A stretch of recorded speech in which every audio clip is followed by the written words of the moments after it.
You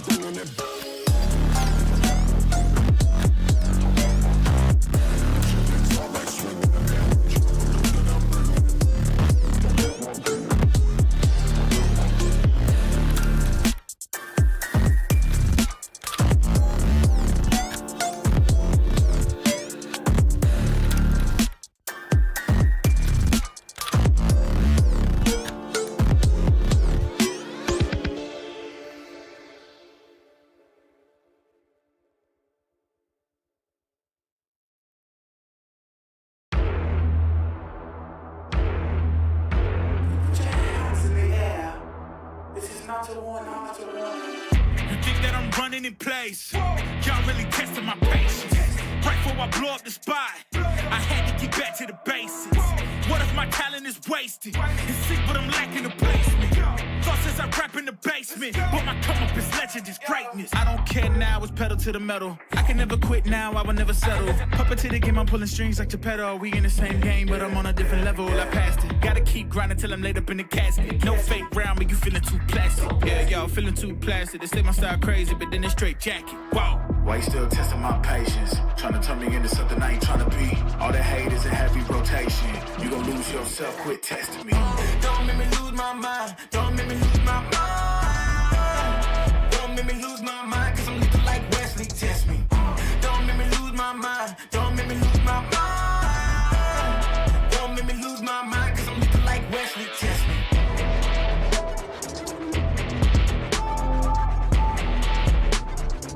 Cause I'm looking like Wesley, test me.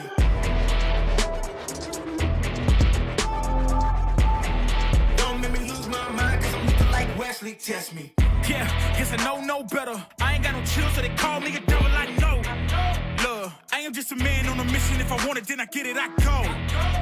And if you're trying to test me a beast, you gon' need Liam Neeson. The chance that you're taking is flagrant. You're testing your luck. If you think you make it out, then you're sadly mistaken. Careful what you putting your stake in, cause I ain't got no patience and no limitations. You trying to figure me out, and I know I don't make sense, but no one's there when you call like you're trapped in the Matrix. You need to take a break from it. I think you should take 6. Cause yes, I hold a throne and no one else can replace this. The pain will only go deeper the harder you chase it. I'm the greatest that you ever made. It's time that you face it. So tell me, why you still testing my patience? Trying to turn me into something I ain't trying to be. All that hate is a heavy rotation. You gon' lose yourself, quit testing me. Don't make me lose my mind. Don't make me lose my mind. Don't make me lose my mind, cause I'm looking like Wesley, test me. Don't make me lose my mind. Don't make me lose my mind. Don't make me lose my mind, cause I'm looking like Wesley, test me.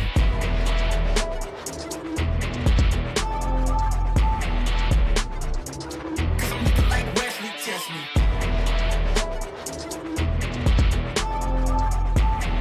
Don't make me lose my mind, cause I'm looking like Wesley, test me. Kiss like that, that, that, that. Kiss like that, that,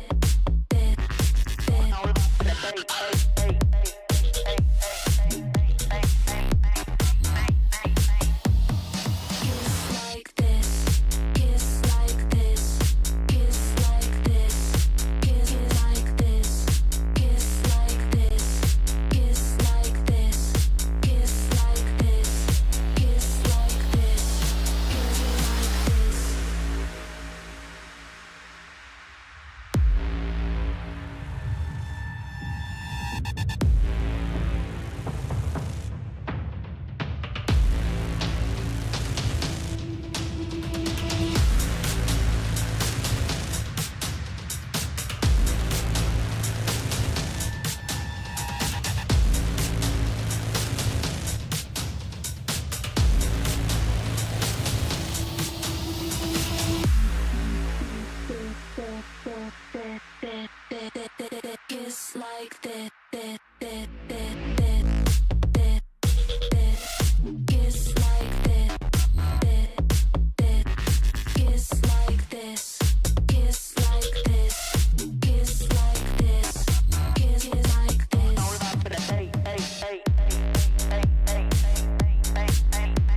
can come back, but the time is gone. I'm running to escape from your love. Don't lie, 'cause I know your heart.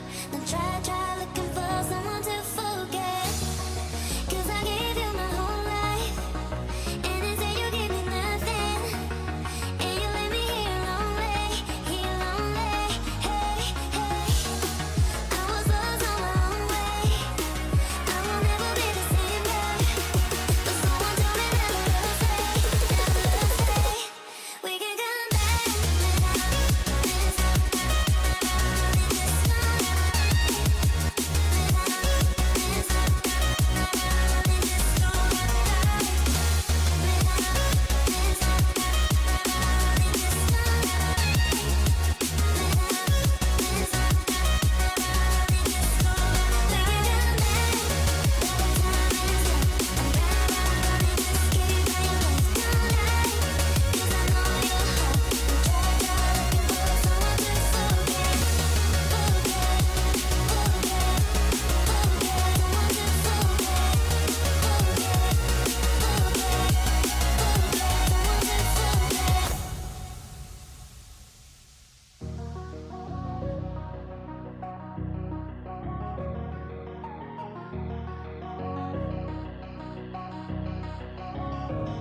We can come back, but the time is gone. I'm running to escape from your love. Don't lie, 'cause I know your heart. Don't try looking for someone to forget. 'Cause I gave you my whole life, and instead you gave me nothing. And you let me here lonely. Hey, hey. I was lost on my own way. I will never be the same girl. But someone told me never to stay. We can come back.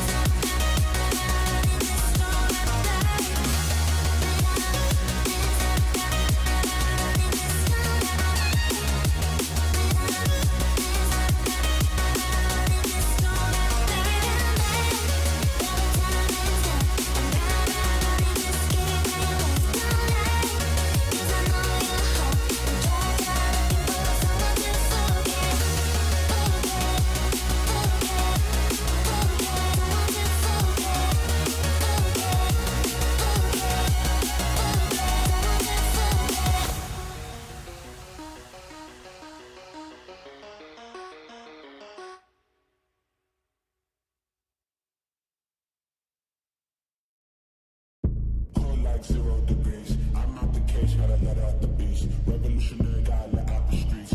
Locked in the cage, I'ma let out the hood, out the hood, out the wake up, get out the sheets. We came from one man, forget that peace. You take the west side, take out the east. I'ma put them in the cage, never let out the stuff. I hear him chat to me noise, move too quick, can't stop for the talking. I hear him chat with the boys, man so tough, but man's keep walking. Just too sharp with the cries, white girls better tell me I'm awesome, yeah. Hot like fire on the pine, if you wanna touch man, please use caution, caution, caution, caution, caution, caution, caution, caution, caution, caution, caution, caution, caution, caution, caution, caution,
Both tournament stages, the group stage and playoffs.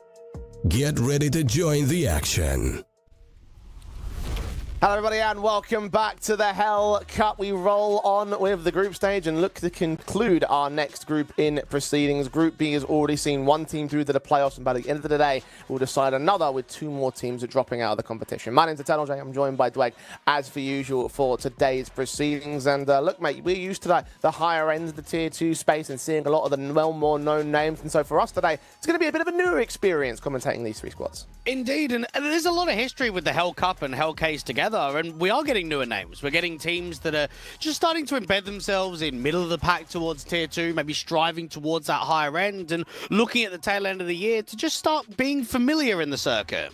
Indeed, and so we'll get some more familiarity in terms of our lesser known level, lower level tier 2, maybe like tier 3 squads at this particular level of the competition. Obviously, you've got the group stage going into the playoffs with 8 more invitees that will feature those more known tier 2 names. So definitely a case of, I guess you could say, proving yourself maybe in some capacities, but certainly proving that you can make it up to that level in the case of today's squad. Certainly one of the more unknown teams involved in today's group. We've already seen Na'Vi Jr. pushing on from yesterday's Group B proceedings, and now Cybershock and Rare Atom will do battle first up today to try and evade elimination. The winner will be taking on Team Spirit in the decider match. Yeah, I'm sure that Rare Atom and Cybershock will be happy to not play Na'Vi Jr. again, but won't be too happy about playing Spirit Academy. I think you've got two teams there that are pinned to be the top 2 teams in the group. You've got a Na'Vi Jr. roster that just qualified to ECL after last season of Advanced. You've got a Spirit Academy roster that's just won a CCT and is pressing towards top 40 on HLTV.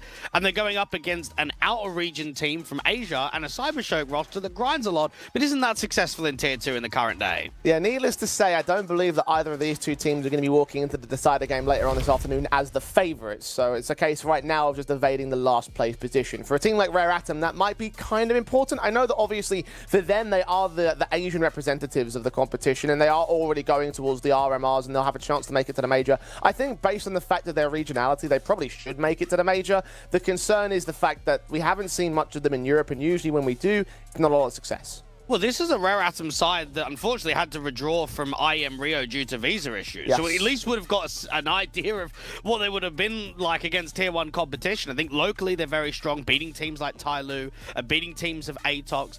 Going into the RMR, the only concern for the top 2 teams are the Mongols and FlyQuest.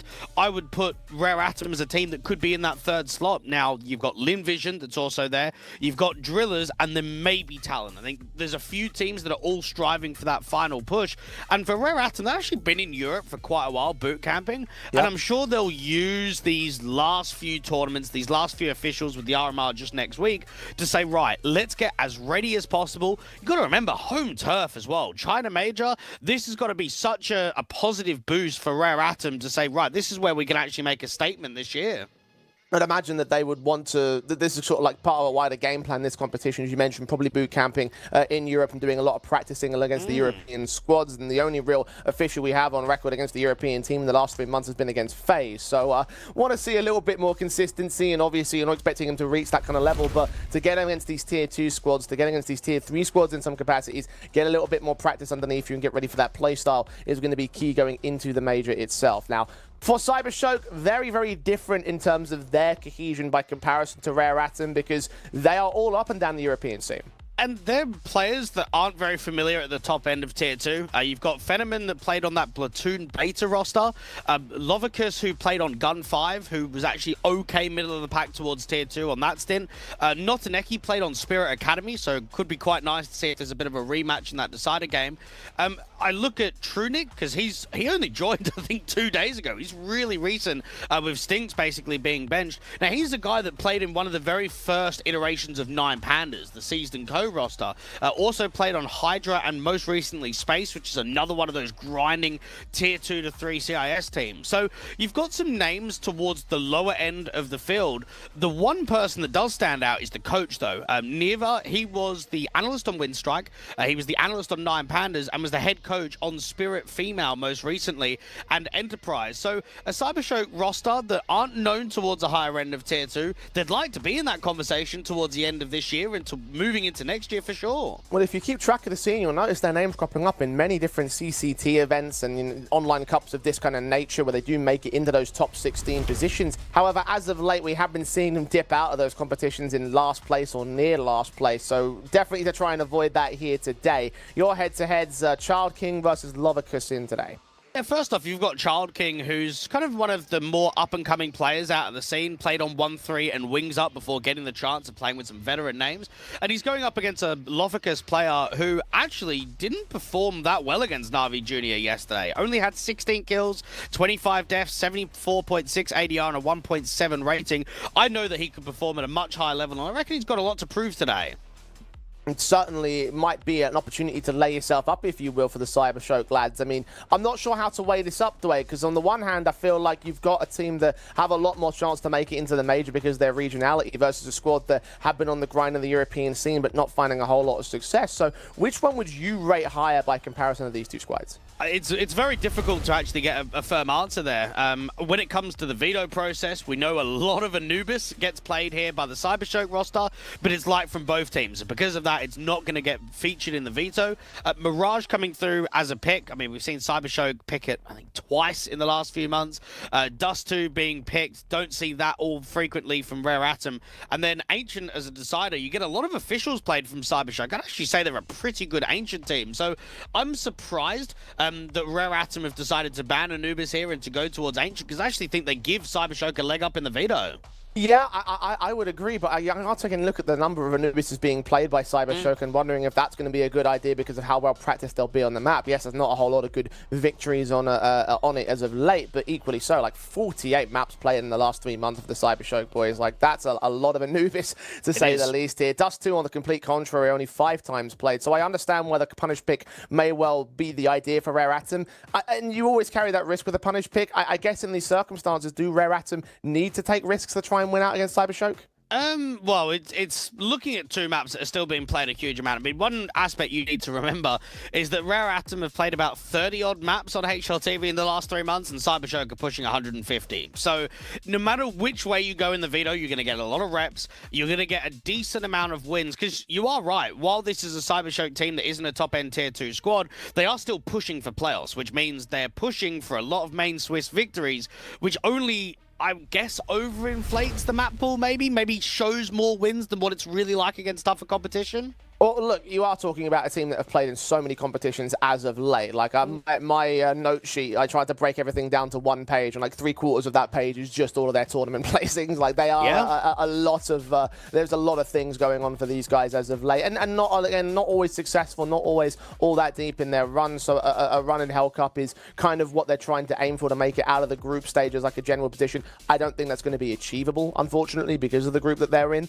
But in terms of beating out Rare Atom, I think it's very, very possible that Cybershock can make it happen today. Yeah, I believe so. If maybe the seeds went the other direction, if it was Na'Vi Jr. that lost out in their winners matchup and Spirit Academy topped the group, then you could say maybe Rare Atom and Cybershock have got a chance in that decider game to kind of push ahead and get themselves second. It's just the unfortunate nature where you need to put in a good performance here. You need to try and set up the at least expectation that you get to rematch against Spirit Academy, a top team in the tournament right now. It's just going to be very difficult. At least you've got back-to-back games, which means momentum's going to be high, confidence is going to be high for whoever wins out in this best-of-3 right now. Yeah, obviously we transition over to that decider game as soon as this one is completed. So nice, warm, fluid movements within the mouse and the keyboard and all that. But in terms of the victories, the first thing to focus on here for them. Again, I'm still kind of torn a little bit because I don't know where to sort of look towards the favoritism, right? I don't know whether to look towards the high-ranking Asian team or the mid-pack European team. I kind of want to look towards the mid-pack European team just because the European scene has been the most dominant in Counter-Strike. So I think my prediction is just going to edge the way of Cybershock here today. Yeah, I'll probably join you on that one. I'll probably go 2-1. I don't think there's going to be much in this best-of-3, though. Rare Atom will take to the CT side to start things off as Cybershock kick things off on Mirage to open up the day and see who will be our next eliminatees, joining the likes of Zero Tenacity and Wu-Tang Clan in the bottom end of Group A and out of the bottom end of Group B. The pistol round is live.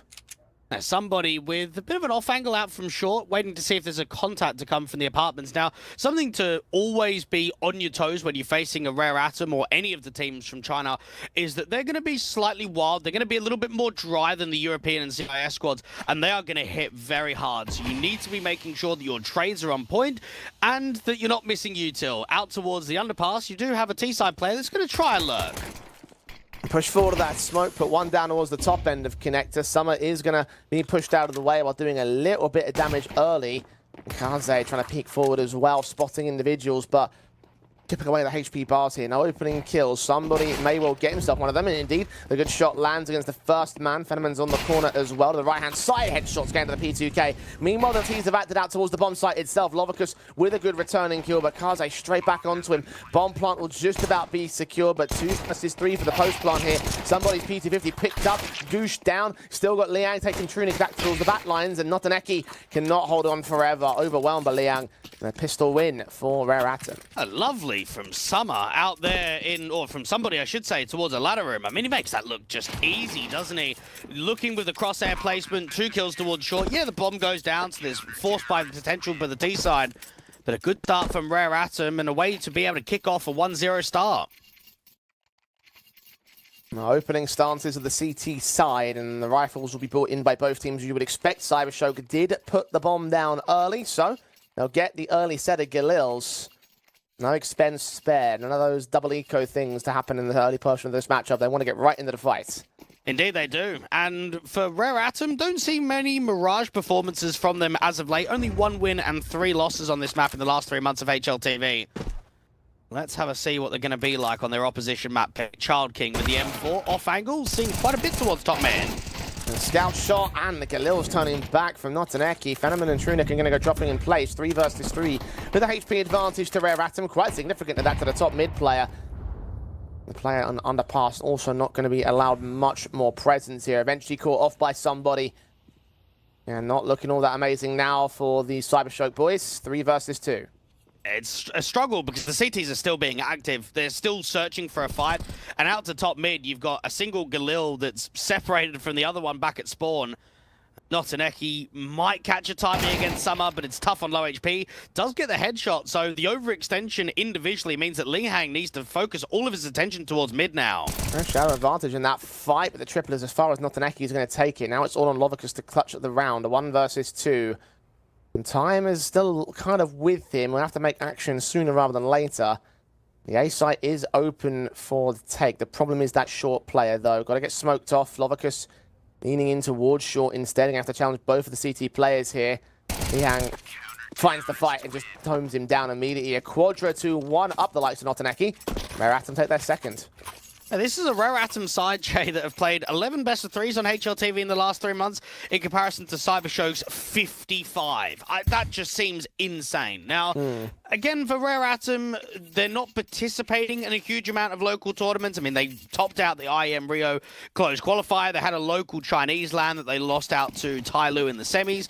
They had the showdown that you mentioned against FaZe in Europe, but single Elim bracket, lose your opening game because you're the worst seed, and, well, that's just it. The victims of circumstance as well as just the general level of the European space. Rare Atom. Again, part of a wider campaign into the major itself. Going to have to try and get the victory pretty nicely over the Cybershock boys, and they are doing pretty well at the moment. It's intriguing how many squads from the Asia RMR are actually boot camping in Europe right now. I know Talon's been in Malta for quite some time. FlyQuest haven't been in Europe, but Mongols have. So you wonder who out of these Asian squads are going to benefit from being in what is top competition, being in that area. Well, maybe these tournament placings might give us a slightly better indication. The ones that go deeper, the ones that take the more upsets, maybe there might be something behind them to go into the Asia RMR with. Well, Talon were in the last Hellcup. And at least got to show their first official, I believe it was. Just one of those other representatives. All the way to the playoffs. Rare Atom. Making it up to 3-0 in the early portions of their elimination game, and Cybershock have been able to, or unable rather, to respond towards it. Not Child King pressing up towards top mid. Once again, the aggressive fights in this mid control. Got Levanito trying to get around that smoke, unable to get any of those tags up. Not any of the kills, obviously. Cybershock struggling to challenge the Rare Atom side here, just suppressed by Util and Presence. The Molotovs in against Lovicus will push him back. I'm liking the stylistic game plan we're getting here from Rare Atom. Fighting mid aggressively, challenging a lot of map control, not making it easy for Cybershock. And 2 players down in underpass and 2 from top mid. Levantino's going to try and push forward again, give his shoulder up to Child King, taking him down at 4 points of health. Li Hang will try to spam back through that smoke. Levantino's going to get picked up in the end. Lovicus does exchange the trade back, but Hang's still involved here at Connector. Trade on towards Trunic's position. Lovicus has dropped 3-on-3 for it. Player at Palace known, 2 out towards mid should be known. Atom have the information. Summer's getting good info off of this, and Cybershock are just regrouping for what has to be an A contact. Summer's retaking space with Kaze, so this is going to give them the tell that mid is completely clear.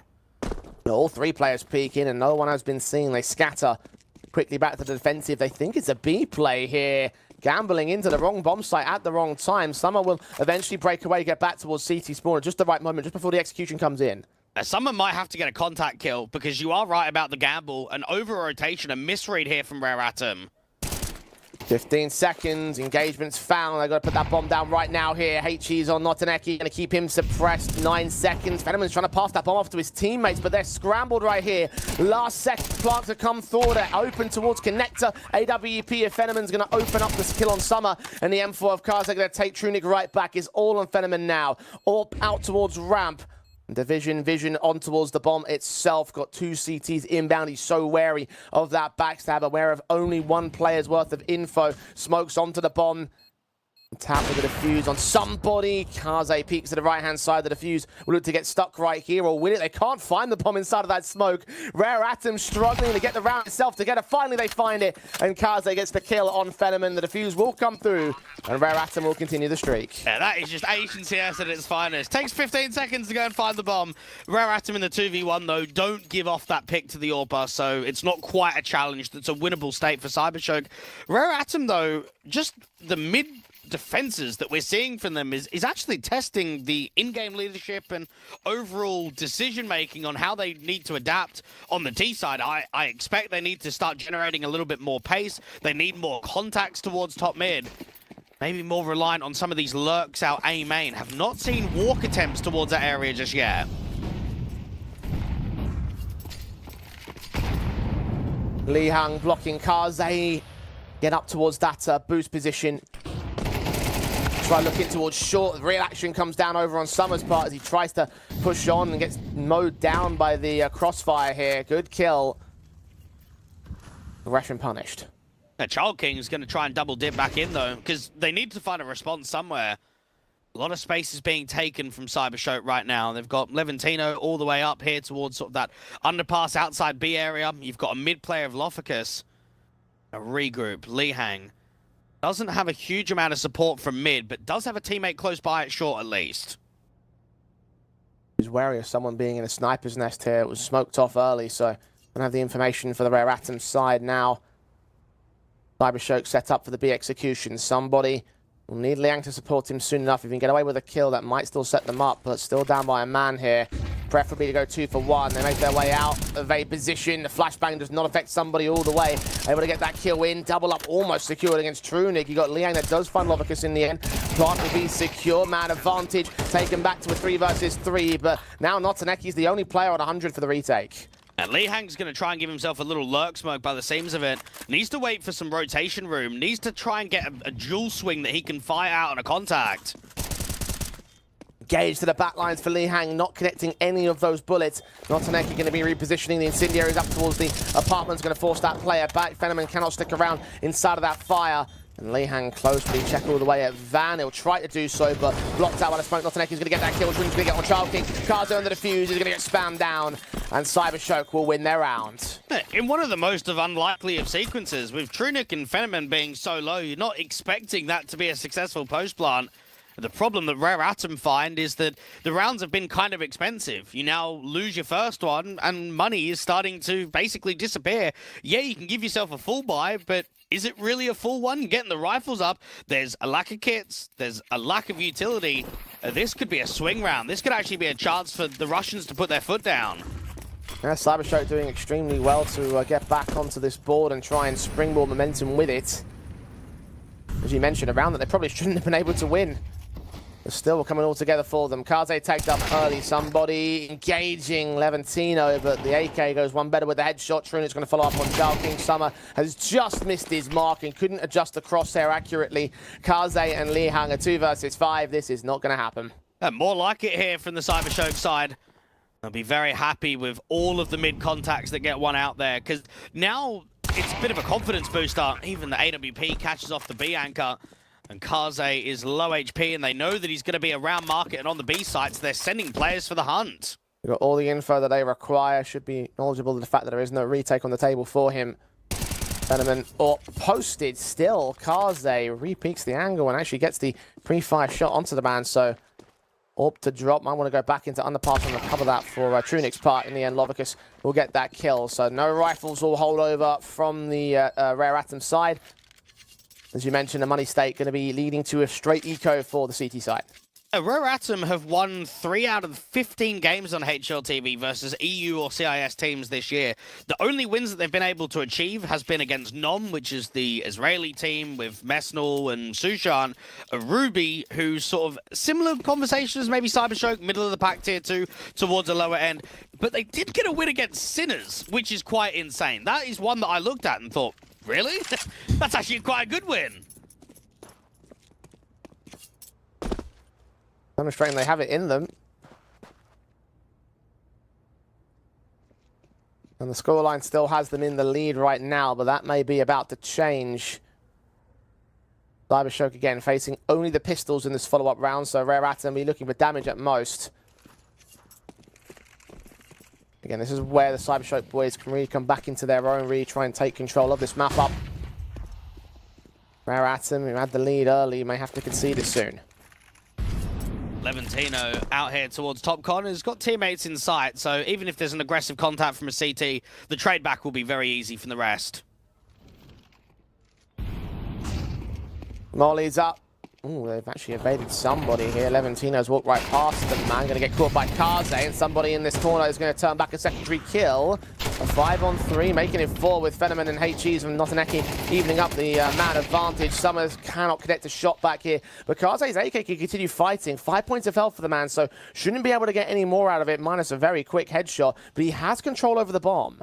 It needs help from Child King somewhere. If there's a bait and switch, if there's maybe a contact duel being a distraction, Kaze needs to get this AK in for the insta headshot, and that's exactly what he gets. Oh, that's another rifle they can utilize here. An AWP in the hands of Kaze. Child King going to get passed off of that AK. Trunic trying to press in, made a footstep noise. 18 seconds as well. Child King waiting for him to peek. They did not see the shoulder. Kaze's posted to the corner, and through the doorway, he will get the kill. Rare Atom steal a straight up eco. And remember at the start of the show, Jay, when you're kind of talking about how we don't recognize these teams, the top end of tier 2s, newer faces? Well, that's why I don't expect top 30 and 40 teams to be making mistakes like that. That is a mental round to win. 2 P2Ks get the opening kills, and then the USPs help out the AKs. Rare Atom have won an absolute beauty of a steal, and now there's ramifications off of the back of that. You've got so much to work with come round 8 now.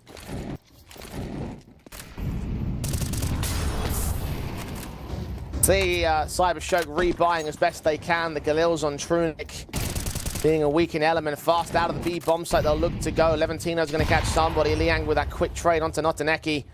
Levantino low HP, can only provide a little bit of overwatch for now against the bomb plant position. The apartments getting cleared out by Trunic, so that backstab will not be an option towards Rare Atom. Right through the smoke though. Child King reads onto Levantino, gets him to drop. Advantage maintained by Rare Atom, trying to get extended. Lovicus is down low, he'll pick up Liang, and Kaze turns the AWP on towards Fenomen. Incendiaries to the back of Jail, not landing onto him. Inside of the smoke, it will burn away. And Trunic's now in a 1 versus 3, getting that first kill, isolating that second player. Not able to get a pick though. Summer up close and personal, catches him with a quick jump face. And the defuse will come through as Rare Atom extend their lead again. Really well played there from Trunic. He actually nearly wins that 1v3. If he gets that second bullet connection against Kaze, he doesn't need to swing the van player. He could just tuck in the corner, wait to try and burst out the time. Rare Atom up against a quicker play out on B. Now, what I am noticing is that the B-bomb site looks quite weak. They're getting the entry quite easily from Cybershock, but it's the retaking players that stepped up there from Rare Atom. You have a little flash play to try and go aggressive into market. It's a straight spam from the market individuals against him. 6-2, Cybershock.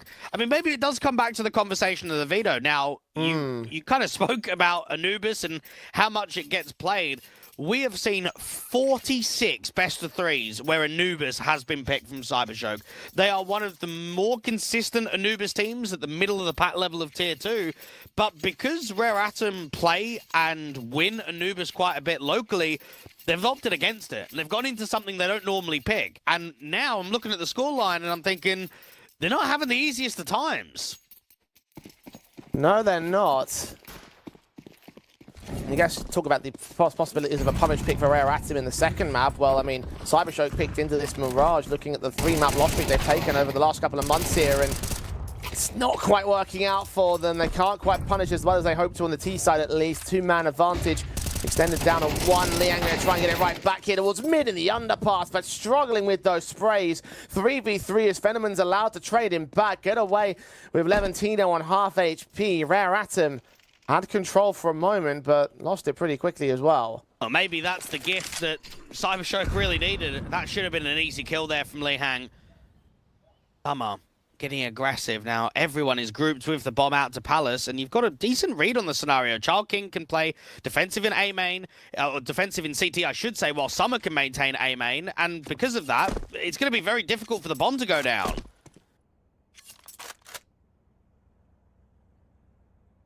Out of the apartments, they look to go.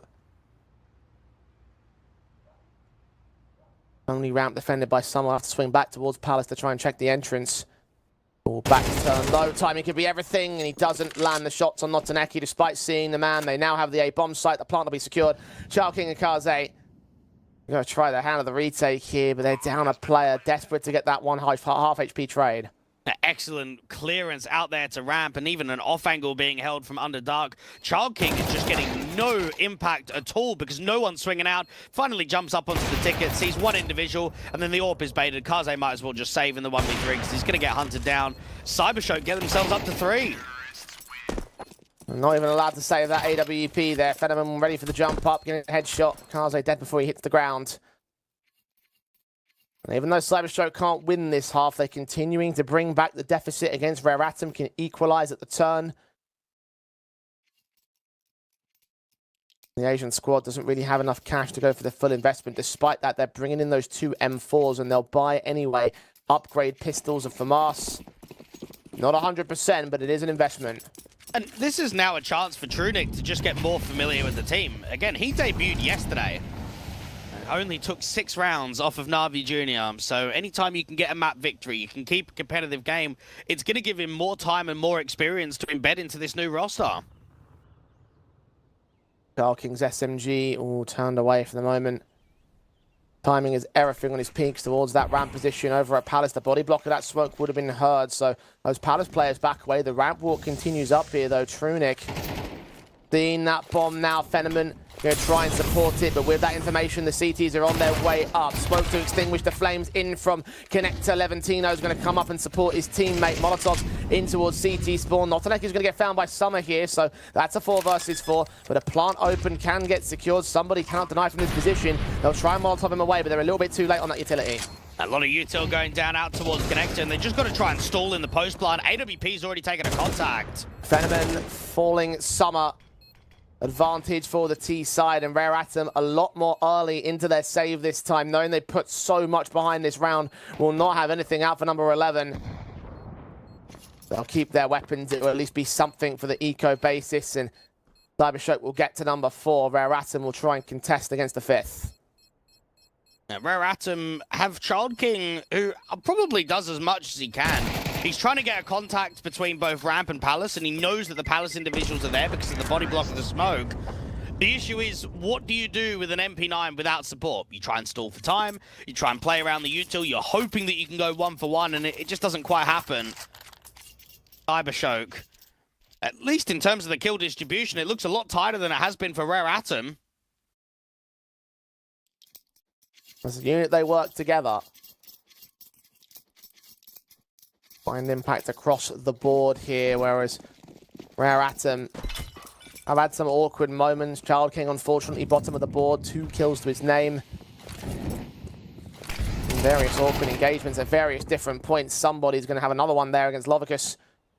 Getting him down a quarter HP, but no much more than that. Very little impact found. One of the rifles dropped already. The second one, nowhere to be seen close to this bomb site. At least Kaze's pistol get away with a decent kill, but again, caught jumping out of the palace entrance. The Molotovs will try and clear space here for the T side to work with. They've got a lot of breathing room as well up towards that jungle position. The CT spawn player leaving deep damage onto Lovicus, but now he's going to get flashed and forced away. Child King surely should not finish off that kill as Liang drops the rifle. And the last pistol player will drop towards CT spawn. Summer in from Connector.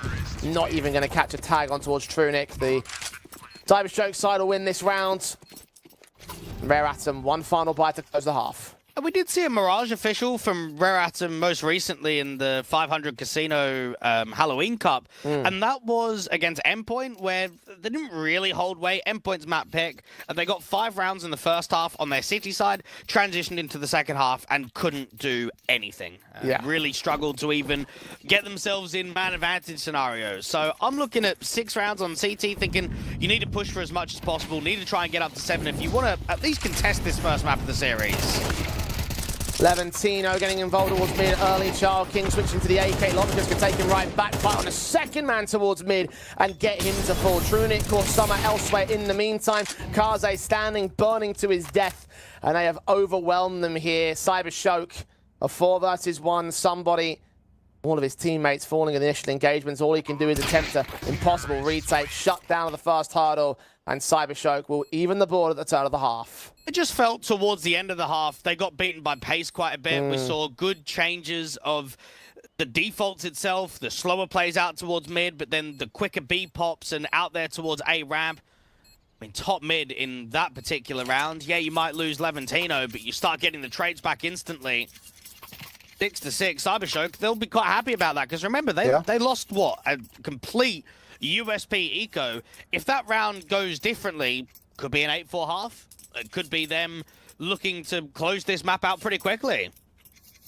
But knowing that they were completely flawless by the CT side of Endpoint is not an encouraging sign going into the CT side of Cybershow, considering how well that last part of the half ended up. There's a 13-6 on the table for the Cyberstroke boys. I guess we'll find out with the second half pistol. Dually set for Trunic, USPs for everybody else, basic pistols on the Rare Atom side. And somebody is waiting for a peek. He's waiting for aggression. Cybershoke will not offer it up. And Cybershoke just want to try and win a map. You look at their recent few officials, Jay, 6 losses in a row. Only one of those best of 3s goes to a third map decider. 5 of them are just 2-0 stoms. Flash in for Trunic is Julie's to set. Liang missing the mark against him. Summer will be ready for the peek forward. Dry as you like it here for the Julie player. So Summer gets that kill. Turned back by Notaneki on his USB headshot. Looking into the center of the bomb site. Somebody's ready to cut rotations in the murder hole, but they're not moving into that position. And he can't make his way into the back lines without making some noise here. So the backstab is off the table. Kaze's on site to clear out the front lines. The bomb plot has been secured. The retake is on. Not an easy retake here at all, but you have a Child King that's just spotting for info and spots quite a lot towards spawn. Well, Levantino still going to get the kill on Li Hang and double up towards Child King as well. Somebody and Kaze both from the exact same position, and players are closing in as well. Nays to do damage. Swinging from Lovicus does not go well for them. Now the firing squad is up around that corner. Kaze taking a second kill, a third kill in fact, and somebody finds Levantino as they all turn around. They all go down. Rare Atom win another pistol. It's the veteran players that have been stepping up in crucial moments for Rare Atom, and even just touching on some of them. Somebody was on Tyloo for 7 years. You've got Summer that spent his first 3 years of his pro career on Tyloo, went over to the Flash, and then went back to Tyloo for another 4 years. You've got Kaze. I mean, he's 30 years old as an AWPer. Made his name on that Flash, Vici, Rare Atom, and Tyloo roster. Between those 3, you've probably got the most experienced players in Asia.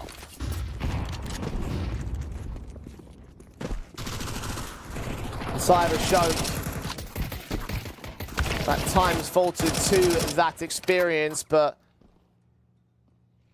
now faltering to the rifle advantage that Rare Atom have over them. They've rushed out of that B-bomb site here in the follow-up round. No force buys in from the CTs. No cash bonuses, of course, to enable the strong weapons. They'll take it on the chin, go to the rifles in the next, let Rare Atom get back to a 2-round lead, but try and take it back from there. Now, Cybershock know that they have probably proved more in the gun v gun rounds than what Rare Atom have in this first map. To get those rifles up early, make a statement, try and come back to closing that scoreline, not letting Rare Atom hold on for the lead for too long.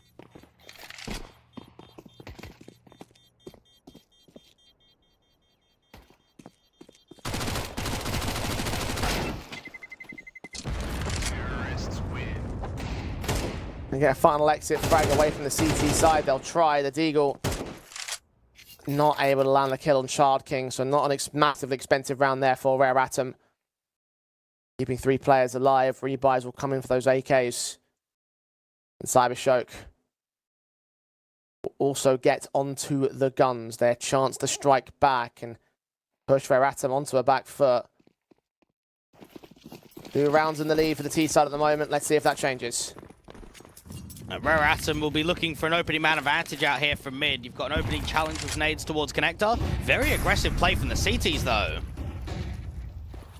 Child King trying to prod forward initially. Face up, spray through. Kill found against Truni, but the flashbang's keeping Child King blinded, giving Lovicus a chance to trade it back, immediately falling out of the way as well. They've gained their quick trades, unable to get the man advantage, and now just suppress and play the time game. And Kaze has been able to fight fire with all the util and the contacts towards bench and short and window to make the CTs start pressurizing elsewhere.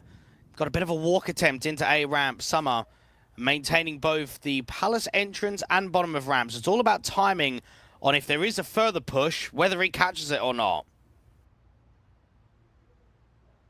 Motanaki and Fenneman in the reverse crossfire here. I don't see that frequently, so he can at least spot the top con individuals coming out on a contact. Footsteps we heard of the drop-off there for Summer. That might play right into Notaneki's hands soon enough. And meanwhile, the T's are forming up towards mid, so this looks like it might be an A split. As soon as they see the first player in from main, I don't expect that they'll get 2. Notaneki gets a good timing, and at least Summer on the def cam saw both of them. Somebody will move forward towards the site. The plant should end up being secure Molotovs to keep him at bay, so this will be easy picking. The CT player can still swing. Lovicus is not going to quite reach the plant in time, but he will get somebody in the end. Levitino picked up by Kaze in the murder hole. He drops back at that SMG. He's still got the rest of the rifles on the retake here. Cybershock pushed onto the site, on the defuse. Li Hang, he's going to swing. 10 seconds to Lovicus' defuse right here. He's revealed himself on that spray around the corner, and Fenneman can catch him. Kaze desperate to get the diffuser, but no. Notaneki and Fenneman hold protection of Lovicus, and Cybershock will win the retake. And the issue that Rare Atom finds getting into that post plant is, where do you plant? You can't plant open for con because of the A-ramp individual. So, okay, we need to plant for CT, but you don't really have protection towards CT either. You're almost just winging it. You're hoping that that bomb plant doesn't get denied. And then you get aggressive into jungle, bomb's not planted for you, try and go back towards spawn, and just can't quite get the connections at the right time. Tactical timeout coming through from Rare Atom. Cybershock will be very happy with how that last round's gone down, and I'm only under the expectation that Leventino is in a similar boat as maybe someone like Marek's, right? Where he's from Luxembourg, but he speaks Ukrainian. I mean, this is a Leventino that's from Germany, but there must be some sort of CIS roots, because there's no way you're going to be on a CIS squad otherwise.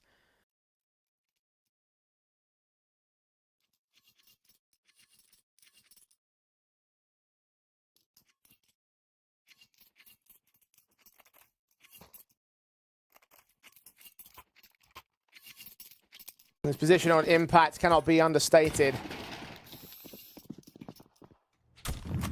Cybershock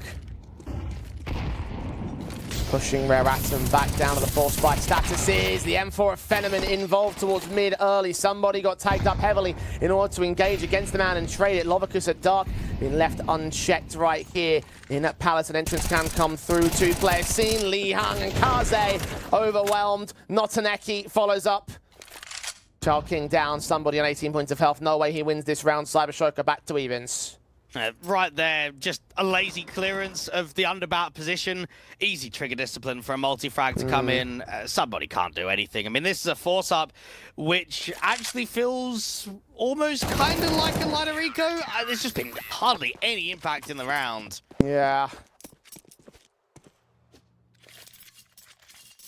8 apiece now. Rare Atom. Not even the bomb plant bonus, so they can't afford to sustain even a force buy here. This is where Cybershock can start to truly take control. Been playing from the back foot for the entire game thus far. Add evens at the turn. And have evens again here. With 0 resistance, you'd imagine that it should be 9-8 towards their favour. Minus another Rare Atom Eco Steal. Upgrades on Child King and somebody to see if they can make it happen. And this formed up towards the A execution, but no utility for the default. You don't expect anything on these lighter ecos. It may have happened once, but for it to happen consistently, nah, that's probably a stretch too far. All Rare Atom can do is hope and pray. Very little utility support around it. You can't force out these disadvantageous positions against the Cybershock side. The HEs coming in from Trunic has tagged them up so heavily already. One player out wide, AHE is coming into his position, continuing the damage up the T-side players. Notaneki will take some damage, but double up, triple found, Fenneman with support, and no casualties are taken. Yeah, the first time I even heard about Cybershock, Jay, was trying to get the retakes on. I know that they're a publication company, so when you see them in CS, you go, okay, it's kind of cool. And then you see them grinding and playing CCT after CCT, and they're just constantly there playing so many officials. They're actually one of the highest mapped played teams in the last 3 months on HLTV. They are playing so many tournaments.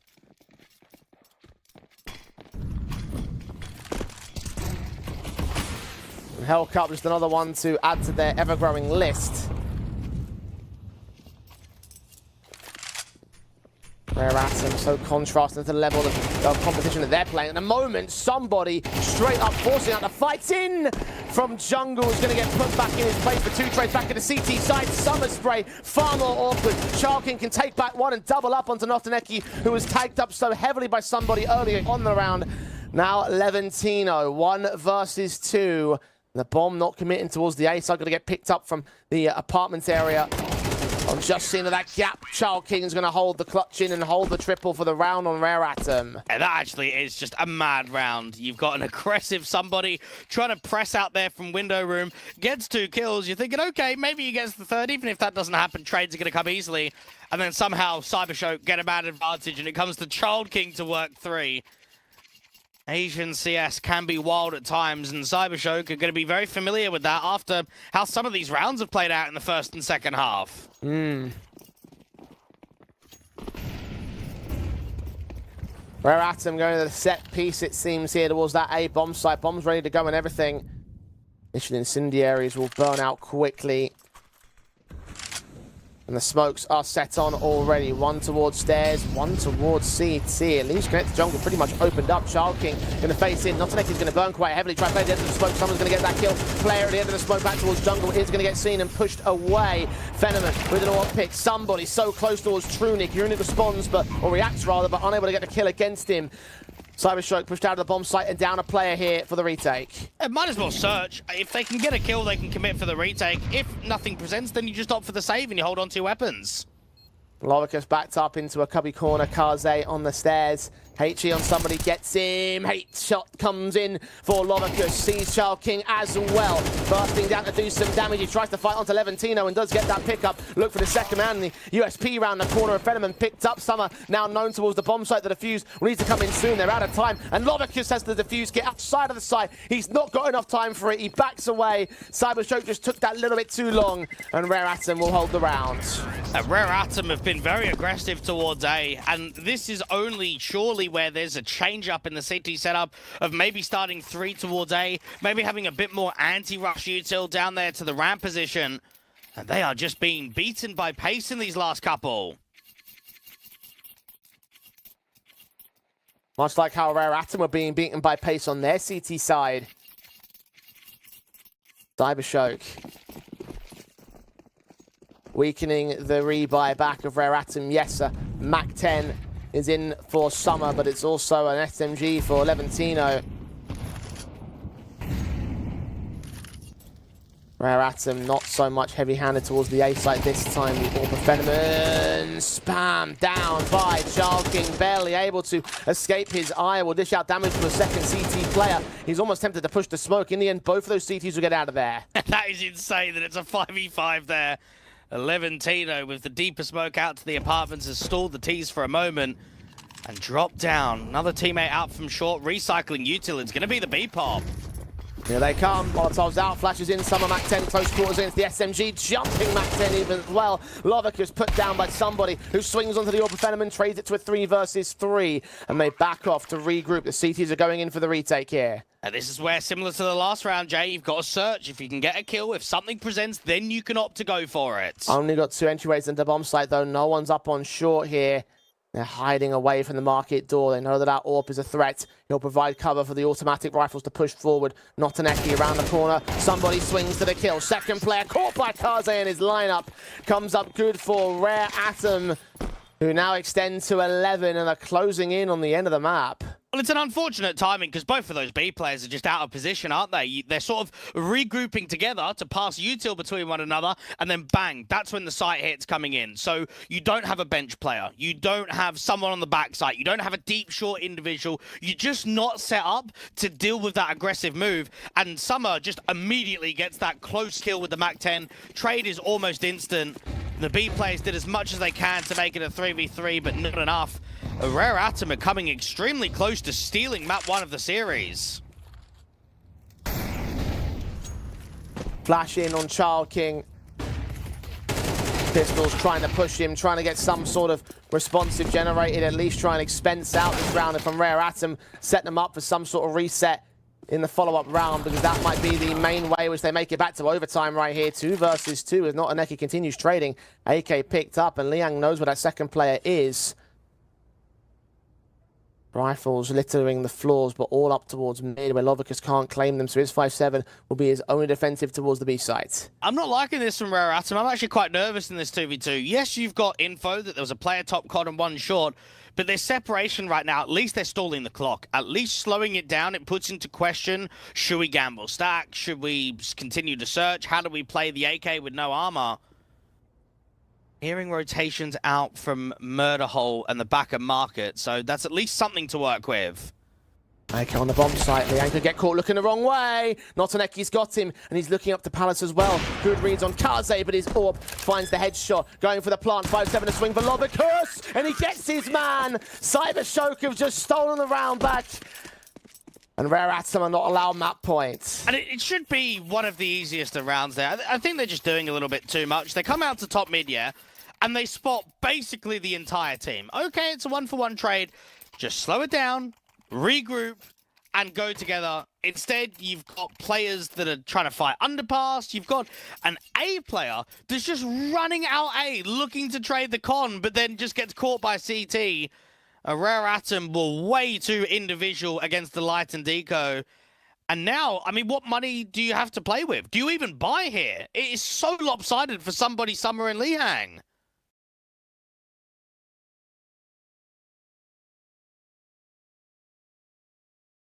Second tactical for Rare Atom. They're buying their weapons, but trying to figure out the intricacies. Child King refunding his initial investments. Will Kaze do the same? Will it be a hero rifle? Upgrades on somebody on the P250. Child King's going to commit towards a Tech 9. So yes, hero weapon for the top fragger of Rare Atom.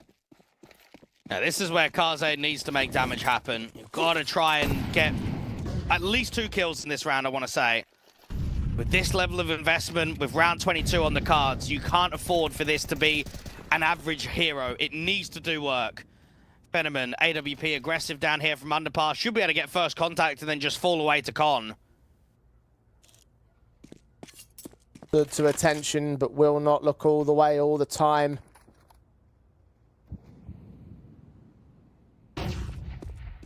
Flashed against, pushed away. Lean forward on Kaze will now take that rifle in towards mid, supporting the bomb carrier. Rare Atom are also inside a sniper's nest. Trunic's ready for that. Yeah, all about timing on somebody against the M4. At least it's close range for the P250. A site being space being taken by Rare Atom here. Got that player in under bout, caught off by Kaze. Notaneki found somebody to sneak in, caught by the rifle players in from murder hole, trying to escape with the kill but unable to do so. Bomb plant can be secured relatively safely, and M4 now in the hands of Summer, and a 4v4 for the retake. And Kaze getting set up out from jungle. He's going to have to fight against the CT players quickly. Summer backed up. He's going to swing. Hasn't got any utility from his teammates to support, so if he is, he's going to have to do it completely dry here. They're making their way up onto the site. Trunic not to fight Summer to get Levantino. Trunic now getting tagged. Fenneman's low. Lovica's caught by Kaze. And Rare Atom are on to counter steal against Cybershock. Only one pick to return for Trunic in the 1 versus 4. And Rare Atom, well, they're on map points. We haven't even concluded map number 1, Jay. We've seen a full USP and P2K still. We've seen an eco still from Cybershock. And then we've just seen a hero AK where basically there's nothing else to it. There's a little bit of armor. There's a couple of upgraded pistols. What is going on in this best of 3? What is going on Mirage? A very good question.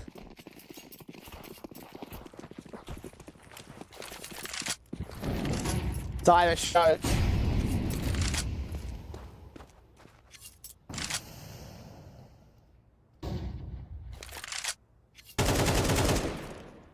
Been on the defensive for the entire time. Now I've got to surge forward because they have no other choice. Rare Atom, 2 chances to close this map down and take away their opponent's map pick. And what a chance to do it in. At the buy they're up against double FAMAS, double MP9, lack of util. If you want to close, it's this one now. The Child King up against Lee Hang with the con flash. It's actually been quite slow here from Rare Atom. They're happy to run the clock.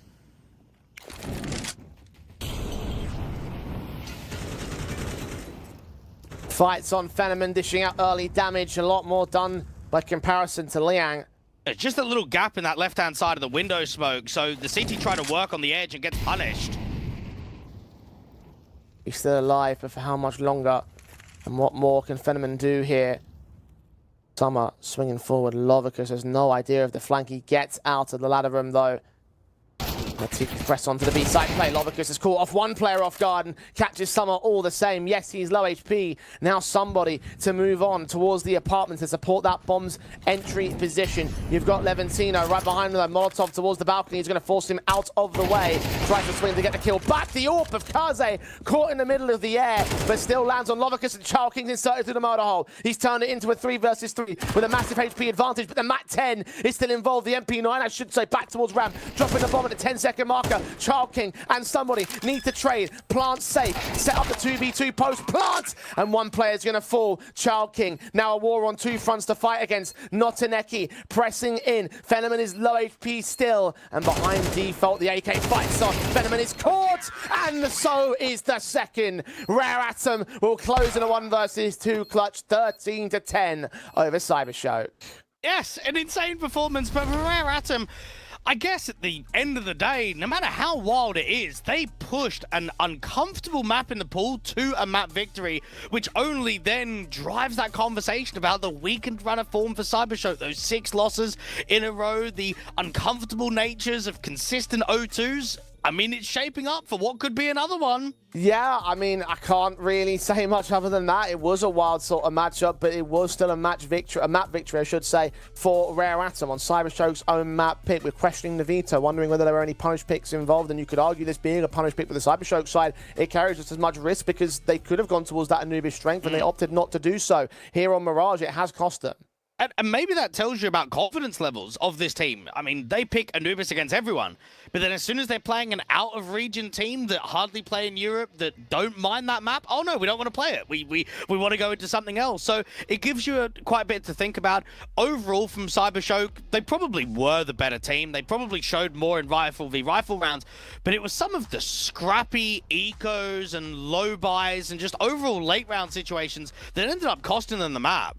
Indeed, and certainly when you have star performances like Kaze doing what he did on the Rare Atom side, leading the charge for them, and you can't shut him down, well, he was one of the ultimate difference makers there for the Rare Atom side, and ultimately one of the reasons why they were able to take that Mirage and moving into Dust 2 as well. Dwight, I wonder how far this can go towards that 2-0 for the Rare Atom side. It is their map pick. So after this short break, join us again. We'll see whether Cybershock can answer back.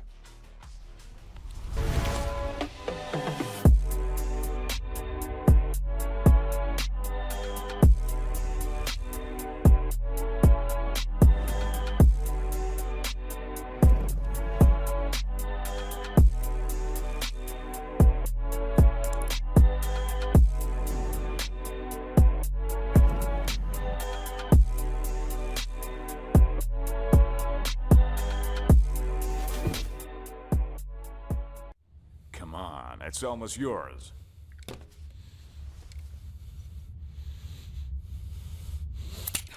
When are you gonna get another chance like this? Go ahead, go ahead. Why are you slowing down? You almost got him. Come on. Whoa, whoa, whoa, whoa. What's going on here? So, this is what you decided to do to me, to all of us, for pixels?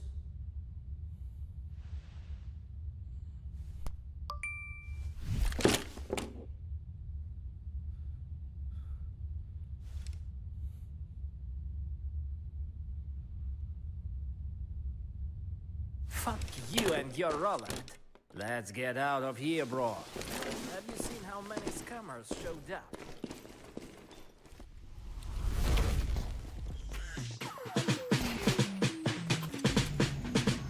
Fumble a bag, now I will not fumble a bag. Act like you know how this goes.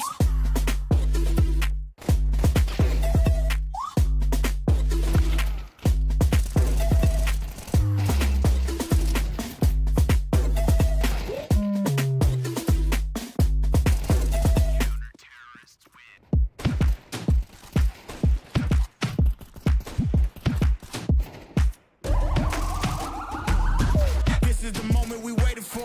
Everything you want is right here. We gon' give them what they came for. We gon' take it up from last year. Shoot 'em my shot, boy, I'm long range. Me and the team on the same thing. Stayed down, never switched up. Only thing changed was the game. I'm in the zone now.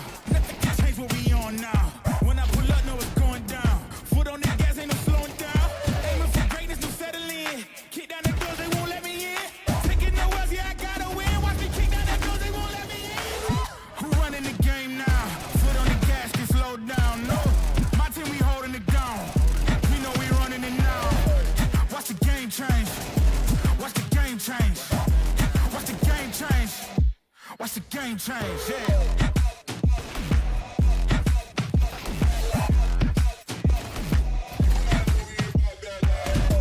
Watch the game change. Watch the game change. Watch the game change. Watch the game change. I do not gamble, but bet on me. Tell them that's life, yeah, it's still la vie. I'm taking a shot for my enemies. I can't waste no more time on my energy. I know they know I got it on lock. Go against me, that's a long shot. Cause I'm counting wins all around the clock. Never doubt me, boy, I don't stop. Who do you feel when they make you the monster? I am not scared of none of you imposters. Taking the lead now while they watching. Think you should leave now, what a option. Taking no L's, yeah, I gotta win. Watch me kick down the doors, they won't let me in. Who running the game now? Foot on the gas, can slow down. No, my team, we holding it down. We know we running it now. Watch the game change. Watch the game change. Watch the game change. Watch the game change. Yeah.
You look into your inventory and there's only...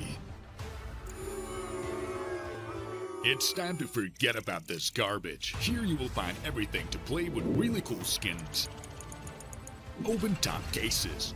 Upgrade dropped skins and turn your junk into a cool gun using the contract system.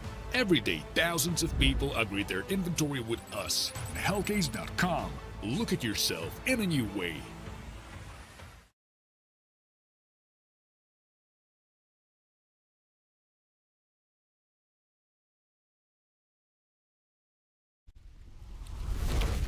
Well, a good victory for Rare Atom, the start of this series. Map 2 being Dust 2. We'll now see whether or not Cybershock bounce back. But key thing I mentioned again, Dwight, this is Rare Atom's map pick, trying to punish it against the Cybershock side that haven't played it quite as much as many of the other maps in the last 3 months in their grinding mentality. So what can we expect out of this second map?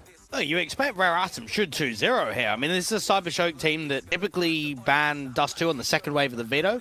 They haven't won it in over a month, or haven't played it in over a month as well. So it's going to be tough to push for a victory. I think Cybershock, it will be a wake-up call. I mean, you're a side that's constantly pushing for playoffs in CCT. You can't be getting knocked out by an out-of-region team in last place. Yeah, that is just to add more credence to the lack of form that they've had. Another series lost against them, rather. Another tournament they go out in last place, fourth on the row at this point in last or second last for Cybershock. So they need to avoid that, and it doesn't look like it's all that likely to be the case here. CT side start of Dust 2. Rare Atom picked into this map as the ultimate punish of the series, and now they've got up a map in the series itself. It's a key chance to, as you say, close down in 2-0. I saw a lot of Dust 2 being played in the RMR closed qualifier from Rare Atom to get them into the Asia RMR directly, and they looked quite good against the weakened Asian teams. They were on a 4-game winning streak of Dust 2 in before they took on Spirit Academy yesterday. Now, they managed 5 T rounds, so use that as a bit of a palm and say, okay, let's see how many they get this time around. Summer pushing forward, shoulder baiting, bombs on his back. If he falls, that could be a pickup for the Cybershock side. In fact, that vision is going to force CT wraparounds to start coming in for them. Summer will get back to a bit more of a passive position as his teammates try and take the engagements themselves. Child King getting a kill. Levantino, good transition out of that position to get Child King on the return. Trunic's going to follow up as somebody with 2 trades. Lovicus turns it into a 2v2 against Kaze, and somebody continues pressing forward. The bomb on his back. A site's been cleared, and the plant will be secured. A plant open for long, and Lihang and somebody need to try and work together to fight against these individual players. The Julius is out towards shore, and Lovicus does have a single flash.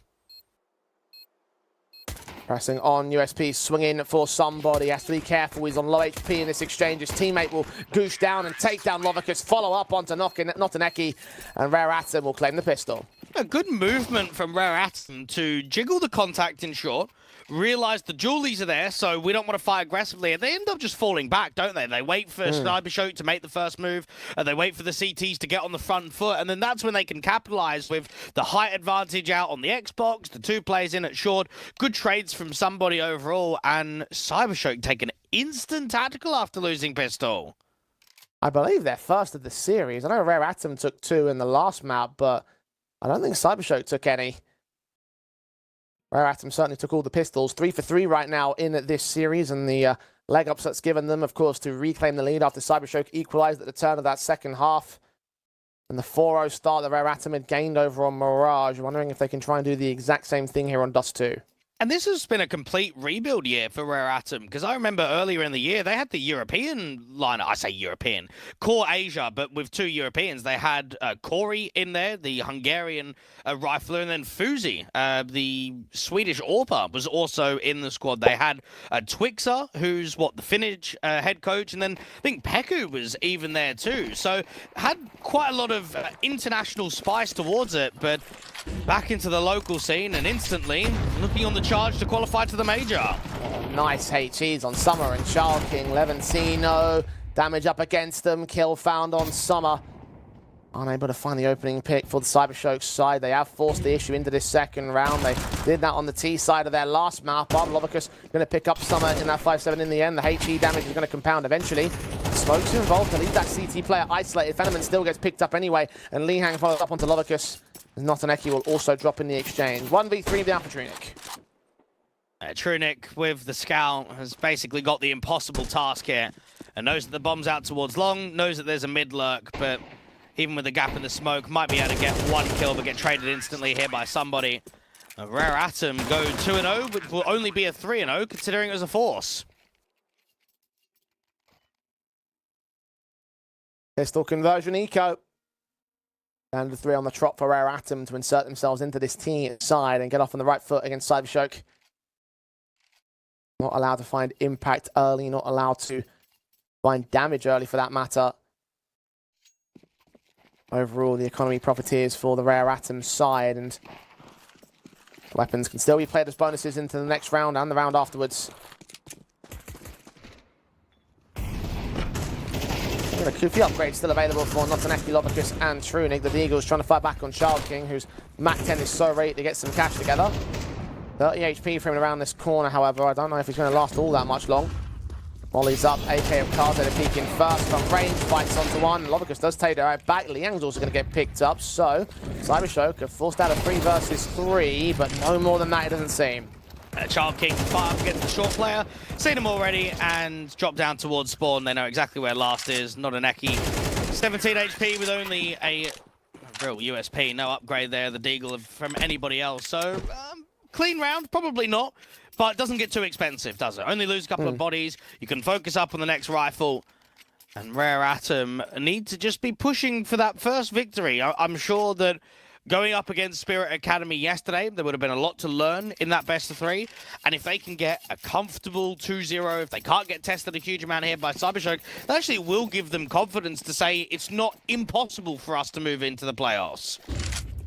Yeah, for Rare Atom, not quite the clean bonus round in the follow-up that they'd like to have, but it's still a round for their favour. The buy-ups coming in. Child King straight up with the flashbangs around that corner in towards the long fight. He'll go into the kill on Trunik. Fenneman's going to get called for the smoke as well. And although he'll trade back one, the man advantage will sit with Rare Atom. 2 CTs try and get back up to the site itself. Flashes keeping somebody blinded, allowing Levantino to peek up on Liang. Knowing behind the rice bag. Seen there at the cross somebody and Kaze. Clean house. It's Summer and somebody now in the 2 versus 1. The bomb house dropped. Notaneki can isolate one of these fights in from mid, although Summer is trying to keep away from contact. Pixels between the 2 players being spotted, and Notaneki will press on towards the tunnels. Evade that A-bomb site, although not evade somebody whose headshot lands, and Rare Atom continue their streak. And there was a streak of that whole Tai Lu roster just constantly qualifying to the major. Somebody was just there every single time. He actually hasn't been at the major since Stockholm 3 years ago, and that's mainly come down with how the slots are distributed in the RMR and the current AJ, where it's basically the Mongols IHC roster making it, and then the FlyQuest Renegades Greyhound roster. So all the other teams, your Rare Atoms, your Tai Lus, your Lin Visions, they've all kind of been working locally to push top 2 in the region. And I don't think any of the squads have really been able to make that move as of yet.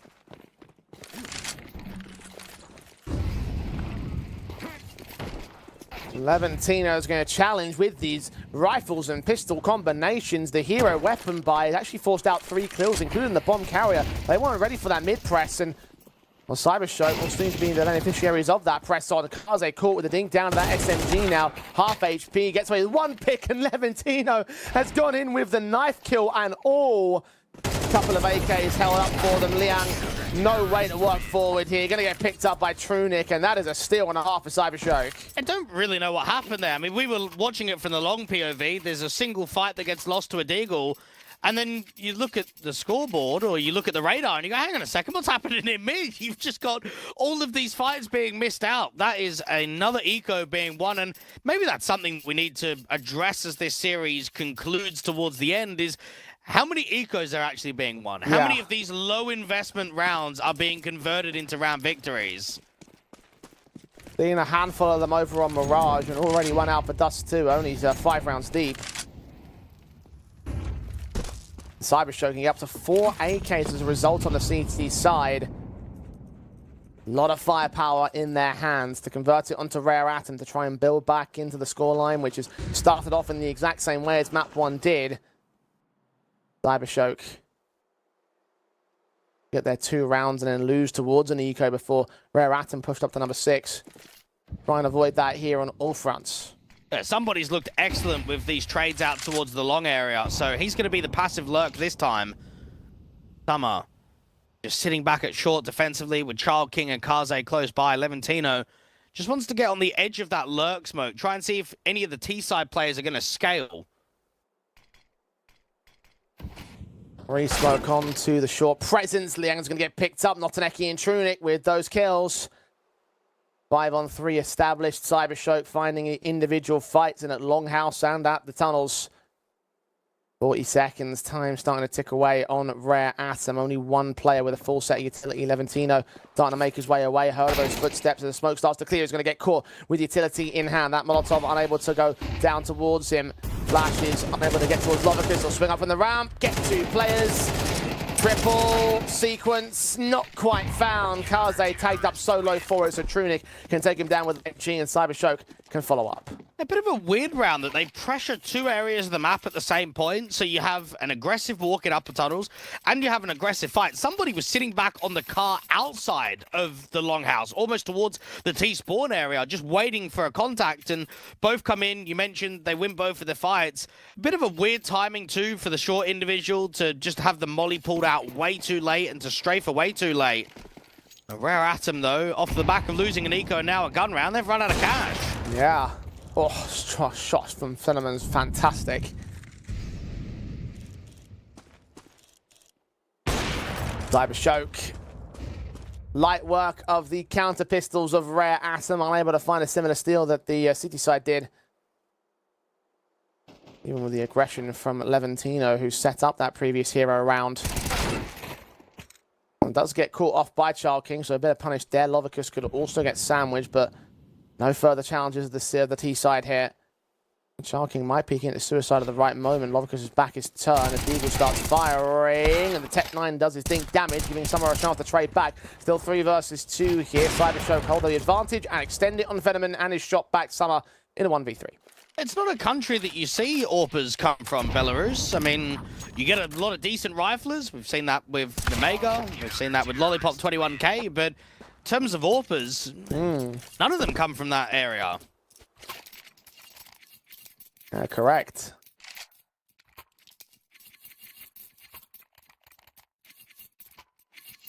Bellman delivers against the pistols, but how can he deliver against the rifle buys of Rare Atom? Need to see some deliveries on the Cybershock side here for this map up again. Down in the series, down on the board. Can look to take the lead with the money being where it is for Rare Atom. Of course, a buy into this one, leaving no AWP and no savings. Trunic. Straight the incendiaries out. Teams are going to charge so far forward. Here at the long smoke, Levantino's there to protect his teammate. Summer cannot follow up right here. Liang from beyond the smoke can get one trade, but Trunic is there to take Levanito's trade back and revenge. Child King unable to follow up. The scout player, Kaze, overwhelmed so quickly. Rare Atom trying these faster style of rounds like they did on Mirage, but they're not working here on Dust 2. It just comes to Dust 2 being a map with this sort of play style. When you're being really aggressive, when you're being quite puggish, it is going to come down to who's winning opening fights. It's going to be very reliant on individual plays that are either winning or losing rounds. And from Rare Atom, they had the right idea. Exploitation, the long smoke, try put pressure on the CTs immediately, but they just lose those opening fights straight away from Levantino. Kaze is in a 1v4 that you could just hope for a little bit of exit damage, try to make the round somewhat expensive.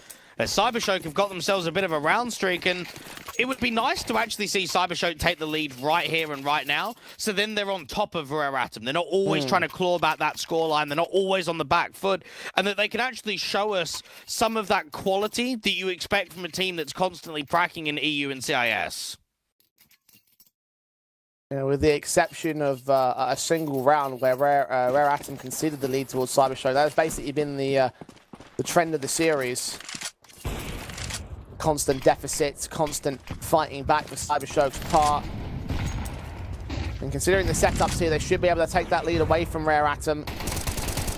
Pistol players involved. The M4 of Levantino unable to find Liang. He actually might be able to force out Lovicus. Never mind, he turns back onto Summer. Quick headshot to get gain. Venom will also get hard on the rotations. That player actually could peek forward. Child King indeed engages the AWP, but doesn't get away with his lifeline. His teammate starts charging out in towards that bomb site, jumping away from that short entrance down towards CT, finding a kill, but Notaneki is still involved in a trade count. So 1 versus 2 now for Kaze. Less than half HP, no rifle in his hands. From range challenge, the AK is going to tap his way onto the victory and onto the lead for Cybershock. And that is just Cybershock being lazy with rotations. You always need to have guns up and to be ready for Rare Atom to be pushing you, to be working timings. And out from the mid doors, you've got players just basically rotating spawn with their knife pulled out. No one is anticipating a walk attempt, a cutting of a rotate. And that round, for probably a split few seconds, actually looks like it could be a round still. It's a 2v2 there.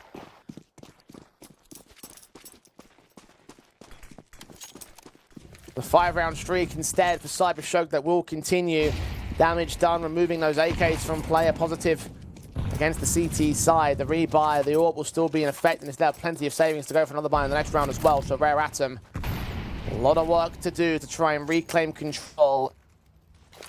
Spread out on their defaults, baiting in a lot of the utility early on from the B-side defense. Venom's AWP just posted, ready for a little bit of short aggression. I haven't seen the AWP being brought out to the B-bomb site or from long. It's been a lot of short and mid challenges from Fenomen.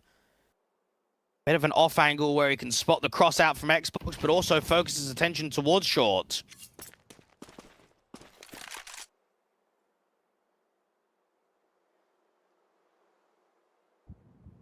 Low and steady for Rare Atom.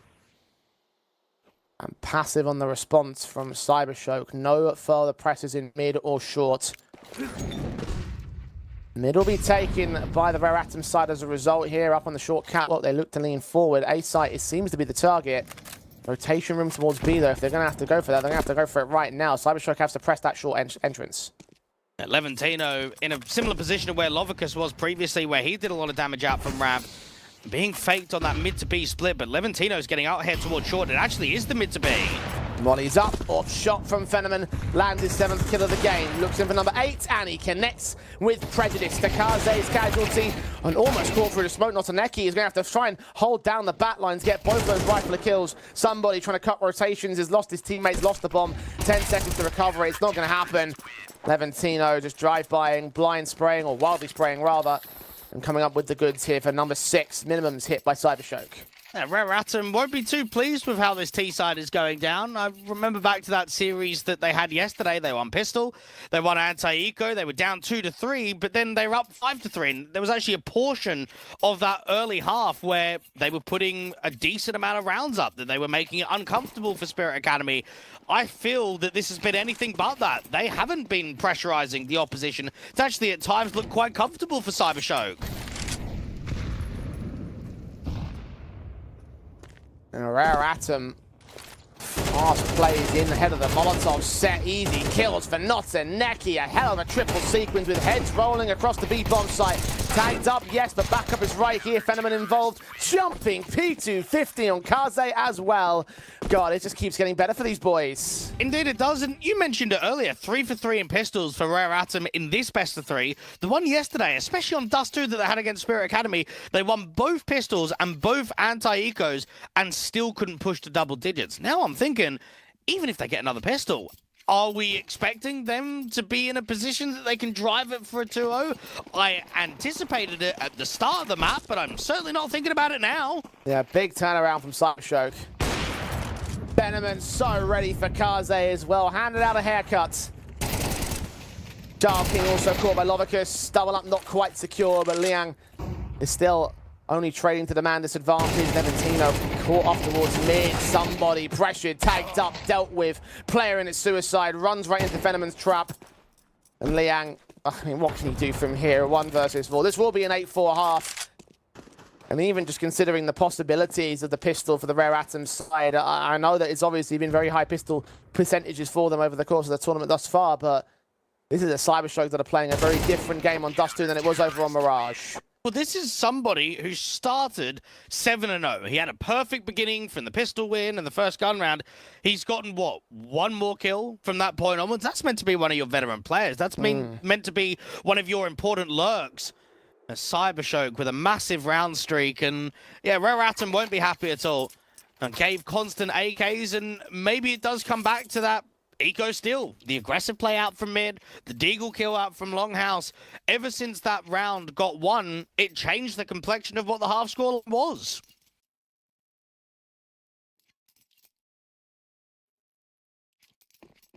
And second half pistols go live. Rare Atom. Utility in for Levantino for the Cybershock squad. 8 in a row for this team as well, hoping that the CT side will continue to allow them to convert this streak. And those smoke set towards cross, no one on long to defend for Rare Atom. We have to rotate into the retake positions on the A site. All about first contact on the short individuals. Kaze needs to try and get himself a 1-for-1 kill. Players coming up quickly, flash around the corner. Kaze to peek, but being driven back because of the Glocks. From range, they fight, unable to connect those kills. No damage done across the board here. Rare Atom. They start moving forward. Kaze cannot get the kill from beyond the smoke. Lovicus and Trunic just mow through them with Levantino's shot back and not a Neki to deal with the longhouse play. Indeed, it is 9 in a row for Cybershock.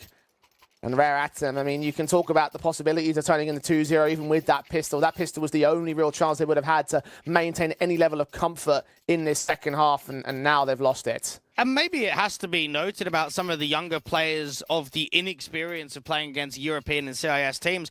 Child King was getting owned in that first half of Mirage. He was struggling to produce any sort of contentious kills, round-winning plays. He's come out onto Dusk 2, and he's basically sitting bottom of the board. Lovicus up against a lot of anti-eco pistols, so you just accelerate into B.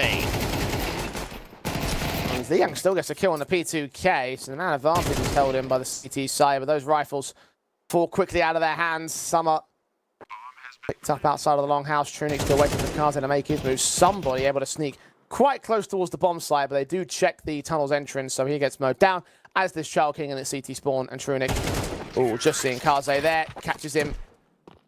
Ensures that the rifles will stay in for the right players. Cybershock, 10 on the trot. Rare Atom, a rifle buy to save themselves, because with this loss, it will be map point for the T side. And Rare Atom have just got to make sure that they're still keeping a very positive mindset moving into the RMR after what could be a disastrous European campaign. They got owned in the best of 3 versus Endpoint. They didn't hold weight against Johnny Speeds. They got destroyed by Spirit Academy in their opening matchup. And then right here, you've stolen a map of your opposition map pick, but then you go into your own, you win pistol, you get up 4-0. Haven't won a round since then.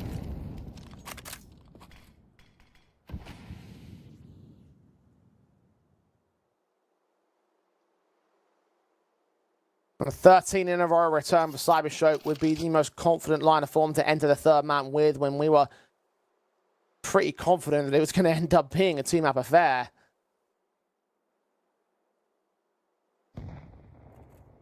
Cybershock inserted up in mid. You've got Liang, you've got Summer. B-site defensive with one man on short of somebody that can dive down and provide support of the crossfire from CT spawn if they don't smoke it off.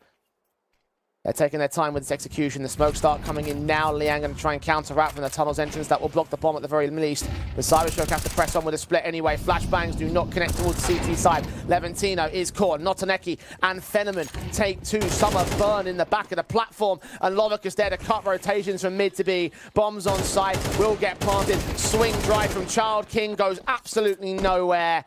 And Cybershock get yet another. And I mentioned it at the end of the Mirage. I thought Cybershock were the better team. They just let themselves down on the low investment rounds against Rare Atom, and also some of the late round situations, the 2v2s, 3v3s, they buckled under the pressure. Now, none of those aspects are propping up on Dust 2. So what are we seeing? A much more confident affair. We're seeing a much stronger showing here from Cybershock.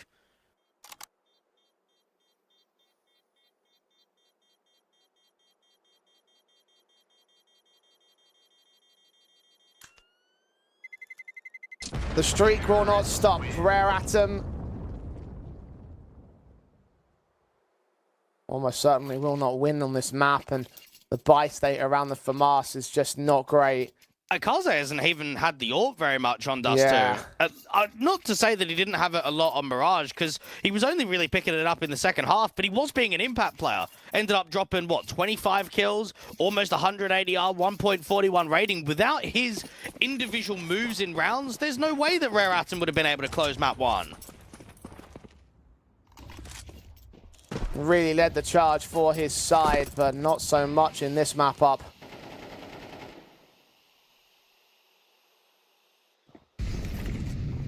Rare Atom unable to replicate performances, and Dust 2, their pick, will fall out of favour. At least a lot of information has been given away by Cybershock onto this long press, and so the CTs will start stacking players on that A-bomb site. Flashes forward, shot does connect for Kaze, but not enough to get the kill on Notaneki. Trunic's going to press on, fast up, Molotov's head of the HGs coming in against Child King, who's going to force him out of the way. Blind sprays at Trunic with the information given up, looks above the smoke as well towards Cross, getting somebody and finding some of the same. Triple sequence, quadra in the round. Liang, 1 on 5, no chance. Just Trunic's second best of 3 since joining the team, and he is 17 and 4 and looking for the ace. And he gets it. He's third highest rated player of the entire board of the last map as well, so he's having a hell of a series thus far. For Rare Atom, they are victims to his prowess, and the prowess of the rest of Cybershock as well is not just Trunic that's going. Fenneman's AWP has been clinical, Levantino's impact. The aggressive plays have been well felt. And they have conceded 12 rounds in a row to map point for Cybershock. Will they make it the straight 13? One rifle by to deny. And he's actually only on loan, Jay, and on a short-term loan. He's only here for 2 months, so basically just the end of the year. Bet someone behind the scenes is looking to try and figure out if they can make an extension deal happen. Oh, I'm sure if they do well towards the end of the year, that will be a conversation. He's caught another kill to open up. Somebody down. Lovicus in from mid, gets smoked off. Liang not ready for the player. He'll start to creep forward behind that smoke, and Lovicus will hide in cubby corner. He doesn't need to make a move. And he's got a little bit too overly aggressive, and Liang also catches the extension of Lovicus the same, so advantage sits for Rare Atom this time. Incendiary's well timed. The exit Summer will get only 1 kill out of it. Notaneki is going to have the bomb on his back, try to look for the plant as well. Molotov in the window will ensure it, and the player, the HG on Fenneman has knocked him out, so it's Notaneki to try and clutch a 1 versus 3 to close the map. 1 kill found, 2, and the third lineup locks in a 3rd map for Cybershock. Oh, what a way to close. 13 in a row. Cybershock really didn't give many chances over to Rare Atom at all, and it's a statement from what was a fairly competitive back and forth game on map 1 to just a stomp, just an absolute landslide on Dust 2. Yeah, look, I mean, the way I assess things is the fact that you said before on the first map, and rightfully so, that Cybershock played the better side. They just let themselves down in a few little bits and pieces, and in this case, Kaze couldn't quite get the same level of impact. The rest of the team couldn't form around him at the same time here in the second map, and Cybershock punished. They had so many players firing on all cylinders, and they showed exactly why we had that assessment. 13 rounds in a row. You take away the pistol and the streak that's gotten out of there, that would have been 13-0. And you're talking about a Cybershock roster that don't even play this map, haven't played it in a month, haven't won it in quite a while. They're now going into a 3rd map decider of Ancient that they play heaps of. They pick it in best of 3s on time to time when Anubis isn't available. They just get a lot of wins under their belt in this decider. So I'm looking at Ancient from a veto perspective, and I'm thinking if they can show that on Dust 2, then surely they must be showing proficient levels on Ancient. Yeah, this is where the onus of the series shifts once again. Came into this expecting Cybershock to be the favourites, may have had our faith tested on that Mirage, but Dust 2 has restored all confidence in the CIS squad. As you mentioned, Ancient is our 3rd and final map after this break to see whether Rare Atom can stay alive. Join us when we return.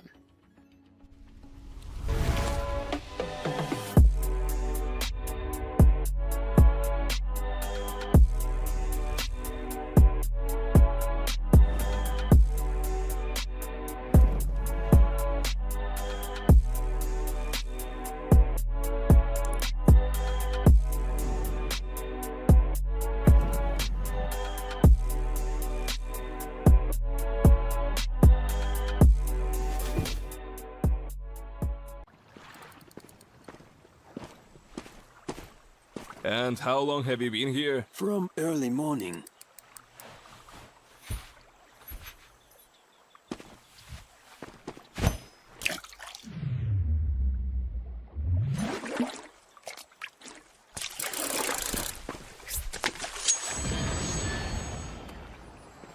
Take notes, kids. Hey, was that a bait? Will you share? Hellcase, don't miss your luck. Act like you know how this goes.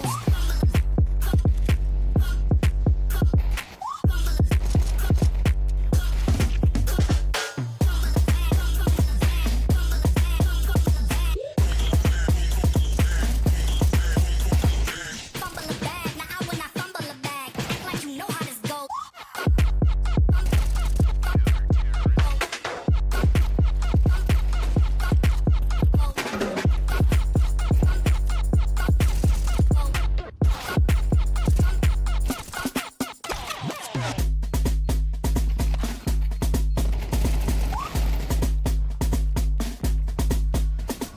Fumble a bag, now I will not fumble a bag.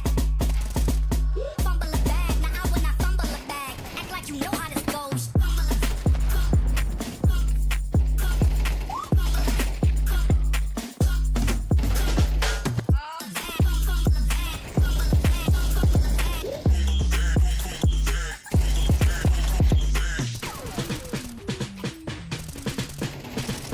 Fumble a bag, now I will not fumble a bag. Act like you know how this goes.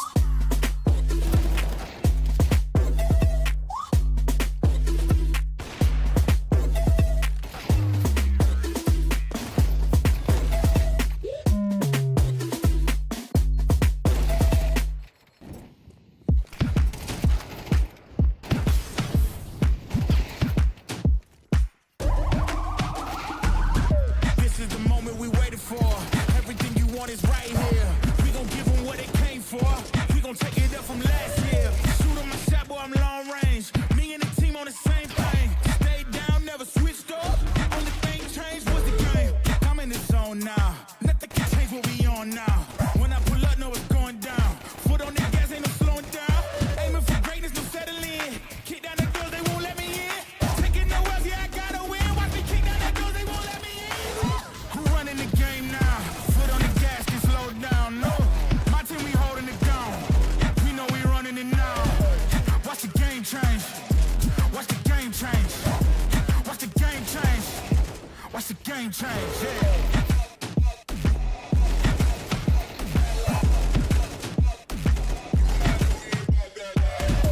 Watch the game change.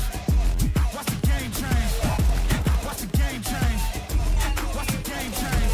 I do not gamble, but bet on me. Tell them that's like, yeah, it's still out there. I'm taking a shot for my enemies. I can't waste no more time on my energy. I know they know I got it on lock. Go against me, that's a long shot. Cause I'm counting wins all around the clock. Never doubt me, boy, I don't stop. Who do you feel when they make you the monster? I am not scared of none of you imposters. Taking the lead now while they watching. Think you should leave now while the option. Taking no L's, yeah, I gotta win. Watch me kick down the doors, they won't let me in. Who running the game now? Foot on the gas, can slow down. No, my team, we holding it down. We know we running it now. Watch the game change. Watch the game change. Watch the game change. Watch the game change. Yeah.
Don't worry about tomorrow. Stop thinking about tomorrow. Yeah, let's not worry about tomorrow.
What kind of shame is this?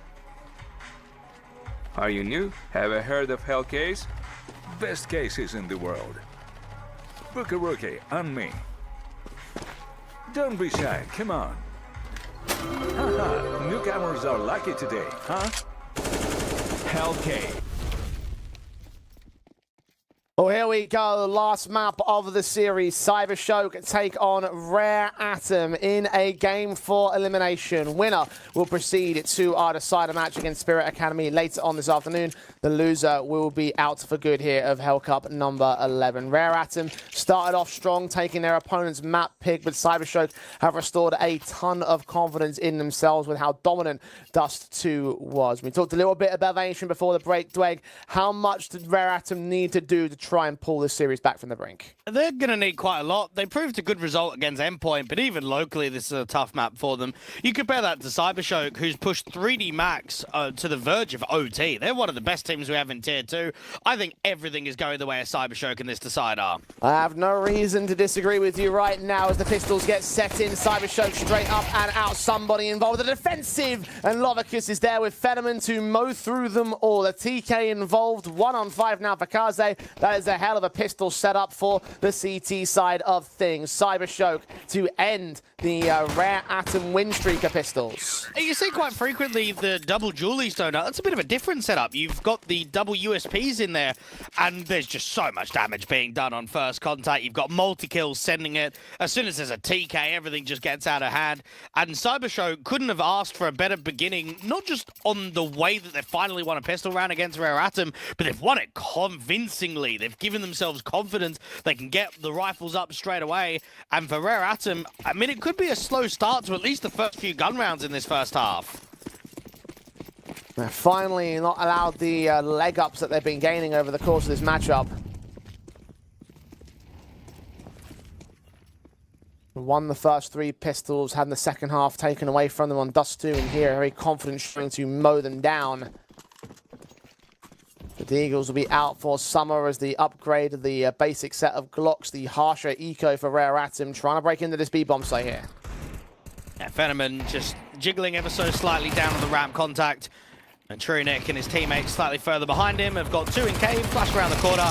Easy picks for the CTs. Ling Hang, the last one left, just hoping for 1 single kill. Does get 1, so for a low investment, they could be happy with at least something. Now the main priority has to be that gun round. That's where the focus has got to be locked in. Rifles are plenty, and plenty of cash available for the players that fell over on the CT side. So see the AWP in for Fenneman. SMG for Truenick to just continue to hold basis of the bonus weapons. And Cybershock, very fast start in the 3rd map, hoping to make it a fast close as well. Early doors, but how dominant they looked on Dust 2. A lot have to mount up against on the Rare Atom side to try and put them back down. The aggression towards mid for Notaneki, uncontested by Rare Atom. Levantino taking all of that space aggressively to sit on the front side of shelf. A lot of space being taken away, and Rare Atom are just sandwiched, both outside elbow and towards the bottom of lane. No contacts have been taken as of yet. Happy to run the clock.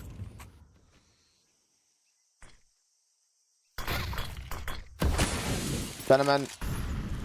Incendiaries up to block. Depressing from that main entrance, watching from the mid contact, but no one's being seen on the T side. You've got range fights from Lovicus that will see that main entrance on the A play. B is where the bomb is, though. Now, Fenneman is playing very defensively. Levantino in the MP9 thinking about making an info play. They're just going to walk contact down from the bottom of ramp, and Lovicus has already dealt with one of those A-lurks. Child King found. The SMG found by Kaze, jumping up to spot for information. Levantino was close, and now Notaneki's going to see that bomb carrier here. Flashing against him, saves his teammate. Liang can take Levantino down, but not able to deal with Notaneki. And 30 seconds for somebody to come right back in from that A-site lurk and get back into the retake, try and plant that bomb. Of course, win the 1 versus 3. It's not going to happen. Actually, a really good setup there from Cybershock. So they clear ramp, they go 1 for 1. So immediately you're thinking, okay, if we've dealt with ramp, it's probably going to be a cave acceleration. And the long player is just playing an off angle, not peeking directly into cave, but waiting for the cave players to come out. And because of that, you could just clothesline. You could just pincer in between the two. Extremely difficult for the T's to get out of there. Li Hang basically needed to follow up with that multi. Rare Atom didn't show much. I mean, what doesn't help is that they didn't force much of an over-rotate, did they? They put, what, a bit of util down towards A. They had a couple of lurk attempts, and the B players just aren't moving. They're not forcing the send. They're not over-rotating because of the fake.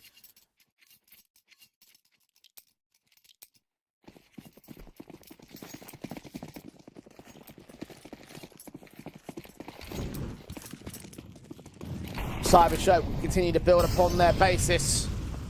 One rifle for somebody saved in. Rare Atom can't afford to buy around it. They will be able to force out the opening kill. Somebody's luck will take Notaneki down towards that mid face, and Trunic's going to get caught as well with the Tech 9. Lovicus finds Child King elsewhere. Somebody trying to hold that trade together because Lovicus is low HP and he'll get his quick burst fire. So Rare Atom will find another one of those low buy steal rounds. It might be something that helps them out to at least start on the T side. Fenneman, does he even want to go for this? I mean, 1v2, the money's not that great. Saving the AWP actually does seem quite contentious right now. There's no smokes to the back lines, and he's hunting towards the A site. He's not going to see anything there, so you'll recognise that it's best just to hold on to the weapon. Run away from all of the Rare Atom remaining players. Good efforts to hold the trades and make it expensive as best they can, at least try not to relieve the investments. It is a steal from the Rare Atom side, and they're first on the board of Ancient. And the problem that Rare Atom have, even thinking back to the veto process at the beginning of the best of three, is that whether you go Ancient or Anubis, you're going to be up against a lot of reps of your opposition. So they're going to have some fundamental good CS being played. They're going to catch some pretty good timings. So where do you catch them off? By being maybe a little bit freaky, right? Being a little bit wild, being aggressive. We've seen quite frequently that these eco steals have been one off of pure acceleration of pace. And right there, it was just an explosion where players just started dropping instantly.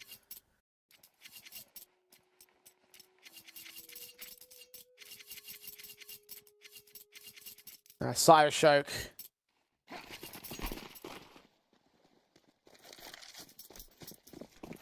Tested for the first time on this map.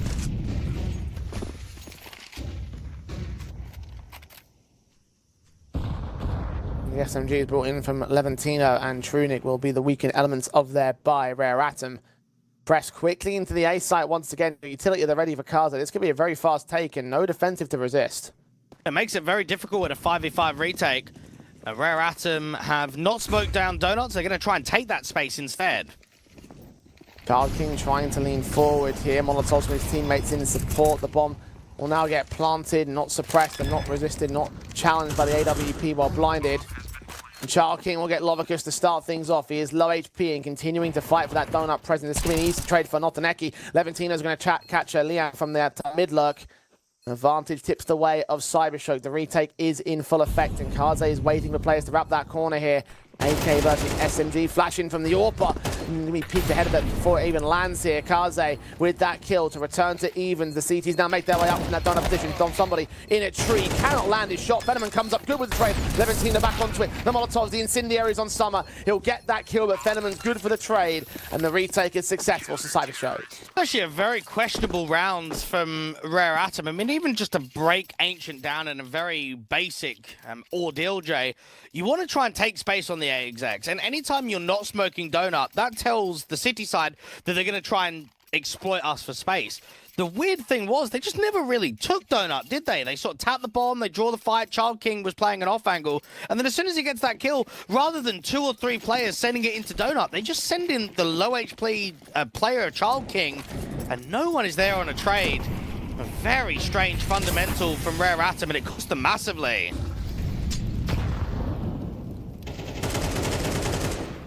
Engagement from Child King, and Summer lines him up in mid and knocks him down. 2 for Child King.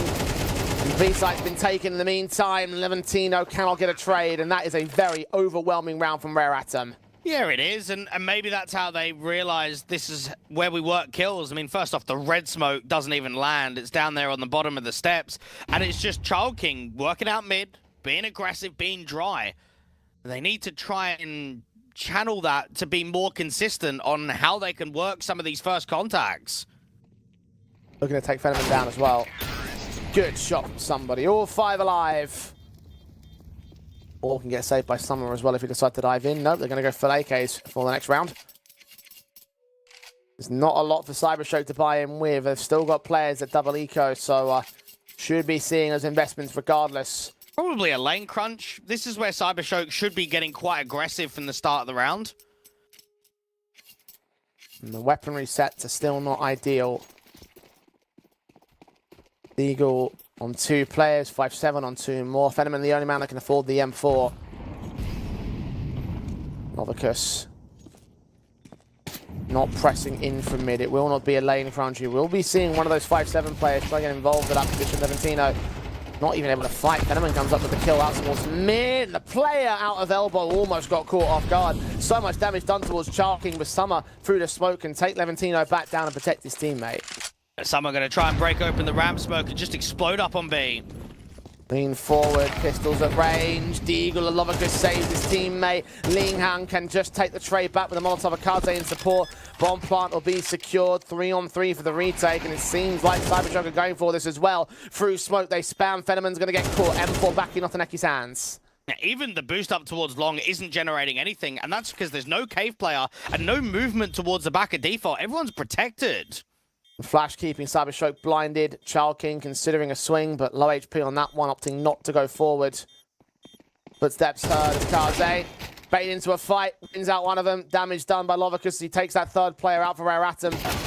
Grabbing that M4, cannot connect onto Child King and ultimately will not be successful. Even with that damage, it won't mean much in the interim because Cyberstroke don't have the cash to rebuy and continue to force the fights. Well, Leventino will be kicking himself because he knows he should be getting that elbow kill. With that position, with the height advantage of the 5-7, you had the elbow individual on what? Red HP, I think it was about 17, 18. One more good bullet, Leventino gets that kill. He can run shelf, pick up the rifle. Mate, that's a completely different round. It's probably a round victory for Cyberstroke. I'd agree.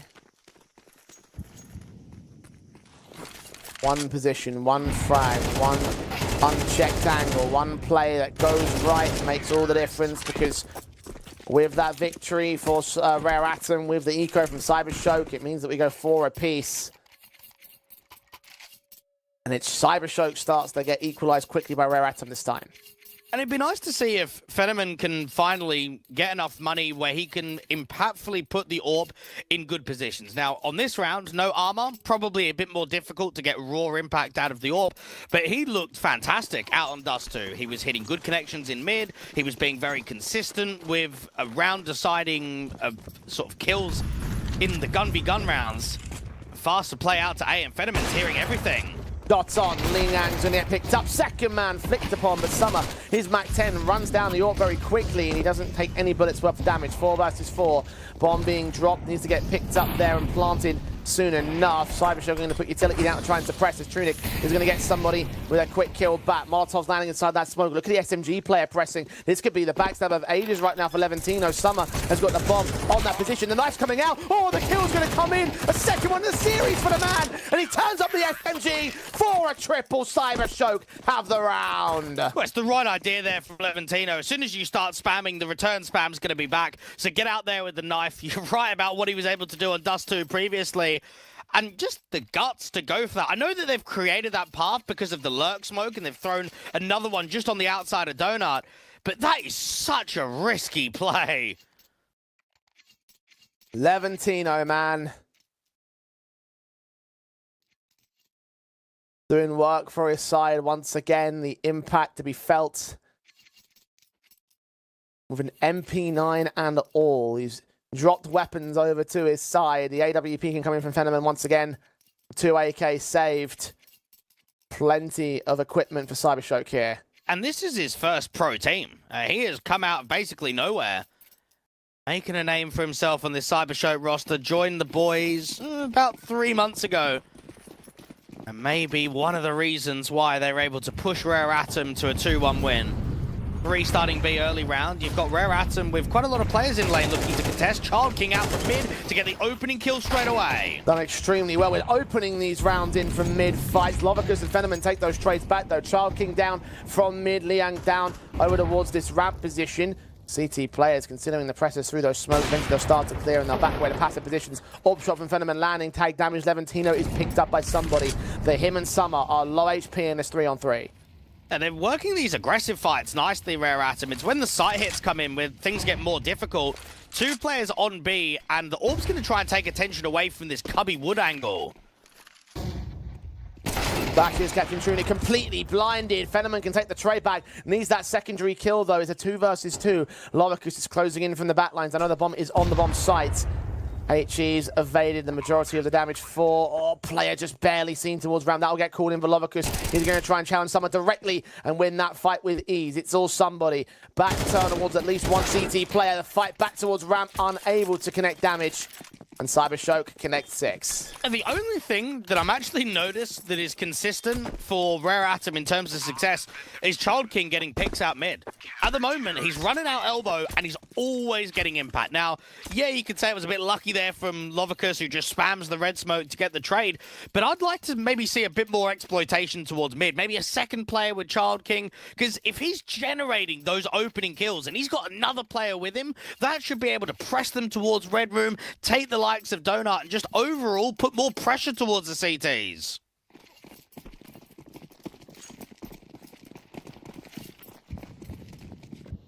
Rare Atom working off their bomb plant bonus for the next round. Round 12 is around the corner as well. Cybershock at minimum 6. Can they make another 8-4 half happen? It's definitely possible, but Rare Atom are continuing to bring the aggressive fights in and make success happen. This time for Liang. Levantino picked up. Fenneman smoked off from Donut. Kaze waiting for aggression to come out from the bottom of ramp.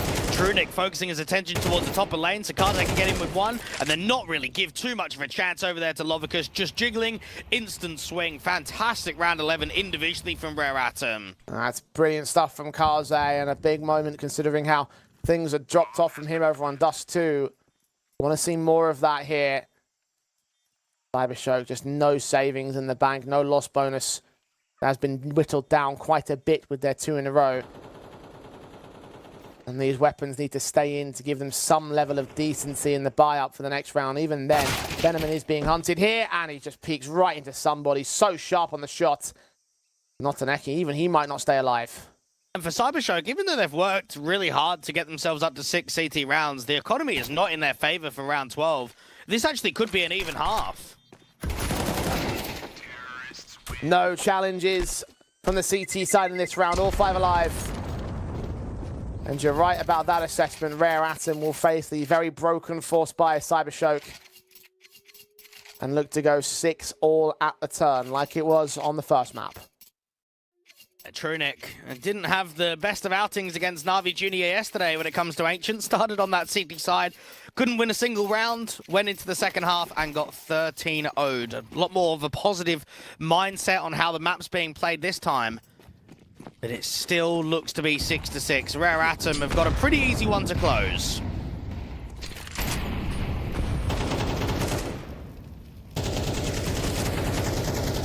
Pistol basis only.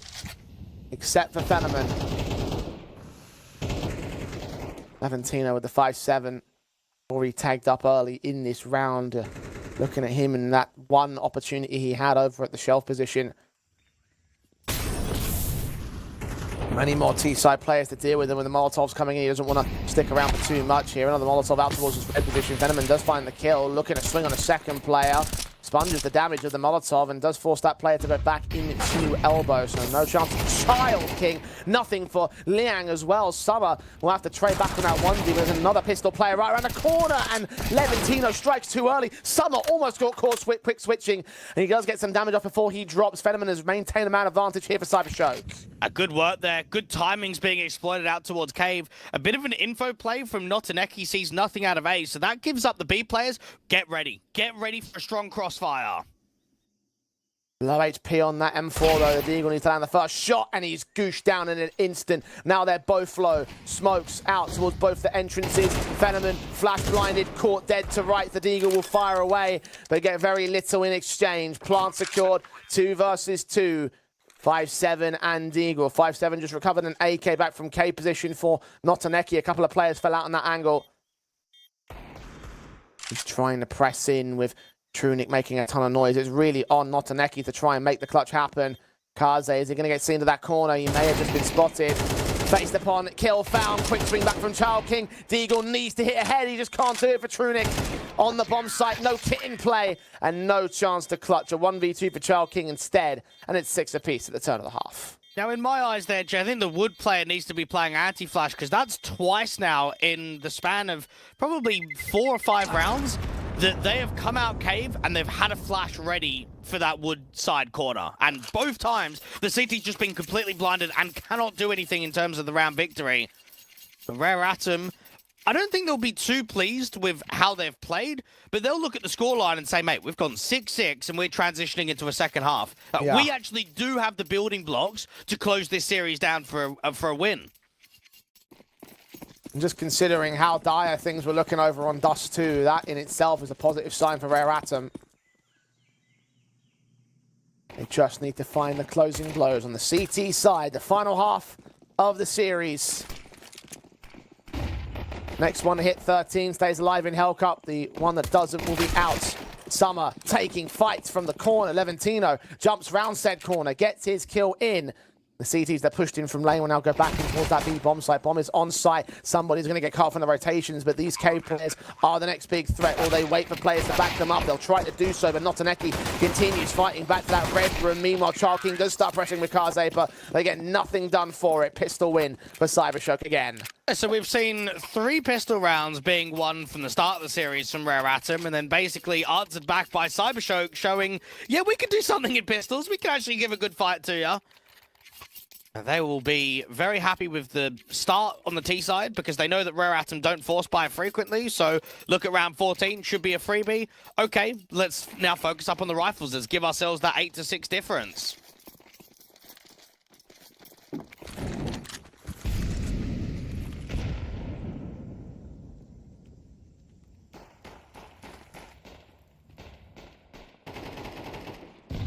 Rare Atom don't have much that they can push forward with here. I'm sure that these AKs don't get caught on the corner positions. And we'll still see some HP damage to Levantino, but he maintains his life over on that B-bomb site. So the one key threat that they generated doesn't seem like it's going to get followed up upon. Same story towards the A-bomb site as well. 1v5 for Child King. Formality round to end things off for Rare Atom and go towards the gun buy. Rare Atom need to be pushing for that decider. Oh, I should say more from the decider best of 3 than the decider map. Because I think when you've got the RMR in such a close span of time, you do want to build up confidence. I don't think you'll be too happy with the European campaign. A little bit of comedy there in mid when the players almost taking each other down. Yeah, I'm glad that made you laugh, Jay, and not the whole point of confidence and like, what actually is important for Rare Atom. Well, it's funny because you're making a serious point really and they're doing that. It's the juxtaposition of the seriousness of the situation. Yeah. And then Levantino nearly taking Phenomen out. Watch this. Boom. Lovely stuff. Yeah, no, but you are right. They need to push for this. Because, again, elimination in this series, and Rare Atom right now are looking like the most likely team to concede that. Down on the board by 2 rounds. Money bolstered. The saving should allow for Cybershock to reinvest in the next. Even with a Mat 10 involved, can play this more as a bonus weapon and still take headshots on Kaze and Summer. In mid for Lovicus's initial lead. Flashes in against Liang, pushing him back. A lot of space being taken and not much CT fight back for it. And Child King with a spam down from bottom lane. Lihang gets aggressive out from Donut with his teammate of Kaze. And they actually do work an opener. The problem is they don't know about Notaneki out here in red. Now they do as he takes Kaze down. Low HP or half HP for the man. He still finds the fight on Liang. Individuals dropping the main player of the T side. And now A site looks to be a tasty target. Somebody rotated back to try and deal with the man. Now he can cut rotations of Levantino, but not defend the bomb site. All about timing here from somebody, because he knows he needs to fight against this player under shelf before they can focus attention back on A. Turning his attention towards the A site itself, they think they're completely clear up in mid. Notanaki, he's been known about. Bomb carrier seen, 2 to go down. Oh no, they checked for it! Somebody waited a little bit too long. Summer tries to swing ahead and strike. Fenneman is going to find him. And now Child King is close to the bomb plant position. 20 seconds for them to plant it on the Cybershock side. Needs to hunt for this kill. Molotov smokes, I should say, inbound. He gets that kill anyway. Fenneman now to press up to the site, to press to the back boxes. Heard him rotating. Gonna tap that bomb. Child King, he's gonna press. He may well find him, and he does. Rare Atom, a must-win rifle victory brought back from the brink. Summer and somebody are going to be looking at that one from an in-game leader and maybe a whiff perspective and think, oh, thank goodness, that's finally come through in the end. Because I actually think somebody's done everything right there. He's played the trigger discipline. He wants to try and deal with the other site player before focusing on the bomb planter. And just before he starts to fire, Trunix just turns around. So that's a raging kind of moment, but redeemed with the 1v2 in the end. Expensive round for Rare Atom, though. Cybershock still got their bomb plant bonuses, so you'll see them pressing in very quickly against these AKs that were saved. And the SMG's out with 3 players. Levantino losing the opening fight to the CT side. Child King, deadly as you like him. Top fragger for Rare Atom in this map. Of the server at the moment, Loverfish trying to trade back, seeing a shoulder, forcing that player to fall. Child King really struggled in that series yesterday versus Spirit Academy, dropping just 20 kills across both maps combined. But out here on Ancient, he looks to be a star player. We saw great impact from him in Elbow in the first half, and now transitioning into Cave, we are getting consistent raw kills from him. Lobicus up against the MP9, gives away a multi, and Kaze still alive. Only a quarter HP damage done towards him as well. Fenneman's all posted, jumped around the corner to try to bait him. Kaze finally gets him to miss a bullet. Meanwhile, the AK of Trunix tries to strike back on the B site itself. He gets a kill. Fenneman finally forces out Kaze. Got a player back towards short. The SMG of Summer with half HP still for Trunix, and a backstab of somebody is closing in as well. From the back lines, another rifle will peek in. Fenneman at point blank overcooks the flick, and somebody takes him. Trunix in a 1 versus 3. Bomb lost, 30 seconds remaining, and somebody swings for the double. Rare Atom, another round on the board, and they are squared up against Cybershock. And you've gone from a lack of competitive round victory that was reliant on a clutch to now a comfortable win. That's where you start getting rounds in a row. That's where you start putting pressure towards the CIS squad of Cybershock. A good work out there from Kaze in Cheetah. You've got Child King that's ripping right now. And then somebody to get those last couple. 8-8, about to be a lead for Rare Atom. The Chinese squad is charging ahead. Cybershock, all they can do is try and rush the site, get a bomb plant at best. Now prod towards the A site, but not get any of the rush involved there. It's just a quick bait and switch, but no kills found early by either side, even the AWP Kaze missing. Back into mid, they look to lean. Somebody seen them. Burst fire from the pit position. Liang also involved with his AK, triple bounce. We'll get one of those players to drop. Second man not quite falling either. Kaze there to bail him out, keep the AK in play, and keep the lead for Rare Atom with confidence of 4 players alive. Cybershock back on the gun by. And perhaps we're starting to recognize why Rare Atom have gone Ancient over Anubis because of their endpoint official that they played recently. That was the map that they actually picked in that best of 3, and it was the only map that they showed competitive nature. They had a 9-3 T-side half and closed the second half quickly. Now we're looking at them being up 9-8. You've got another gun round here from Cybershock. Win this for the Chinese, and you're up 11-8. Quick forward to Child King, kill found on Notaneki. He's really going now. Fought well on T-side in mid, gonna fight out towards mid for the CT forces as well. Double up found, triple not quite secured. But Lovicus, just with that one responsive, needs to deal with the players coming in from main as well. Somebody gonna see him at the edge of the smoke, get that pick in. And the 2 B leaners are all that remain. Child King looks unbelievable right now. He is hitting so many important jewels.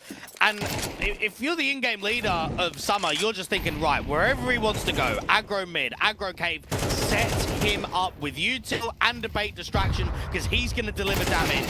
Amphetamine being swung from Shelf, from Cave, from all around. The AK is being picked up from Lihang and Summer. A Rare Atom, this is actually the kind of form that I'm looking at that tells me they could go undefeated here. They could actually go 13-8 because there's a lack of chances, isn't there? Yes, there was the 2v1, but outside of that round, they've just been owned. They've been getting squashed. Cybershock have fought the better level of CS by comparison across the entire series, but at the pivotal moment, at the crucial turn, they could lose their grip on this series, on this best of 3, and on their tournament lives here in Hellcup. Quick up towards the B-bomb site, utility coming in. Flashes keeping everybody blinded. Shard King still enabled for a double regardless. Summer involved, and somebody to close. There barely even any damage being done to Rare Atom there. The half by basis, the Cybershock is getting towards the rifles regardless, but this is must win. To concede this indeed will look for a 13-8 and a 2-1 series for Rare Atom. Well, it's a good read there from Summer, because typically you have your site player quite defensive, and then you have your cave player quite aggressive towards lane, at least in previous rounds. That time, you've got Child King, who's quite defensive on cave, isn't he? He's on reverse default, you've got Summer playing out from long, so it's the recognition that that's just going to be the ramp rush. Get players on contact immediately. Triple bid, run boost out to Shelf. Quick up on somebody. Molotov burning him down a little bit. Levantino still caught. Pick found to the M4. A little bit of damage on transition away. Liang is going to hold towards the corner here at the elbow angle. Fenneman's going to get Summer in the end, but he's taken so much damage for this 4 versus 4. Rare Atom still lead the charge. It's looking positive on the City side. They're making aggressive moves. They're being confident about it. Li Hang is searching in mid, waiting for a contact elbow, waiting for a walk attempt to come from Shelf.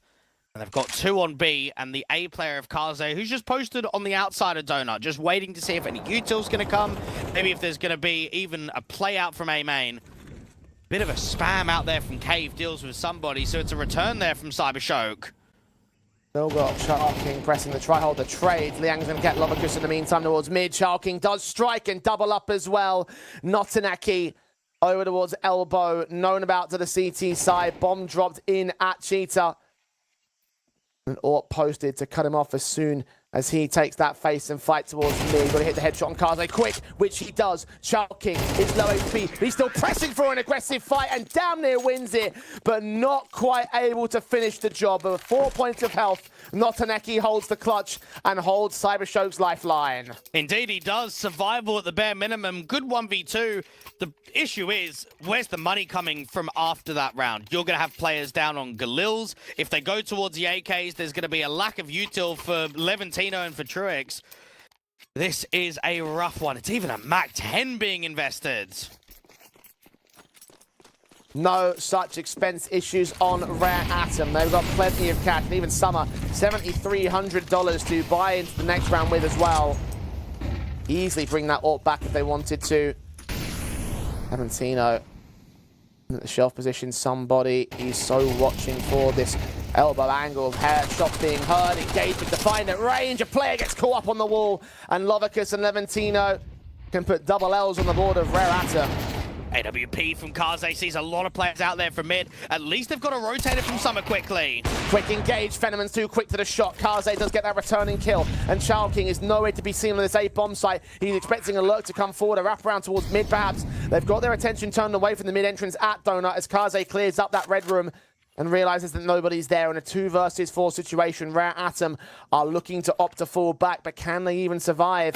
Runic backed up towards long, shot on, Kaze found. Child King does take that trade back, can hold on to the AWP for the next one, but will not hold the round. And needs to be careful he doesn't get hunted here. Drop as many of these T players as possible. Knows there's another player out towards spawn. Doesn't know about the mid player though. I don't know if Fenneman's going to get to a position to challenge Child King though, especially with that smoke in the way. Terrorists win. Another expensive one for the T side. But they can afford to drop guns. They can afford to bring back the true weapons this time.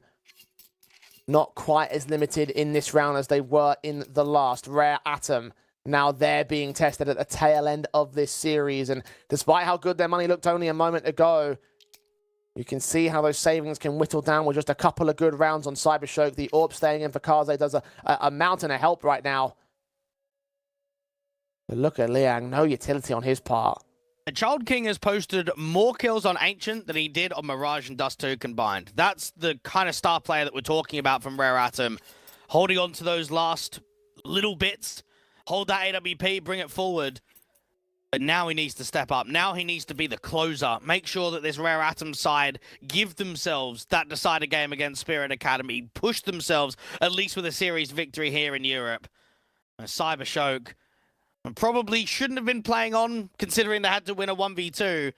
But at 10-11, it could very much well be anybody's game. Now, you can look at the loss bonus and say, at least with a bit of money in the reserve and 2,400 for the T side, they're in a better economy position than Rare Atom are. But the other side of it is it's 11-10. So it's very touch and go. It's going to be very down to the wire with a couple of impact maneuvers that will just make the difference, whether it's Cybershock winning the best of 3 or whether it's Rare Atom.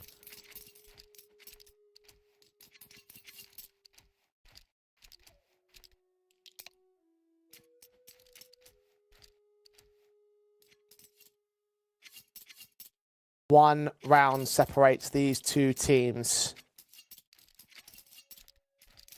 Rare Atom 2 to make up to get to the match victory. Cybershock could really put paid to those thoughts. Money for both sides is in the dumps. This is a swing round. And may well decide the victor of this series, who stays alive to take on Spirit Academy in this afternoon's match.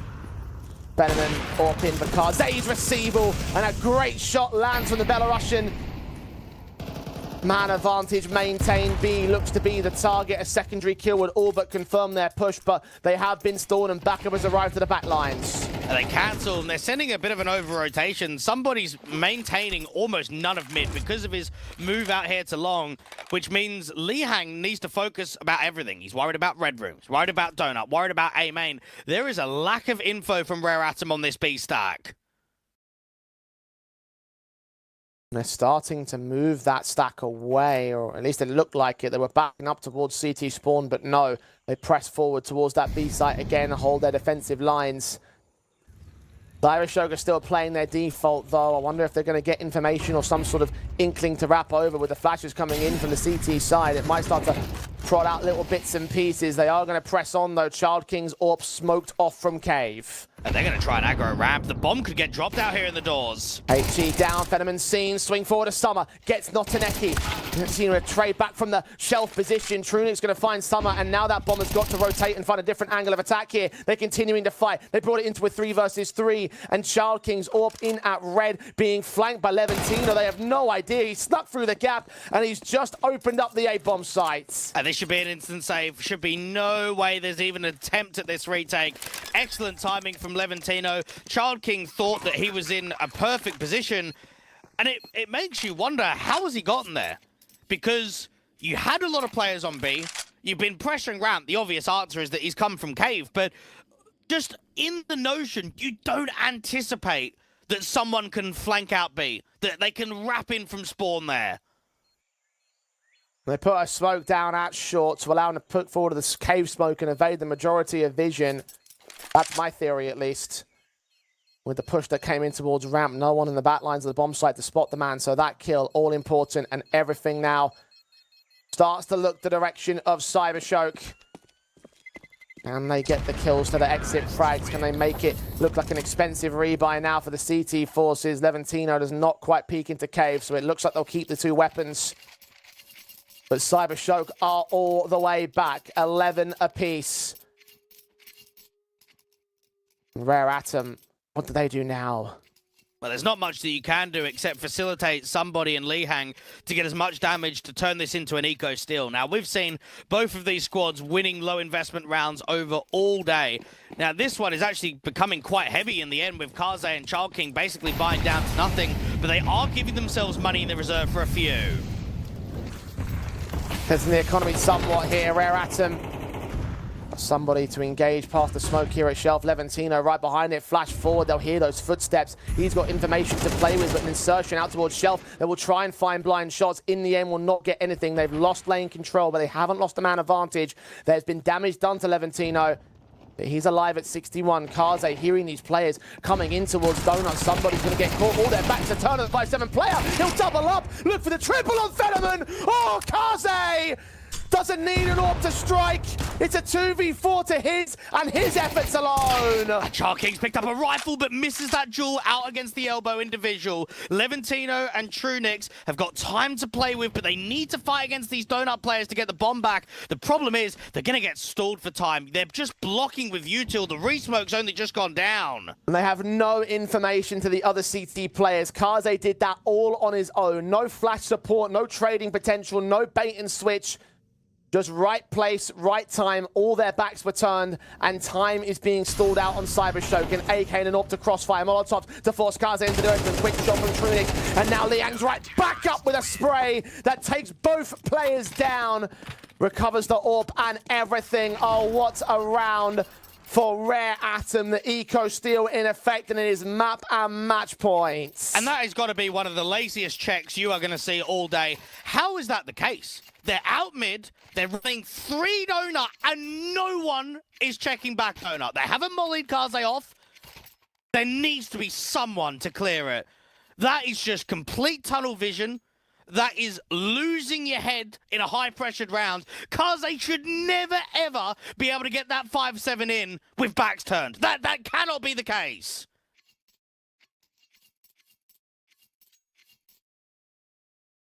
And the tactical for Cybershock coming in to address that is their only one taken in this map. Well, they've given double AKs. They've given momentum. They have tilted themselves after losing that last round. And that's not even to speak of anything the economy situation holds for Cybershock.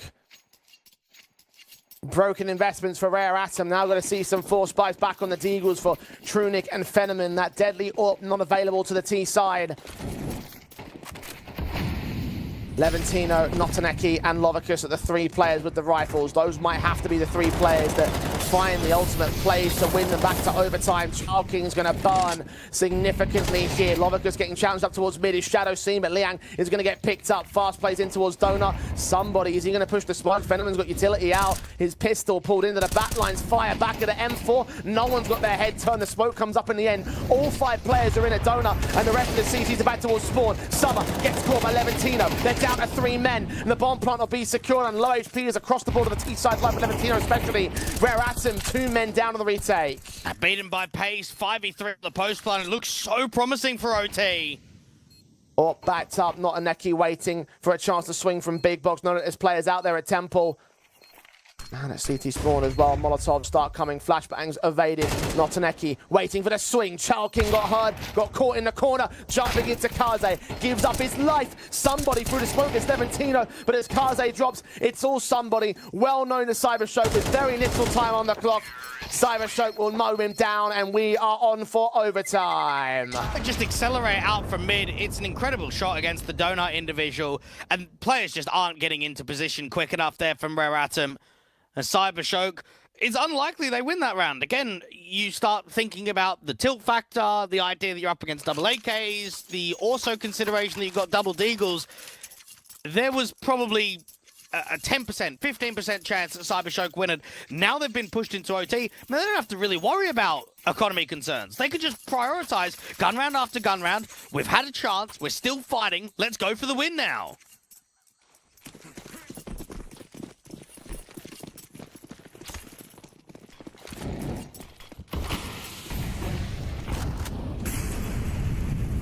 Full-blown OT, Rare Atom. No concerns of the rifle investment and potential ecos that might set them back. Chalking's going to get set back on early HP advantages, though. Pushed away from mid, will continue to put smokes up and suppress the T-side as best he can. Flashbangs in, you're right about this for somebody. Are their backs going to be turned again towards them? The smoke's clear. The bomb carrier's seen. Fenneman turns, but couldn't deal with the pick, and that incendiary will stall them out. These mid players can start pushing forward, and Chalking is going to get Lovicus. Levantino trying to trade, does not last long. Summer finding Trunic on the B-lean. And the last player will fall all the same. Rare Atom back in the lead. It's actually insane that first round of OT, they go for a double A main walk, because they haven't done that all in regulation. And maybe that's Summer calling something different, realizing, okay, we haven't done that. That will probably catch them off. Everyone's tunnel visioned. Yeah, there's a slight turnaround from the bomb carrier to look towards Elbow, but they weren't anticipating. They weren't ready for that setup. Rare Atom, similar to the previous one in round 24, they hold on to the double AKs. They give themselves the extra bonus. Oh, somebody just about comes up with the kill on Lovicus with the HE support of Liang. AK swapped up to as well towards that mid-fight, so plenty of rifles to push the damage on the Rare Atom side. Summer's got another AK in against Trunix. Power head turned away, expecting a flashbang to come forward to look on towards lane. It enables the 4 versus 4 to come in pretty easily. Chaos in the early rounds. Molotov's getting sent in. Somebody with that incendiary to block them away from the cheetah entrance. But it's HP advantage in the 4-on-4. And these players are just getting more and more aggressive. Child King pressing on the edge of the ramp smoke and trying to double dip, ends up being spammed back up. Somebody's at least out on the site and out here at top of cave. Hearing those footsteps of Leventino covered off towards the elbow presence as well. Notaneki is not going to see him aggressing. He's sat back in cheetah instead. Cybershock finally apply the brakes. 50 seconds for the hit. Well, you've got somebody that can't really defend B. The best that he can hope for is cut players moving up to top lane. But if that bomb gets planted, or at least gets tapped, he probably won't swing. Somebody leaning. Liang's going to catch a kill in mid, and Fenneman's caught napping. Bomb dropped. Leventino, 30 seconds, and well known towards the CT side. Swung upon with his back turned. Rare Atom locking another. And don't I say it quite frequently, Jay? The team that struggled to close into OT always wins the first. Well, not only has that happened, but we have got multi-rounds. We have now got a Rare Atom that could be looking at the 3-0.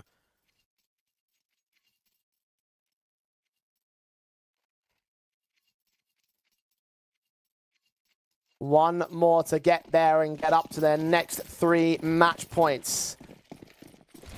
They had the one in regulation. Do the exact same right here in overtime. Fast plays in towards lane. Look at Chalky and his aggression. He's done so well. This time caught by Leventino. Trying to check that corner. The AK wins the fight. An aggressive move finally being answered. But what about the next play? You've got Kaze with the AWP aggressive into Cheetah. Don't see the AWP playing this angle all that frequently. Getting pushed away as a result here. Molotov's against him. Leventino will see the HEs coming into position. Player out in the open. Somebody couldn't connect the full-blown spray. Summer baiting out the pistol. Player, a knife coming in from Leventino again, trying the cheeky styles. It cost him his life. Will it cost his team the round? It's still up by a man. Notaneki will trade back Kaze. Summer is on the bomb site though, dropping Trunic, dealing with Notaneki, or at least pushing him back. Now the rotation's coming into Liang's position here at Donut. They did prod. He's now known towards the T side. Molotovs will suppress them from red. Fenneman's AWP still watching for a pick. Will drop down, not land the flick though. The top fragger struggling in OT. Summer's got good timing against Lovicus. This is all about the reposition from Lihang, how he fights against the next mid player. Lovicus starting to press up towards him. The bomb, of course, exposed in at mid. Now Summers join Liang. Lovicus recovering the bomb, but Liang's swing has got him, and Notaneki has got to press right to the contact. A triple in a donut. Rare Atom have just backhanded Cybershock. 15-12. It is map and match point again. Well, I'll put my foot down and say that Leventino has just full trolled that round by going for a knife. If he comes out there with his weapon drawn, that's an easy kill against the AWPer. It's one that makes a difference in the round. Yeah, it's been comical that you've had these knife kills throughout the series, but in that round, when you're 0-2 in overtime and you're desperately in need for that kill, that has cost them.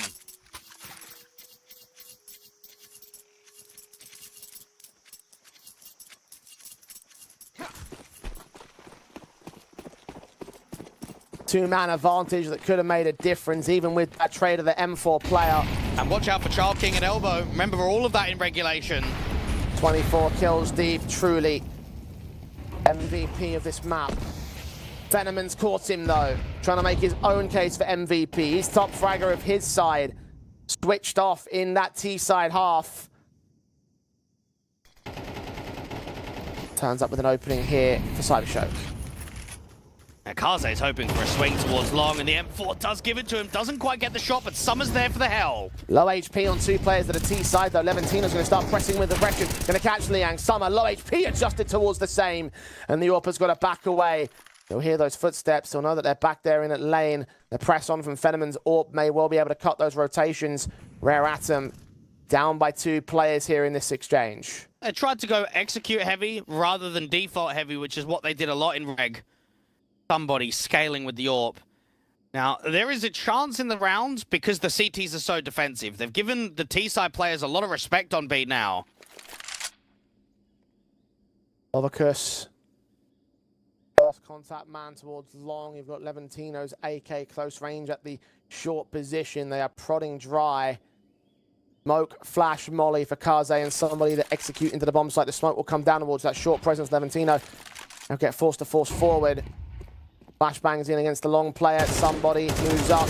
Oh, the spam! Heard the tags. Levantino able to escape at 5 points of health. Reface. Get to the bomb site. Kaze and somebody have again traded 2v2. One trade back from Notaneki has saved his team for the time being. 8 seconds though. Kaze needs the plant. Fenneman, he's closing in slowly. Notaneki comes up good. And Cybershow barely hold their lives. You can see a world and a way that 2v4 is workable. As soon as he challenges against the deep long player, you know if that headshot comes in immediately, it's just done. That round is just completely over, and it is a 16-12 scoreline. Cybershow, they'll be happy they've closed the round down, but they won't be happy with the advantage that they had about how close that got.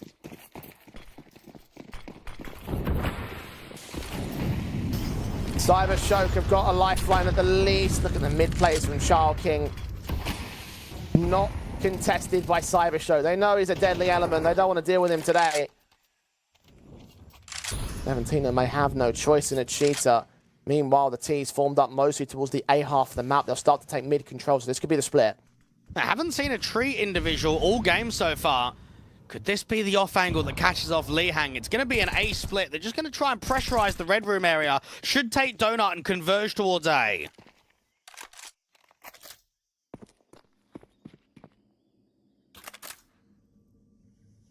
Lovicus. Lion sprays, giving away his position. Black will start coming in, the T start pressing in. Summer is going to get caught. Somebody off of another 1v1 fight. Child King can trade it back. Now it's Notaneki in the corner, fighting from the back wall, getting the kill on Liang, turning it to a 4 versus 2, but Child King's good for his trade. And Kaze's AWP trying to spot the players back at CT, down near quarter man, but runs into Fenneman instead. Child King onto the bomb site, bomb in the open, 1 versus 3. He's had a stellar game so far. This would be a stellar clutch to close it if he lands it. Levantino aggressing again, costing another kill against his name. The smoke's down, will force that AWP with a swing as well from Child King. Doesn't know where to go with the M4, the AK, 5 bullets in the mag. The bomb will get picked up, but the plant is not a guarantee.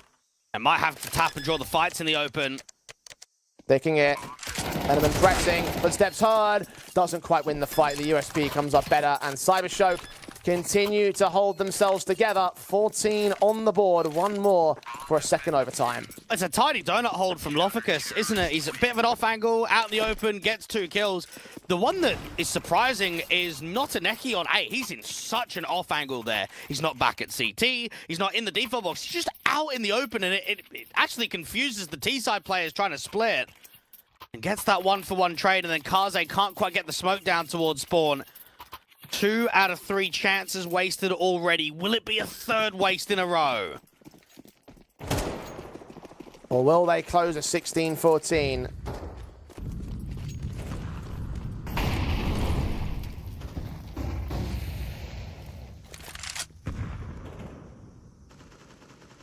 Rare Atom, heavy damage sustained on Kaze's part here early.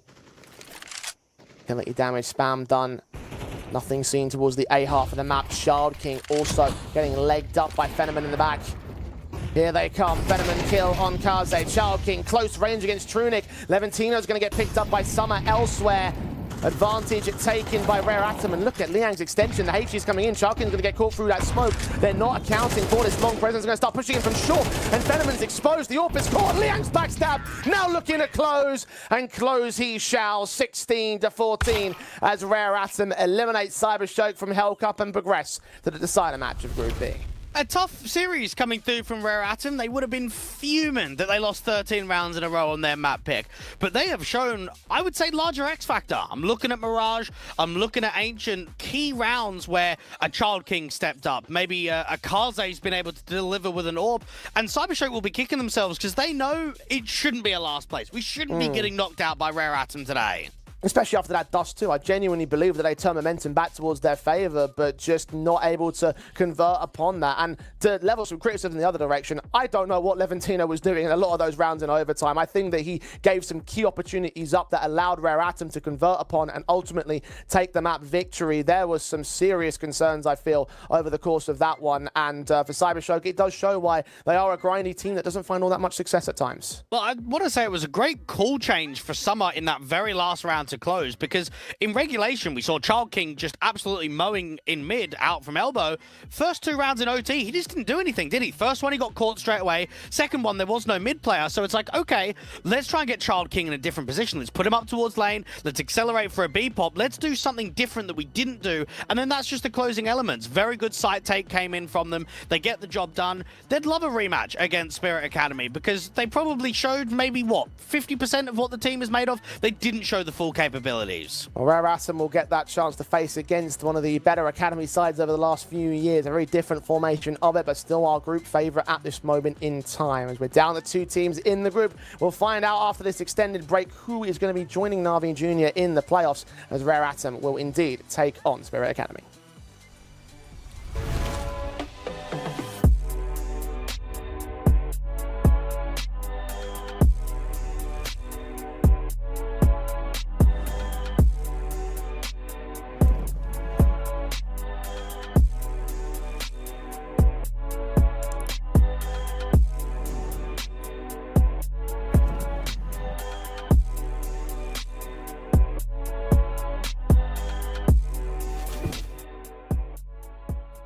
What's in store for Hellcup this time? An enormous giveaway of skins worth over $15,000. Open a new crowdfunding case loaded with amazing skins to boost the tournament prize pool. 2 Twitch giveaways just for viewers. Type raffle in the chat and don't miss your chance to win one of the skins during both tournament stages, the group stage and playoffs. Get ready to join the action.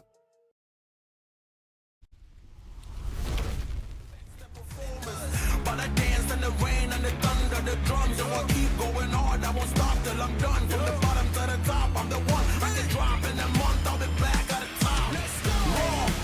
Raw energy. Don't stop, go ahead, get it in. Jump, knock, let me in. Off from blow the house down. Raw energy. Don't stop, go ahead, get it in. Jump, knock, let me in. Off from blow the house down. Yeah, we blow the house down. Yeah, we blow the house down.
catastrophe.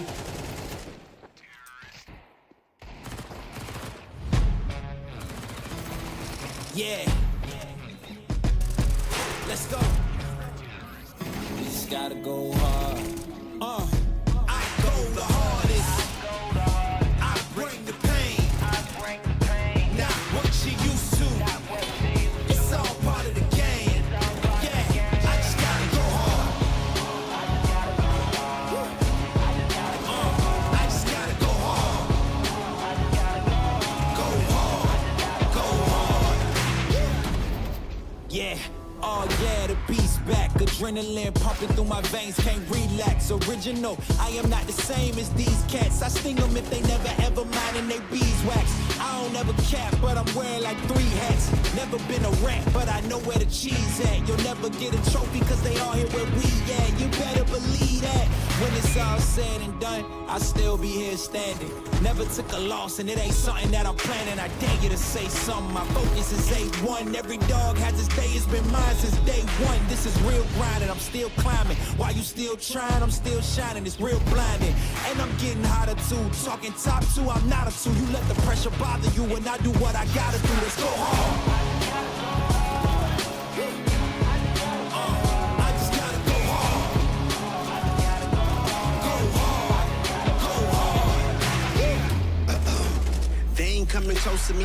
Flow is on atomic, I'm starting fires through poetry. The hardest out, staying loyal, no falling out. And if you step into the court, be ready, we ballin' out. Yeah, the coldest of teens, they know what we bring, don't try us. They know in between, we go for these dreams in silence. Hard work, don't mistake it for magic. We been shooting in the gym, this is target and practice, yeah.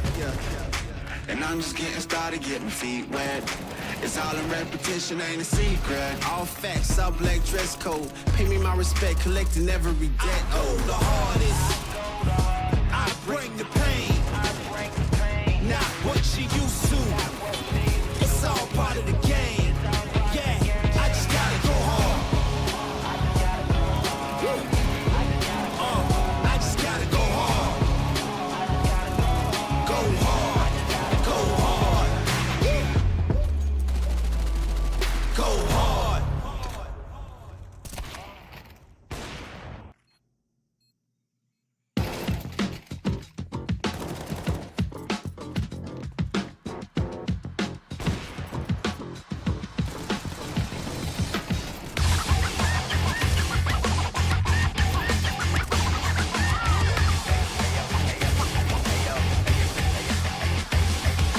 Got from the club with a baddie or 2. She was looking in my eyes cause she wanna be my boo, be my boo, be my boo. I'm here tripping in the stew. If they tryna get her back, then they might've got the loot. Cops all the bids, now I'm about to buy a chain. If the Cubans talking to me, I might get up on my lane. Just in black while we spinning so we never feel the shame. Gotta light up when we do it so we don't gotta feel the pain. I was trying to tell you about that real shit, boy. You've been steady capping on that fake shit, toy. I was trying to tell you about that real shit, boy. Real shit, boy. Real shit, toy.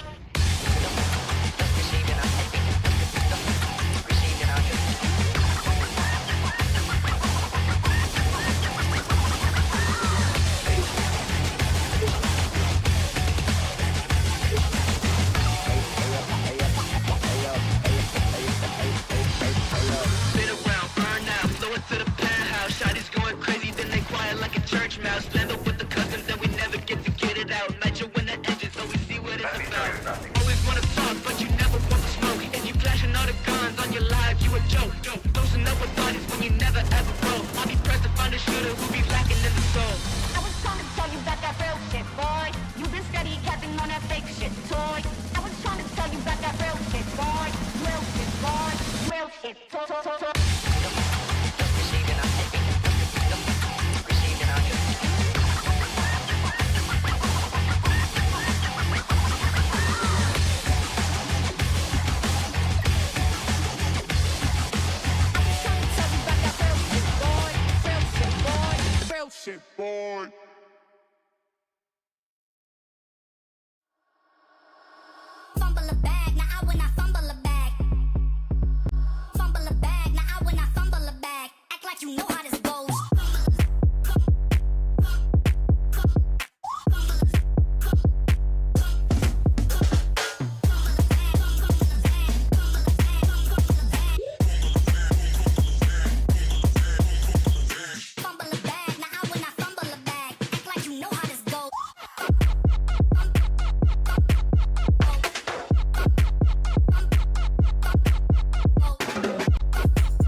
want is right here. We gon' give them what they came for. We gon' take it up from last year. Shoot 'em my shot, boy, I'm long range. Me and the team on the same thing. Stayed down, never switched up. Only thing changed was the game. I'm in the zone now. Nothing can change what we on now. When I pull up, know it's going down. Foot on the gas, ain't no slowing down. Aiming for greatness, no settling. Kick down the doors, they won't let me in. Taking no L's, yeah, I gotta win. Watch me kick down the doors, they won't let me in. Who running the game now? Foot on the gas, can slow down. No, my team, we holding it down. We know we running it now. Watch the game change.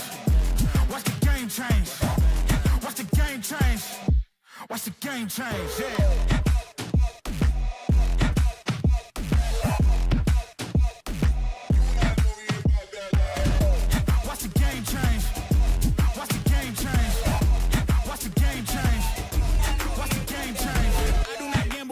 Me.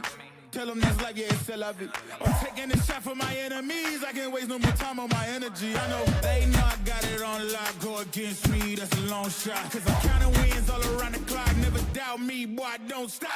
Who do you feel when they make you the monster? I am not scared of none of you imposters. Taking the lead now while they watching. Think you should leave now while the option. Taking no L's, yeah, I gotta win. Watch me kick down the doors, they won't let me in. Who running the game now? Foot on the gas, can slow down, no. We holding it down. We know we running it now. Watch the game change. Watch the game change. Watch the game change. Watch the game change. Yeah.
back, back.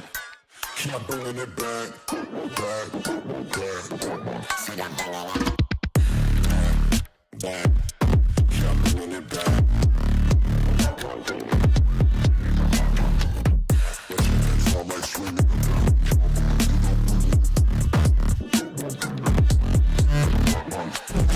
Back, back, keep bringing it back.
You look into your inventory and there's only...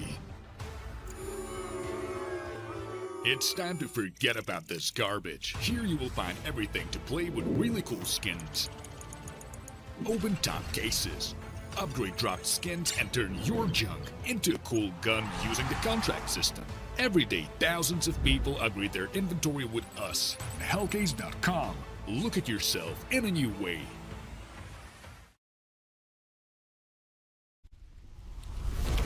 Welcome back to Hellcup. Welcome back to Group B. We're into our decider match of this group. Only one more team will join Na'Vi Jr. in the playoffs. The question is, who is it going to be? Spirit Academy or Rare Atom? Rare Atom had to fight for their lives earlier on this morning by taking down Cybershock, and now they move quickly into a rematch from their opening game of the group as well. It's not so much who's making the playoffs, but how long is it going to take until Spirit Academy get there? It could be a bit of a blowout series. We have seen a lot of Tier 2 top-end teams struggle against this squad, and with Rare Atom not even taking double digits against them in either map yesterday, I just can't have a lot of faith that they're able to somehow turn it around today. Yeah, history, recent form does look to indicate the direction of the Spirit Academy squad, and if we're looking at the likes of Cybershock, for instance, and saying that they're the on-paper favourites against Rare Atom, then you have to look at Spirit and say that they're the exact same thing in this context here, and history that certainly favours them. The recent form has been very, very good for them overall here. The Spirit Academy side, I have no doubts they're making it out of this group. I have no doubts that they can push very far in this tournament, and it's with a completely brand new lineup. You've got 3 players that are 16 years old, Robo at 18, and then Alcarin at 17 as the AWPer. He actually played on Na'Vi Jr. previously, and then the Cube side, who was also there with Cypho, but none of these guys have really had any pro CS at all. They are making their name known on this Academy team. Yeah, and they have had their big revelations. You know, they've had some players that have had some great moments and great individuals in general. I fear that, well, I don't fear anything, actually. They've got a hell of a long time to come. But I look at the recent sort of like level of form that they've had, and I wonder if it's going to be replicable, because it is only the one tournament victory they've got recently, Dwight. Yeah, it is, but it's still 3 grand finals in the last 3 months. They were in European Pro League Second Div Season 15, where they went up against Na'Vi Jr. in the grand final. They had themselves the first place in CCT Series 14, where they beat Monty, Zero Tenacity, OG, 3D Max, and Sinners back-to-back, where they had Favbet as a bit of an easier grand final opponent. And then even in ECA Advanced, they had another grand final against Na'Vi Jr. So there's a lot of deep runs for them. They just want to consistently be a top-end Tier 2 team, and that means making the playoffs here of Hellcup and actually going quite deep in the tournament. Well, we'll have to see how they'll draw up against the invitees. We don't know who those top 8 teams are going to end up being for the Spirit Academy side, but that's, of course, a problem for next week, I want to say. For this week, for today, Rare Atom, look, they had a hell of a showing in terms of their individuals. Child King, especially on that last map, made all the differences in the world for their side, but it is a very different level of competition by comparison to a Cybershock. And you have to remember in that series against Cybershock, the maps that were won weren't even easy. They weren't clean. It was 13-10 and an OT. If it was maybe a 13-4, 13-5 on map 1 and map, and actually have a bit of confidence to say, do you know what? Atom, they've come in and they've absolutely slapped Cybershock on the other 2 maps of the series, but they just didn't. And anytime you have a competitive series against a middle-of-the-pack Tier 2 team, against a squad that is at a far superior level, it doesn't give me hope. It doesn't give me copium. It believes to me that Rare Atom are going to struggle to even take a map in the series. Yeah, I have to sort of concur in that respect. Again, if they had a one-sided map, if they had 2 one-sided maps, then great, but it was actually Cybershock that played the majority of that series with the better level of CS. They really lost control towards the end, in my eyes. Player head-to-heads, Child King, I have to highlight him because of his last map performances, but is a very, very, very different player on the other end of the board, Blake. Kiyosuke has been talked about a huge amount. If you're on Twitter, if you're in the Tier 2 landscape, this guy's name's being mentioned almost daily at this point. He is unbelievable. His numbers are just ridiculous, and I think a lot of people, they're not hoping that it fails, but they wonder, when is he going to drop off? Like, there's no way you can consistently post these 1.3, 1.4 ratings every single map, every single series, and every single best of 3. And even in this particular one, we're getting a slightly changed Avito. Now, Dust 2 was picked last time around. I now look at how both of those Dust 2s have gone from Rare Atom, and they go, right, let's go into Mirage instead. We'll keep the Vertigo. The problem is 10 wins in a row on Vertigo for Spirit Academy and 7 wins in a row on Mirage. I just can't see any way that Rare Atom can win a map in this best of 3. Yeah, they've got a 100% win rate record on this map as well, on Vertigo specifically, to start off this series. So there's already a massive level of just positivity right now from the Spirit side. Only one of those maps got pushed to overtime. That was the Fab Bet series you mentioned a moment ago. As well as that, Vertigo repeated him from the first series as well, where it did look very confident in Spirit Academy. Unfortunately, I just can't see much breathing room, I think, for Rare Atom's side. Yes, they do go a different direction at the tail end of their veto with the map pick being different from Dust 2, but I just don't think that Mirage is going to be enough for Rare Atom to be able to push back anything in this series. So, pistol round going live. Dwayne, your predictions? 2-0 here for the side of Team Spirit Academy. I am going to join you on that one as well. The dominant force here in this matchup, Rare Atom, going to have to pull out something very special to beat out the respectable Academy side, as the Julies are set in for Kaze, and the defaults for Spirit are slow to the uptake here at Ramp. The last time Spirit Academy lost this map on HLTV was last year with Magnajez, Alpha, Baz, Killian, and a completely different team. So that just tells you, since they've redone the core and redone the lineup, they are unreal on Vertigo. Liang's going to be first contact alongside Child King here. Swing in from the back of the girders, but Liang's going to get picked up very quickly, and just overwhelming is this T-side line. Kiyosuke taking Summer down, and the back line is the latest pick in the feed. And even a swing forward of the man, getting Kaze down. Last player is somebody well known about here. Julie's recovered on the T side, and there's so many around the man. Triple in for Kiyosuke. A pistol win at Spirit Academy. Yeah, and I don't know if you saw on HLTV Confirmed the other night, Jay, about the conversation of Kiyosuke. There was a Russian interview with basically some English translations of points that were made. This guy lives by himself. He's left home. He's 16 years old. And I think he gained 2.5k ELO on Face It in 3 months. How is any of that possible? There is just wild stuff coming out from his individual story. That has got to be one of the wildest come-up stories I think I've ever heard in my life. And apparently his parents come and see him and give him food and everything. But yeah, he just lives by himself at 16.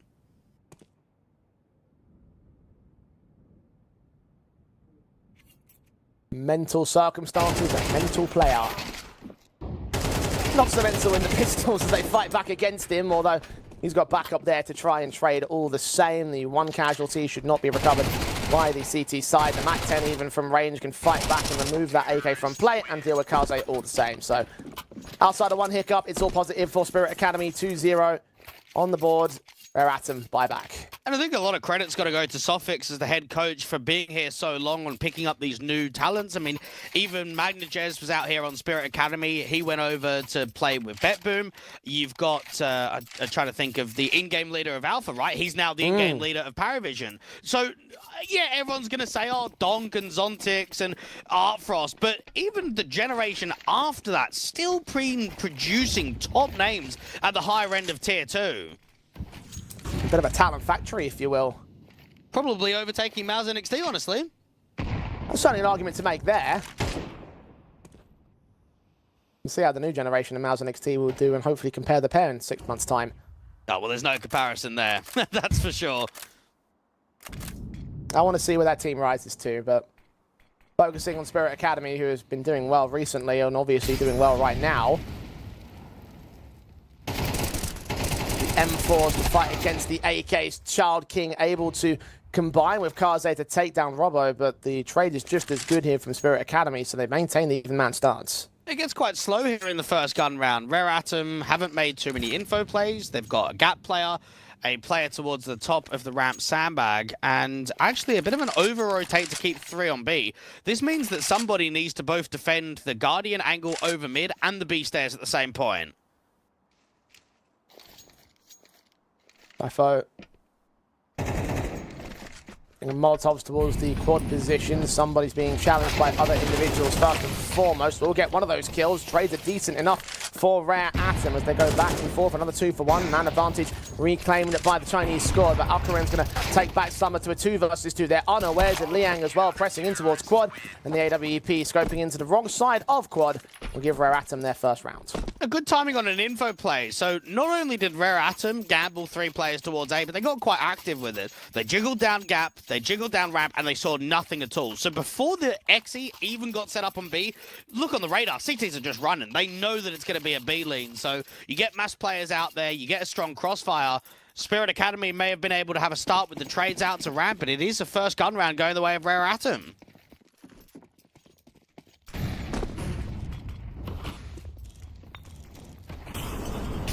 Advantage still favourable on the board for Spirit Academy, but that economical difference may well make a big difference here. Boost up for the AK of Valkyrin, unable to land at the kill. Cypher will grab that AK and try and escape, but Liang knows exactly what to do with the Molotov support. He'll peek in for the kill.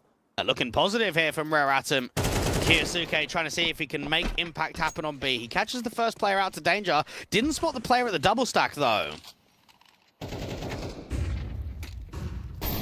One responsive 3-on-3. Robbo leaning forward. Galil on the left-hand side. SMG is somebody trying to get away with the kill, but unable to do so. Summer responds back instead. Robbo's going to beat him to that smoke fight on, and Summer will fall. It's all Child King now to clutch. If there's anyone you want in a clutch scenario, it's him, but this is a tough 1v2. Going to check that boost anyway, but Robbo is a little bit too better for him despite the weapon disadvantage. Spirit Academy up to 3. Rare Atom instantly responded to, and well, their money state doesn't look great as a result. Well, you'd be fuming if you're Lehang, because not only have you got the opening kill out from the B stairs, but you've multi-fragged. You have legitimately started that as a 5v3 and you can't convert the round. Those are the kind of errors that are not only going to cost you rounds, but they're going to cost you maps in this best of 3. Robbo to close down, and a player that's actually been given a second chance, Jay, because he was previously on Spirit Academy, got benched, and has only been brought back recently.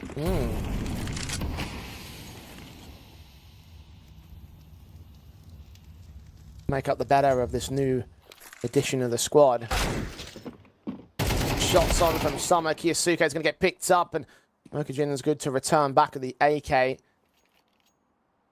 Advantage has been negated, but there's still those weapons over the pistol players. Rare Atom are tanking the eco basis to get the true guns out for the next. Spirit should be able to push up to 4. Seeing whether any of these cheeky positions on the CT side will come up and find any effect. There's only 2 players on the A-bomb site, though. 1 caught in rotation. Somebody overwhelmed immediately. Liang very good at resisting on the bomb sites themselves. But just again, the Deagle versus the rifle. Cypher's caught off his backstabs. Back up Akaze removed. Then marking both Child King and Liang here. Now, exactly where the last player is, and I want to see if Liang can be consistent in rifle rounds, because I've actually seen decent levels of impact from him in the first few rounds of the map, but how much is he realistically going to be able to do on B? Is he going to be able to constantly work those opening duels? Is he going to make sure that the bomb site's not being hit early? Spirit Academy will be happy with this 4-1 lead. Indeed they will. Good stuff, good stance, Rare Atom. Trailing by 3, but bringing their guns back to the fold here for the 6th round of the game. It's all automatics for every player in server, M4s and AKs. Boost may be available for Liang here as M held back. Child King tagged to 4 points of health to kick things off. I think there was HGs up there towards ramp. Not quite a kill, but very close to it. Liang out here against the boost. Oh, nearly gets that mid player. Has to try and fall off and now try and fall back with somebody on B. Incendiary to block that mid aggression. It will force players from the A side to reconsider their positions and account for the potential backstabs, but it is all about the B take here. 3 players on at stairs. The 2 in mid will continue for the split play, and somebody will still be the first port of course. Swing out, kill found on Kiyosuke, and looking for the next players around that corner. M4 burst, Mokujin's going to make his way in against Liang. Somebody trades in, but Cypher finally takes him out. A 3-on-3 ensues. Very low HP for some players. Robbo and Child King especially still in play from their initial first peak. Now Alperen getting tagged to less than half. Engages against Kaze, giving Cypher a kill. Trying to double up, but Summer trades him back. The bomb is on the back of Alperen. And Robbo's trying to make a rotation play back into the A sides. The issue is, Robbo needs to get aggressive to take further space, but he's on low HP. So this fight against Summer's going to be quite uncomfortable. Here's him coming though, the M4 to swing in, and he's not ready for the man to be so pushed up. The headshot comes easy, and now Child King in a extremely difficult 1 versus 2. There's no point even going for this, honestly. I'm surprised that he's prodding around here. If he was on 100 points, of course he's going to back himself to have the confidence to win it, but on 4, nah, never. And I look at that round and think somebody's created so much magic on B. He's being pressed from Guardian. He's being pushed upon from stairs. He's stalling for time. He's getting a multi-kill, and it's still not enough. And it reminds me of when Liang got those 2 kills at B, that we're getting these impact moments, but fundamentally, they are not closing rounds down. And that screams a lack of real success to get gained in the series if they can't even close those kind of rounds down. The individual firepower well and truly out to play here for Spirit Academy.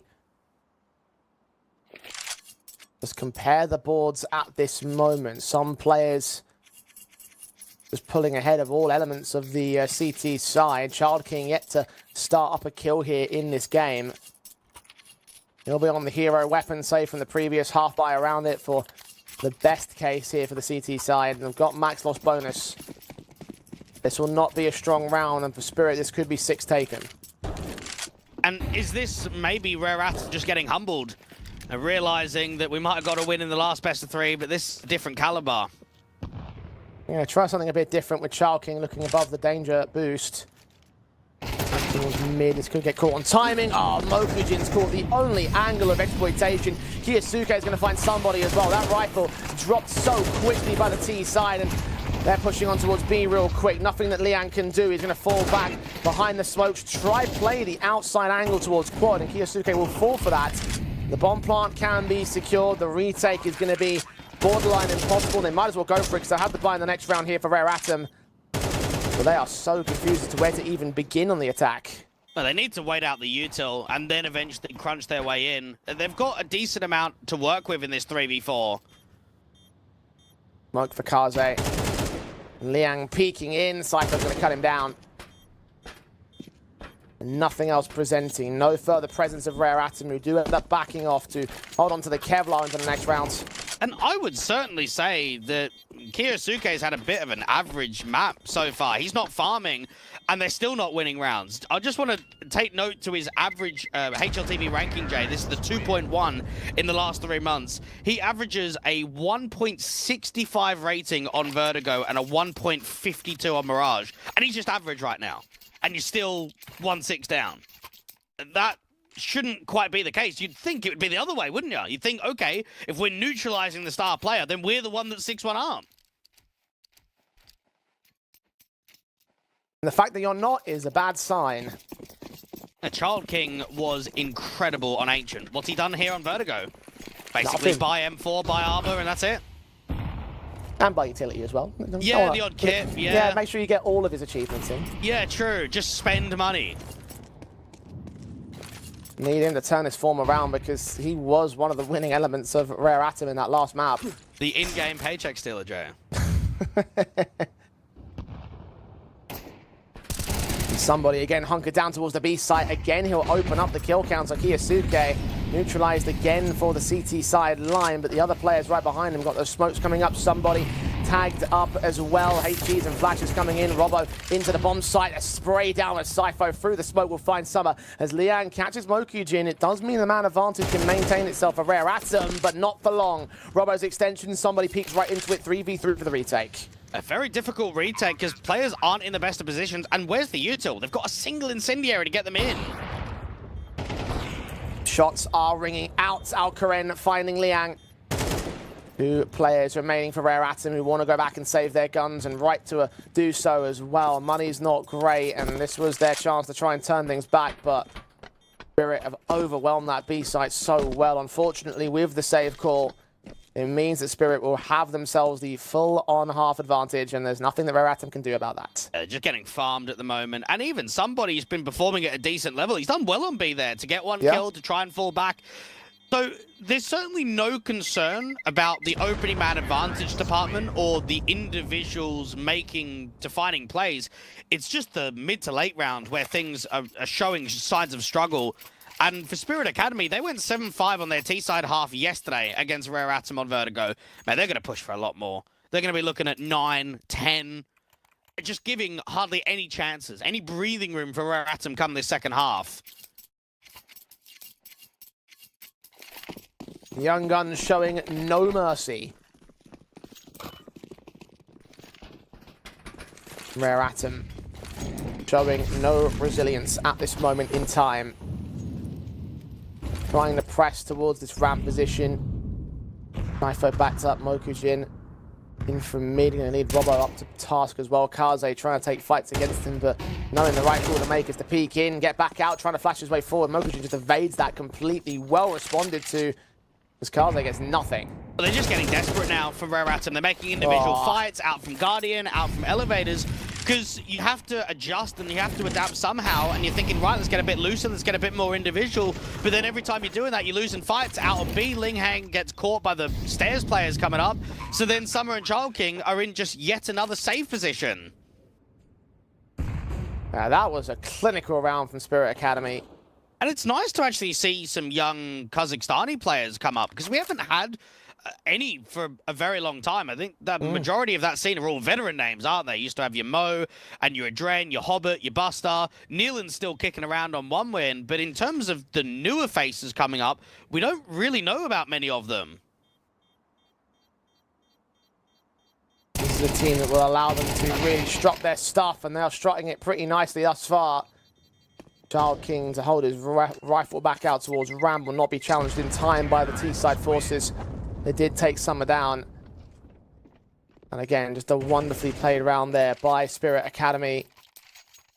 I love that boost from Robbo especially. The idea you're going to outbrain someone like somebody, that's pretty special, I think. It's all the confidence in the world for the players, because Spirit Academy probably feel right now that they can't lose a fight. Every time they're going in for one of these 1v1 duels, they're just hitting. So get the boosts up. Make sure that you're being ready for these dry faces. And no matter how many tacticals Rare Atom use, you ain't going to adjust to this. You just can't. Fundamentally, you're outclassed.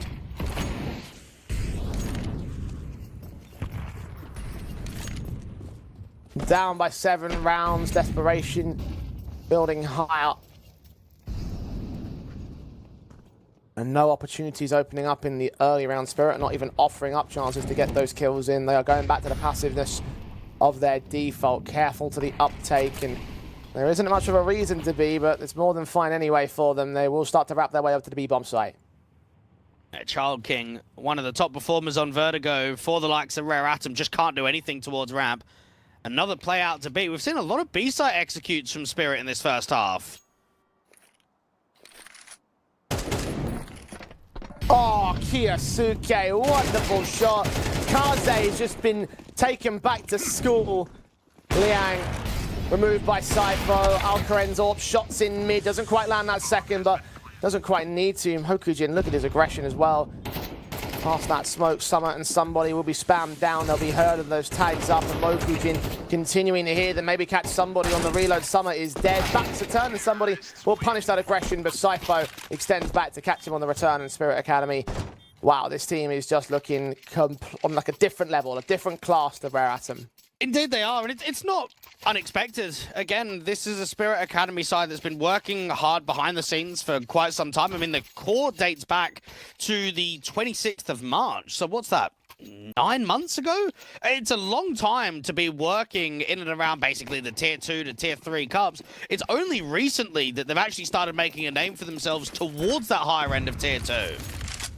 Echoes the old Spirit Academy, in fact. It took them a while before they started to, you know, work up their confidence and work on their team game. Of course, gave birth to the stars we know and love today. Maybe some new stars in the making.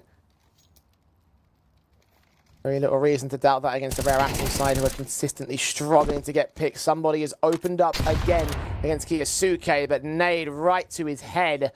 Tags into 12. And very few times have these opening picks from somebody actually enabled the round to go the way of Rare Atom. Spirit continued to press. And finally, we're getting an A-lane. Haven't seen this in ages. Alcarin just sitting at the back of the sandbag with the AWP, really slowing the clock. Rare Atom have got a lot of players in and around the elevators position. Mokujin leaning as Child King gets picked up.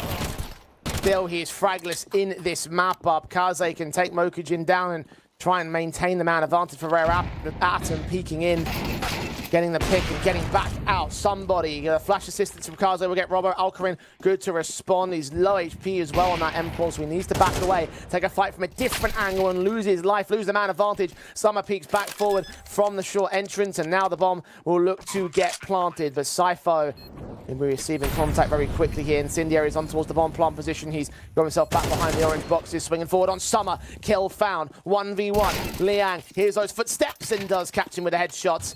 And will catch a second round for Rare Atom at last. Well, somebody's trying to keep them in this map. We have seen some pretty good holds from him, some opening man advantage in a few rounds, and this is finally actually tiptoed into a round win. Now, it had to come to a 1v1 clutch, but it is a second, and for Rare Atom, anytime you get chances of clutches, not just on Vertigo, but Mirage too, I think they just have to be won. You cannot afford to lose a clutch in this best of 3.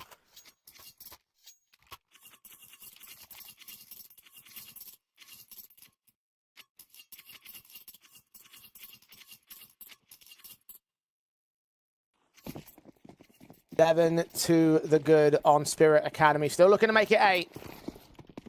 And very possible they can do that as well at the turn of the half. Rare Atom. One round came down to a 1v1 clutch here, and pressing to try and bring the fight back to Spirit Academy, but can't be too aggressive with this. The HEs won't even land from Child King here. Summer swings, misses the angle on Robbo, and Robbo can punish that. An easy opening kill, and there's a walk-up attempt out on B from Saifo. All of Alcarin also prodding in from ramp. Saifo is going to get smoked off from position. It will clear, however, so the position to allow his teammates to rotate. He's got the right read on somebody, though. AK to watch for the man to peek out at the edge of the rafters. They start making their moves in. B site is going to be the end. Molotov's into somebody's position, forcing him out into the open, trying to fight, overwhelmed by Robbo. Secondary kill for him. Player in the back caught by Mokujin. I'll tank that Molotov damage, and a 2 versus 5 ensues for Kaze and Child King. There's just no way. None at all. Child King, he might be able to get his first kill here, but him and Kaze aren't even getting chances. The T-side players aren't pressing over Guardian or towards CT. They're being quite disciplined on the crossfire.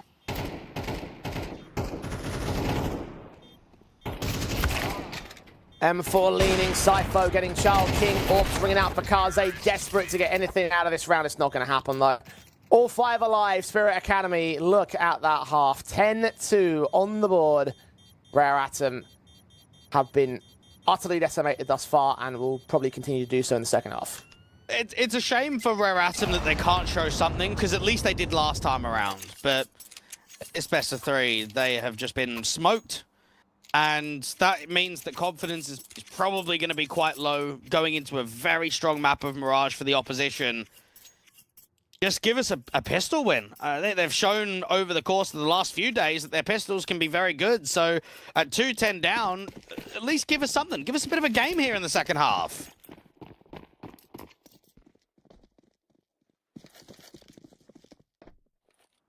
Make it look competitive.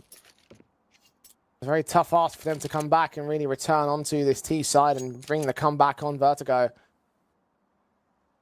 Up efficiently their opponents are playing, with how confident Spirit Academy look at this moment. USPs will try and take those fights on Robbo first up, and Rare Atom will be allowed a little bit of control out towards ramp. They'll go even damage on Robbo and somebody. Mokujin hearing those footsteps, but also hearing them stop. Spirit will check position, realize they've applied the brakes and take the kill to open. I almost never see that boost up in a pistol. Great info spot. Yusuke peeking into the corner as well, getting a secondary pick with Mokujin's support. Liang can take those 2 trades back, but Robbo's still on the bomb site, finding his kill in the round. The bomb carrier making his way up the bomb site. Robbo's just dived out of the way, and the plant can be secured, saved. The man advantage still stays here with Team Spirit Academy. Alcaren moving, going to get caught by Child King, but Sypho closes out that pick back on his backup and doubles up towards Child King's casualty. It will be another pistol win for Spirit Academy. And typically, you can always bank on just the raw aim from Rare Atom to get themselves out of trouble, to have that sharpness, to make uncomfortable situations turn winnable. They have not shown any levels of sharpness that is in comparison to Spirit Academy. The players are just not connecting onto straight kills. The numbers are just awful. And they are 2-11 down. The situation only gets worse.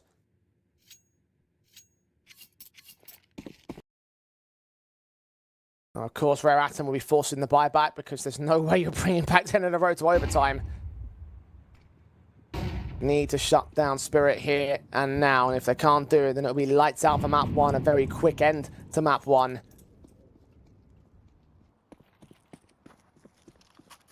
Carl King, Liang, Kaze up towards mid. The boost, Kiyosuke. There's M4 watches from Guardian. 3 around the corner to make hay with. We're at 3 players total on speed bomb site here. When Rare Atom want to go, they'll have to fight with their best. Yeah, Kiyosuke just needs to try and stall for as much time, set those B players up to deal with the Guardian individuals. Knows there's at least one out towards mid. Molly down towards danger. Should give all the indication that there is at least pressure towards a Beast player.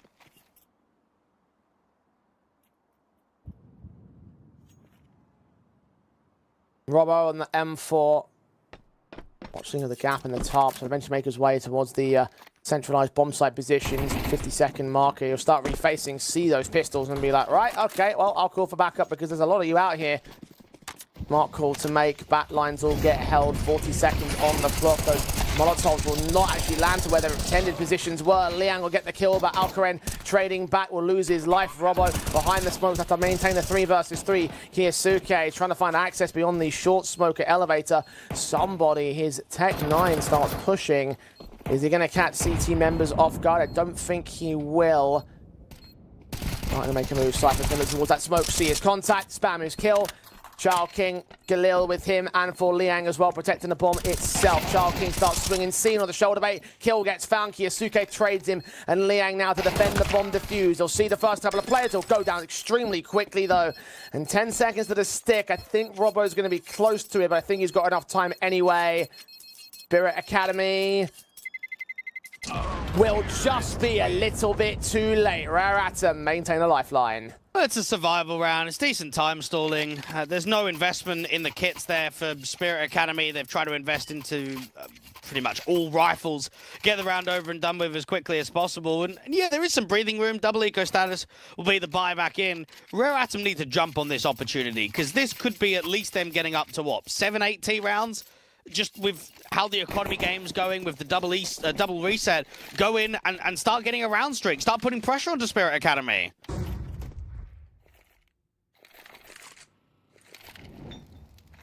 The force back will still be received by Spirit, and the Molotov will not be, as it bounces right back in the faces of Rare Atom. Kiyosuke will know that there's players out there, of course, unawares of the exact numbers. The HEs will come down, do the damage. Someone's going to find the Mac 10 pick. Be aware of the white player that's also out there as Cypher. Behind that smoke, Alcarin almost caught his teammate. Actually assisted to his casualty. They know that the SMG is still close. He peeks in to catch the bomb carrier, but runs out of ammo as he transfers back towards the other man. Robbo now on site. Mokujin just behind him. 2 versus 3. Child King is low HP still. And blind firing, tapping beyond the girders here. The Deagle spamming the fire from that FAMAS, unable to connect. Somebody has been seen at the edge of that smoke, but he's going to go taking that kill. And Mokujin down at 29 points of health for 1 versus 3. This time it's unwinnable for Spirit Academy. Rare Atom trade quite nicely out there on B. Don't give many multi-frag opportunities up. Don't allow the MP9 to have a bit of a cheeky insertion. Alcarin knew that that round could have been on if he gets 2, but not to be. Eagle even staying around trying to look for some exit damage, but a 4th game from Rare Atom. And I mean, even when you look at the recent run of form from Spirit Academy, Jay, it's been back-to-back CCTs where they've gone completely undefeated in main Swiss. Series 13 and Series 11, both times they didn't even drop a map in the best of 3s that they were playing in main Swiss. 2-0s against Alternate Attacks, Monty Gen, Drillers, Young Ninjas, Incilio, Gaming Gladiators. The only teams that they've lost out to in the last 16 best of 3s has been Paravision, a team at the RMR, and Na'Vi Junior, another squad that they've basically played about 5 times in the last 3 months.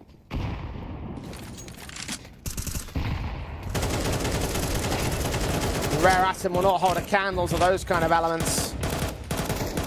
We've seen throughout this group stage, we've seen already against Spirit Academy directly. At least they're working some rounds back, or at least they're starting to mount up a T-side basis, but it is just down to the eco pistols they're allowed to do so. And even that's done so much damage to the likes of Summer and Child King. Those could still be tradable here, the USPs. They just land those right shots at the right times. Unfortunately, somebody's the first man forward in towards the execution. Alcarin's going to get caught, and Robbo not last long himself. So Rare Atom, all 5 alive for their round number 5. The gun buys will also be received by Spirit Academy, their chance to shut it all back down. My eyes are going to very much well be on 500 Na'Vi Junior and Spirit Academy moving sort of into the playoffs and deeper into the tournament, because I'd say there's a lot of veteran, high-end Tier 2 teams in here. You've got Sinners, you've got Sashi. I think Nines looked pretty good as of late. Ecstatic looked decent too. Into the Breach are starting to find some good form. And what about some of these newer faces? Even OG with some of the changes they've made recently. Very good tournaments as of late from those boys.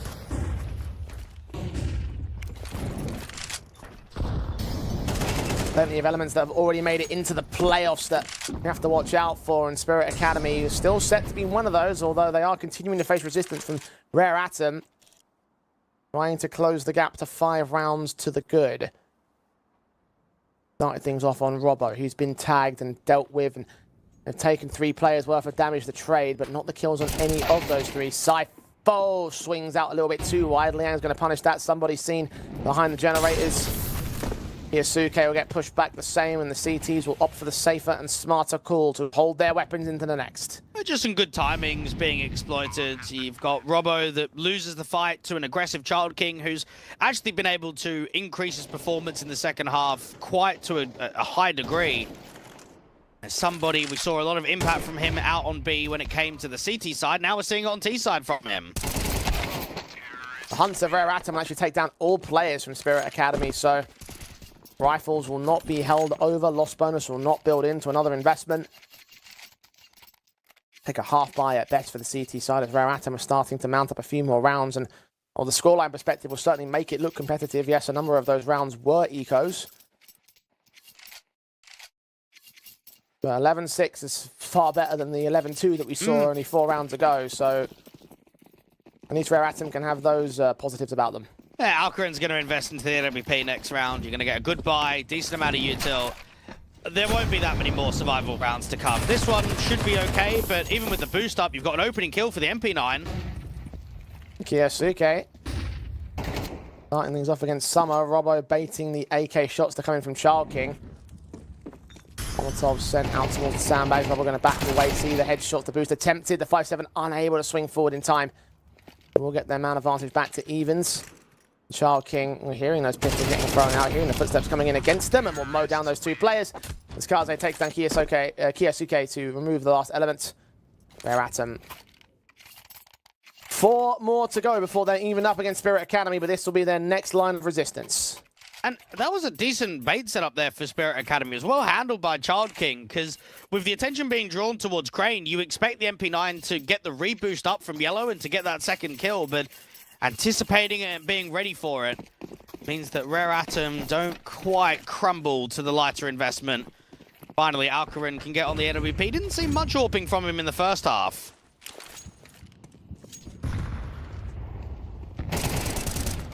We saw plenty of rifling from Kiyosuke, who's going to strike first on somebody, drop that bomb inside of the smoke. Incendiaries from his teammates to help out. A deeper smoke comes in. Mokujin's caught Liang elsewhere on the map, so the 5v3 ensues. Alcarin will get caught by Summer with one responsive, but now Sypho supports Kiyosuke with that bomb in full vision of the CT side. They can potentially even look at wrapping players over. Unfortunately, they've got a lot of room to make up and a lot of presence in which Rare Atom can try and punish. Kiyosuke peeking inside, turned away to Kaze, who lines them both up. The aggression catching Spirit with their pants down. Mokujin will still turn back to a 2 versus 2 with a shot onto Summer. Flashes, turning him to blindness, and have to get a little bit more aggressive right here. Hearing those footsteps, hearing those players come up. Cannot connect the shot. Kaze can take him. Robbo is now on site. Half HP in a 1 versus 2 clutch, though. Rare Atom looking for number 8 here. Just tapping that bomb, trying to see if they can draw the fight in the open. It's a good little setup here from Rare Atom. Smoke's clear, player at quad scene. Robbo also known about. They'll swing together. Together they'll take him down. Rare Atom. Bit of a run back right here. CT side has gotten 5 in a row. Well, Spirit Academy just have a bit of a lazy check out to that left-hand side. It must have been an exploitation on the timing, because they were very successful from the start of the round and just weren't aware of Kaze's potential on that left-hand cubby corner. You've got the first player with his knife pulled out, Kiyosuke looking towards the smoke, so Kaze just lines up an easy cut. And Spirit Academy are holding on to SMGs and pistols here. Half buy at the moment, not going to be allowed the full dominance that we were expecting coming out of the first half.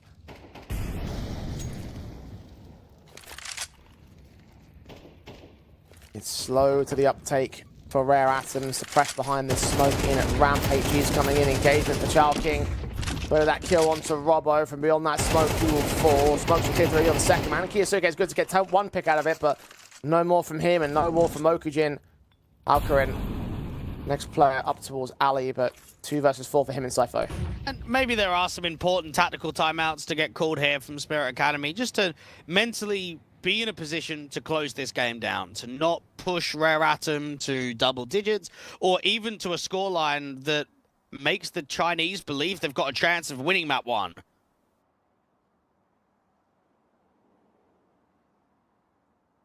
And Spirit Academy. Molotov off quad. Sypho, very good shot on Liang, but no one else will connect against the casualties. Alcaran has caught the AK, meanwhile, that was dropped earlier on at ramp. But to escape with that weapon is the best thing that he can realistically do here. The 1 versus 3. Not even going to get attempted. And not the first time that we've seen Spirit Academy participate in a Hellcup, Jay. All the way back in September of 2017, the organization played in Hellcase Cup number 6. That was with Nickelback, Luke, Venvicious, Romy, and Baz. Ended up making it into the playoffs and went out quite early. And hopefully no early exits for Spirit Academy here. Especially because this roster is so different to that last one eons ago.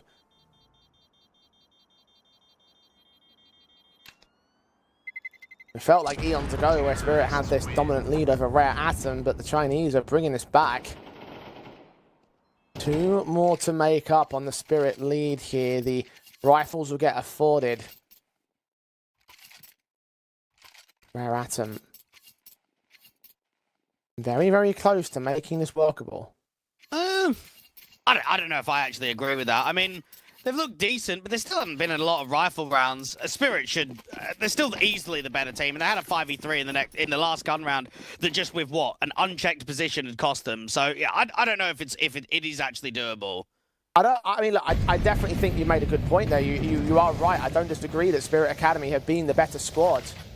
But Rare Atom are only 2 rounds away from equalizing to win this one, to take all those rifles out of CT hands. That would be enough to reset back to 11 apiece with the economy not being there for Spirit Academy. But Robbo has found the fights he's requiring alongside Mokujin, and this is why Spirit Academy are the better squad. Liang tags down low, is going to get a forced fight on towards Robbo and get Mokujin the same. Kiyosuke is forced to trade him, but now Kaze is left with it all to do. A 1 versus 3. Well known that a CT side bot on his back. Flashes forward. Now hear those footsteps. He's just got so much that he's going to have to do here. He's been given the breathing room at least. Yeah, this is going to have to be a mental round for the Malaysian. Kaze has at least got the HP, but the first contact against the Orb is going to be difficult. Alcarin on the other side. Make sure that map point is gained. Easy ramp hold there from Spirit Academy. And didn't look as if they got flustered at all. And that's why they're the stronger team. 12-9, 3 map points for Spirit Academy to hold. May have taken a bit of time to get there. Rare Atoms come back. Need to go 3 on the trot lest they lose out to the Spirit squad. Can afford the AWPs, of course. There's money that was saved in, plenty of it by Rare Atoms, so they're not going to have any issues with the reinvestments. Hard graft from here on out for both sides. And Mokujin getting that incendiary down towards the right-hand side, trying to force an aggressive play. Actually taking the B stairs. We saw this previously work out for opening picks. The AWP and the M4 is going to make an info aggro play out here in mid. Liang catching Alcarin, aggressing. AWP unable to see the AK. The AK gets the headshot. Robbo is trying to prod him out here, losing a lot of HP. Damn, losing his life. 27 points of health, and now pinned in a corner. HE to try getting back out of dodge, will grab that AWP and run with it. And now Kiyosuke feels that he needs to make a play on B. And Mokujin is being forced back by Util on A, and actually forcing a bit of an over-rotation to a gamble right now. Spirit Academy, AWP's in for Robbo, unaware to the player behind the sandbags, Child King. When does he look to strike, and will they be able to adjust against? Will the AWP flick down? Will there be a secondary M4 in position? 40 seconds, Molotov start coming forward. Mokujin's going to get forced back away from the alley entrance. HE's come up, Robbo with flashes at the ready as well to let his teammates start peeking forward. This could get really interesting and really bloody. The boost again for Sypho gets Kaze, but now Child King strikes. Kiyosuke picked up. Robbo in the backlines. Mokujin's dealt with. Sypho can get one decent trade back. 20 seconds. The incendiary is going to go right past the bomb plant position. And Robbo will try and press forward here. Try and push his AWP into a trading angle. Man advantage for Rare Atom.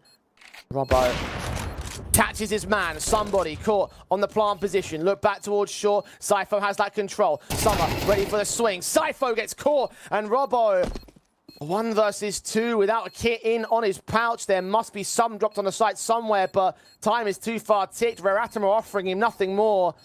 The AWP doesn't even land the exit shot on Summer.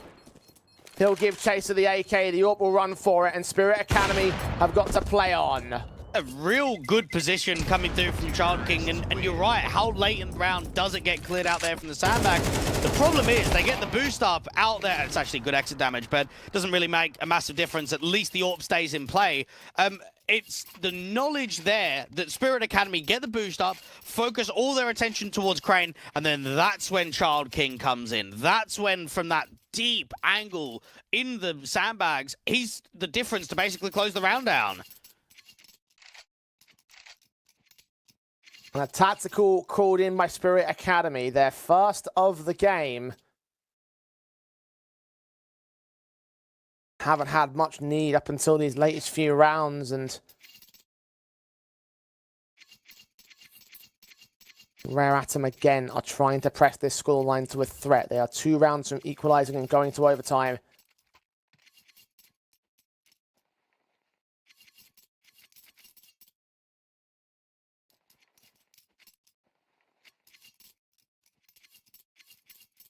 And Spirit will be limited on Mokujins for Mast. No such limitations for Rare Atom here.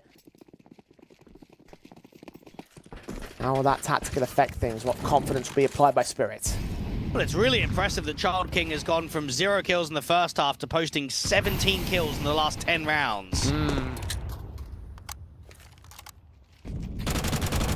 Going to be the late game difference maker like he was in the last series as well. Raise on Robbo, dishing damage to him early, quarter HP done down. Spirit. And have their positions. Rare Atom are so slow to this B4. They know that something's afoot. They need to suss it out. They're burning a lot of util from the CT side. They're making Spirit Academy almost have nothing for a retaking scenario. A Child King flashed up aggressively, but without a teammate for Mars, struggles, but gets a kill against Summer. Well, they might not need to be in a retaking scenario, Dwag. 2 picks found. Rare Atom losing all of that ramp presence. Somebody trying to make his way up the stairs here on B. Kaze's going to catch Robbo. Flash forward for Scytho. Doesn't affect the veteran who gets his kill in, but jumps right into Kiyosuke, who trades it back to the man advantage. Kaze's still alive and can still do work with the NWP. We saw in the previous 1v3, he wasn't able to achieve anything, but this time he's got a teammate and a teammate with util. Kaze leaning forward. Alcarin's already set up the backstab. He's down here at bottom ramp now. Slowly but surely he'll make his way in. Got a player watching from elevators as well. Will get smoked off. Alcarin up in his hand, or on his back. He's got the USB in his hands right now, but they need to bring out the big green gun. Backstab's held. Player going to get found for it. Quick shots on. Did I bomb plant? Not quite. Not like it matters. Spirit are going to take the kill anyway and win the map at last. 13-10. Might have looked more one-sided of the scoreboard, but I don't think that matters. No, not particularly. The issue that Rare Atom have is where are the rounds to play with in that first half. You just don't give yourself enough. If you maybe gave yourself 5 rounds, you could actually legitimately look at that second half performance and say there was something to work with there. There was a threat on the map. But with that kind of scoreline difference, it was near impossible. And Spirit Academy get the job done in the end. Indeed they do, and even if they did press the comeback on the Rare Atom side, you were right about the assessments of the rifle rounds and the bases in which Spirit Academy played. Even with a 13-10, they look like the far more superior squad on their own map pick, which obviously is a small silver lining for Rare Atom, but not a massive one. They've got to move on to that Mirage now and try and dish out the damage. They've lost it once today. Will they end up doing the same? We're going to head to a break and find out when we return. The best cases.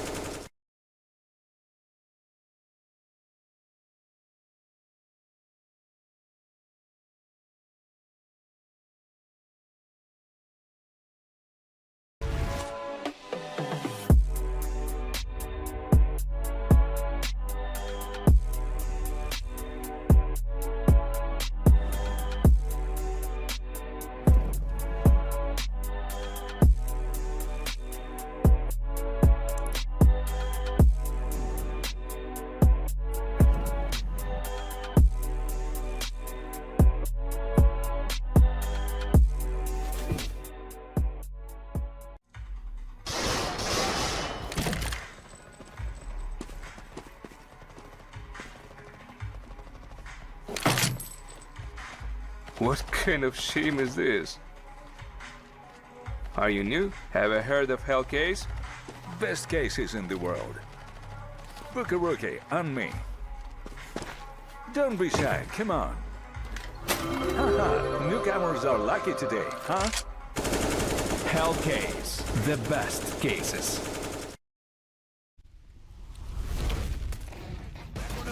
Back with a family and bang in the streets. The game on lock, I stand with a key. Standing my ground, I am planning to flee. Standing my ground, I am planting my feet. Taking a stand, embracing my destiny, shaking his hand. Flipping the script, changing the plans. Up to the top and I'm taking the fans. Making them jump, making them dance. Making them jump, making them dance. We about to change the game. We out here taking names. Let our voices rise. Let them reach the sky. We about to change the game. We out here taking names.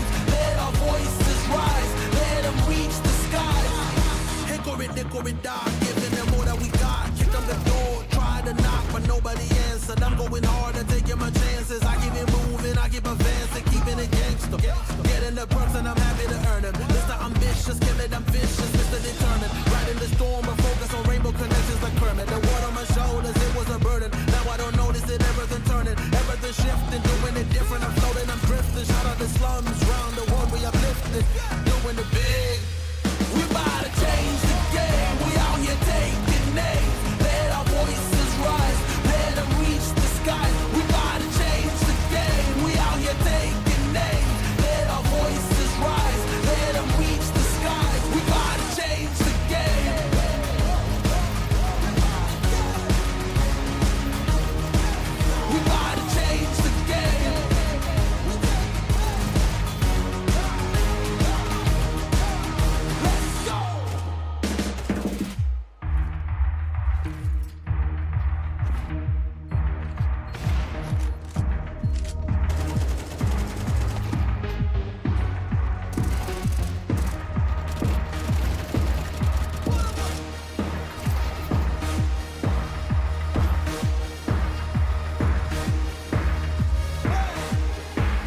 win. I am down and willing, so I will find a way.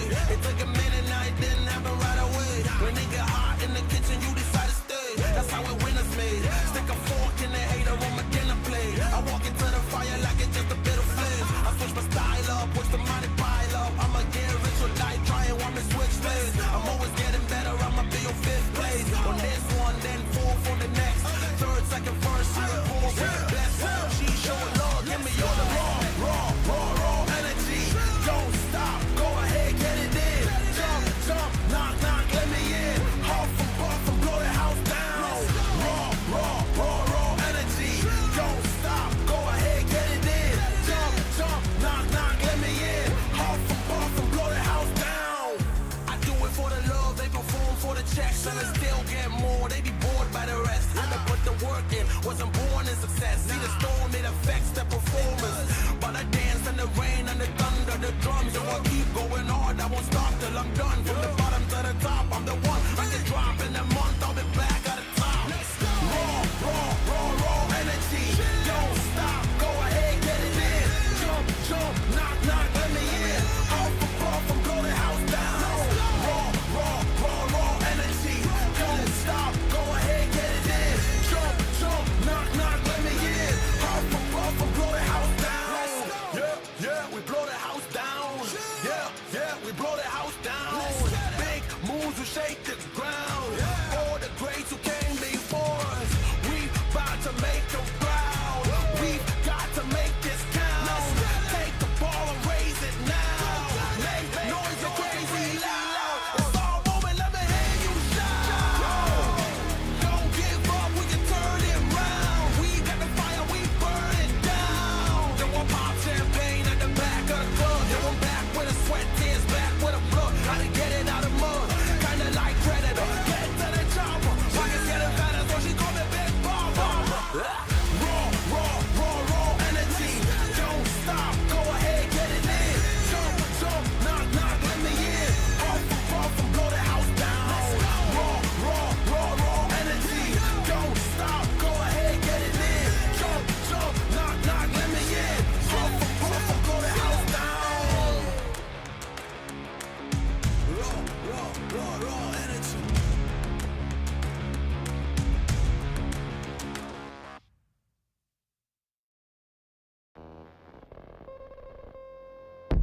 Everything is twofold. What's joy is pain on the other hand. And what happens when the one that you love is the main cause of your suffering? I need you like I need air to breathe. I need you to save me from me. I'm caught in your wave, I'm drifting away. I need you to save me. Please don't let me drown. Please don't let me drown.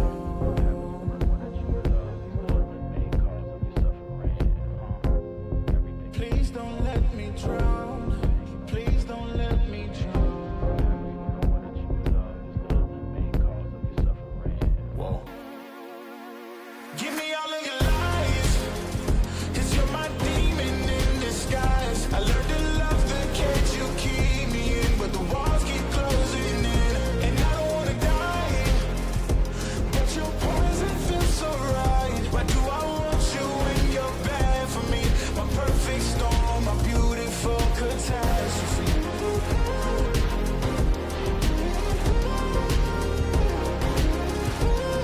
My perfect storm, my beautiful catastrophe. I'm drowning with all of this darkness surrounding. You need me like you need air to breathe. You want me to save you from me.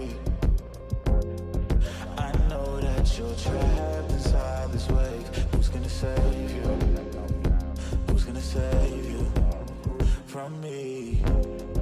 I can't see you drown. I can't see you drown.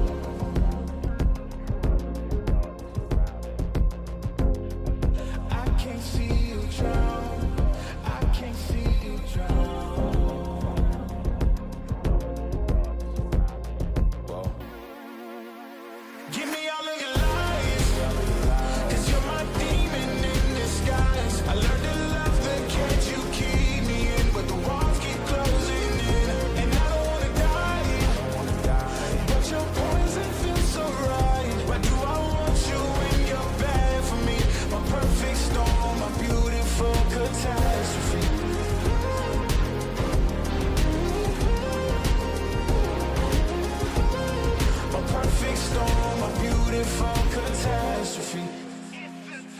addiction. You're a guilty affliction, yeah. I can't breathe, I need to get some air, but it's a toxic addiction. You're a guilty affliction, yeah. You can't breathe and you just need some air. Give me all of your lies, 'cause you're my demon in disguise. I learned to love the cage you keep me in, where the walls keep closing in, and I don't wanna die, but your poison feels so right. Why do I want you when you're bad for me? My perfect storm, my beautiful catastrophe.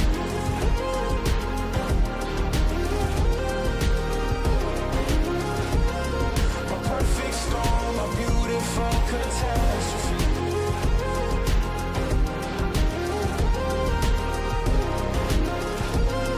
My perfect storm, my beautiful catastrophe.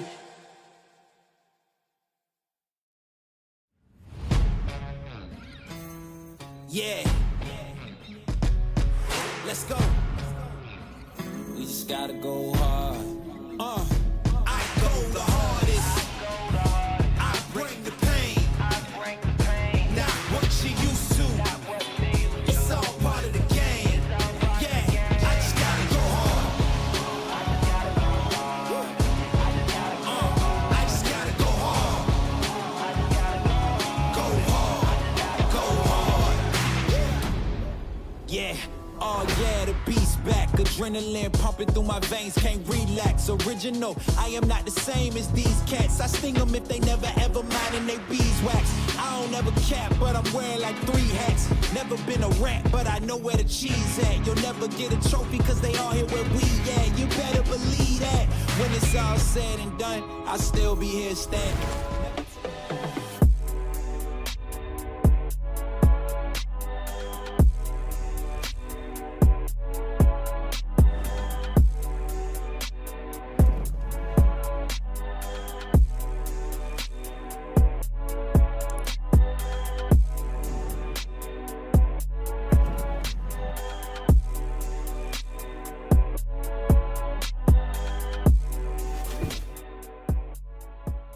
What's in store for Hellcup this time?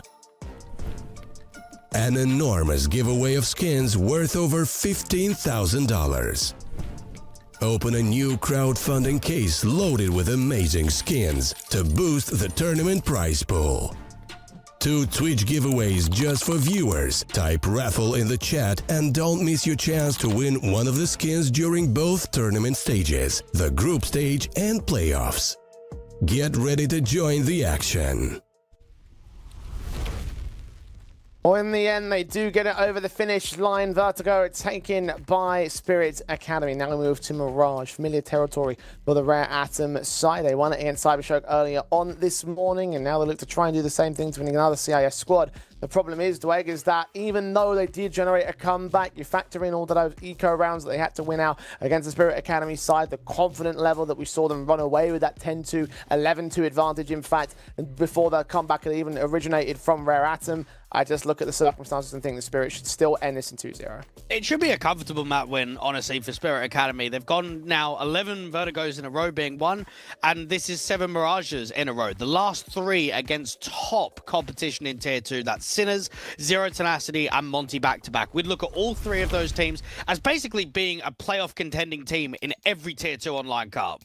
And as a result, there's just not a lot of hope here for the Chinese core. They did well to try and bring back that return. They almost got past Spirit Academy. They almost were able to bring it to overtime, but they didn't end up doing so. So now it's all on to the second map to stay their lifeline here in the group stage to fend off elimination and try and stop Spirit from making it into the playoffs. Already, the pistols of Robbo have struck first. Kaze and Chowking picked up some very crispy headshots. Alcaran will get forced out of the boost spot position here at the window. You still got Robbo looking to take some decent fights. They've suppressed him down a 2-man advantage. And Robbo individually had some excellent moments out there on map number 1, and now being brute forced in here towards mid, somebody is trying to recover the round from underpass, and at least they've got a couple of picks to force it into a 3v3. Even man started with HP over the TT side. Somebody's even caught Alcaran off, so now Robbo's alone towards the A-bomb side, diving back out towards Sandwich, and in the end gets towards Tetris, aware that the T-side players are coming. Needs some more crispy headshots, and they'll get a third kill. Somebody to drop. Second player seen as well towards the stairs. The bomb's on site, getting planted down at default. Robbo needs a quick reload, and held that drop off from Liang. Move forward from the next mayor. Summer will overwhelm. It's all left to Cypher on his own backstab, trying to join his teammate Summer. Get caught on the reload. Quick headshot found. Second man known about. And they know that Liang's going to have to make his way out towards harder cover. In the end, takes a reface. Cypher unable to hold the clutch. Rare Atom take a pistol. Well, it's frustrating from Robbo because you've done everything in that round. You've set up the opening kills towards top mid, you've fallen back, and you've got 3. Your teammate should be winning a 1v2 there on how quickly he's getting back into spawn, but it just doesn't quite happen. So Spirit Academy was shaped up for a fairly easy pistol. It goes the way of Rare Atom instead.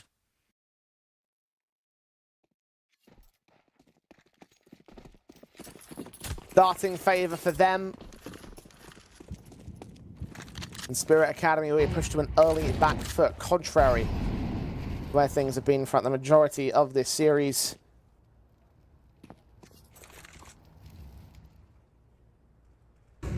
Spirit. We'll just take this one on the chin. There is no force play in this round 2. Child King, I'd like to see him get activated. Had a very good second half on Vertigo, but was just completely missing in the first. It kind of makes you wonder, what kind of performance are we going to see from Child King on Mirage? The same performing both halves rather than just the one. Easy pickings for the rifle, you would expect the MAC-10. Able to get 1 kill out of this exchange, and no real resistance again from Spirit, as you would expect. The rifles will stay for the 4 players. The rifles will get brought back in by the CT side on the other side of the board. Spirit with their chance to start here on map 2. Rare Atom, they just know that with them being on a 3-game losing streak and then instantly getting a result, instantly getting a victory against Cybershock, you at least want to be taking a map in this series. I think it's very unrealistic to say that you could beat Spirit Academy in an entire best of 3, but at least the second half was competitive on Vertigo. At least we've seen them win Mirage already today.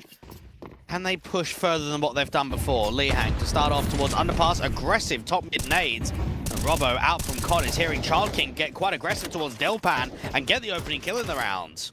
Yeah, Kyosuke neutralized once again. Mentioned him being the key revelation of the Spirit Academy side, and as you've qualified an average performance over on that last map, even so, still second from the top of the board in the rating sheets. Yet to frag here in the second.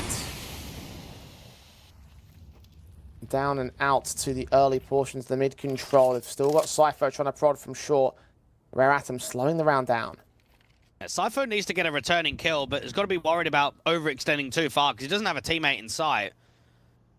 Robo not quite caught the timing on the short players walking up. This is actually going to be an easy site take. Oh, good adjustment towards Liang. Cypher picking up Child King. Somebody does strike out to that sniper's next. The M4 spray, very awkward from the con player. Alcaran does turn up the kill in the end. The bomb's now on that B side to get planted. Man advantage for the retake, but they've still got a low HP player here. Summer is aggressive into market, and if he wins this duel against Mokajin, then there's a chance that they can convert the rounds. Playing around the doorway here. Not sure if someone's going to over-aggress. Low to the uptake. Alcaran set towards the backstabs here in the apartments. Mokujin needs to make his move. They haven't got a kit here either, Spirit. Lack of time has forced them out several times. Mokujin making a step so someone can get that kill. Down to 2 players they go. Alcaran on the site, trying his best to get anything out of this round, but low HP still finds the headshot. Swings to the next man. Someone's going to pick him up. But there's no time left at this point. Cypher's ran. Summer's out of there. Another round for Rare Atom. Well, it's Child King doing what he does best and being an aggressive rifler that's going to look for opening duels. Right there, instantly towards top mid. He deals with Kyosuke out from short, and it just sets up the round. Yeah, okay, there's a bit of a struggle in mid from that point onwards. It still drives enough distraction to get that bomb down on B, and then Summer's just slight over peak. Well, I say over peak. It was just an over position, wasn't it? He actually didn't really fight for the duel. He just tucked himself in a very aggressive position, and it warranted a good fight towards the market rotator. 3-0 beginning. Rare Atom will be happy about this. Fills it a half by returning from Spirit with a decent amount of success on the scout to start off on round 4. Child King tagged. Damage has made expense out of the rare atom economy state, so there's a possibility that a steal from Spirit would reset or counter reset. Only the pistols and the SMG around that AK. The scout as well for Alcarin did get that start, but that contact against Child King is all that they've seen. Flash play to try and get the AK aggressively into mid and see absolutely nothing at all. That should be the tell for Cypher to try and come back up and gamble the A defense. Mokujin watching and waiting. Cypher's backed up. Orps. Oh, smokes rather coming in towards the execution. Set pieces you would expect down CT spawn. The creator jungle stairs. Smokes Child King catching Robo to start. Yusuke. They get very little out of this. Cypher, good attachment on towards the second player. With a lot of damage being done on the HP bars, but just not turning up to the kills. Struggling to get this boost set up as well around the... oh, good shot actually from Alcarin getting Summer. Blind on that smoke. Cannot get Kaze. The bomb plant will be secure without much issue. Just looking for damage. That third pick in the round for Spirit. Alcarin's not getting much of a chance, though. No one is even jiggling. No one's overextending here from Rare Atom. And they're being extremely disciplined in this 3v2. I know where both players are at. This boost is giving away the game in that sense, and with no time left, there's no chance of the retake. At this point, they're just looking to take this last rifle out. Smokujin's going to grab the AK and move it into the next round because that's the best that he can do. Still good shooting from Alcarin. Okay, that's a hell of a shot. Fair play, sir. Very fair play indeed. Shame you go down so you can't hold on to the rifle, but that's 3 players worth of expense. They'll be satisfied with that one. They haven't brought much into the round. They've saved the rifle, and they can look to reset pretty quickly. Money in the reserve actually isn't that great for a team that's 4-0. You've got Kaze with basically no cash. Summer's limited, and so is Somebody. So the only cash injection is Lihang and Child King. Spirit Academy are taking that tactical because the rounds have been quite competitive at the moment. Now that Alcarin can actually be on the AWP, I'd like to see what sort of support he can provide in opening man advantages, playing around con, playing into window, because he wasn't AWPing a huge amount out there on Vertigo. Mainly saw the rifle in his hands of the M4 or the AK.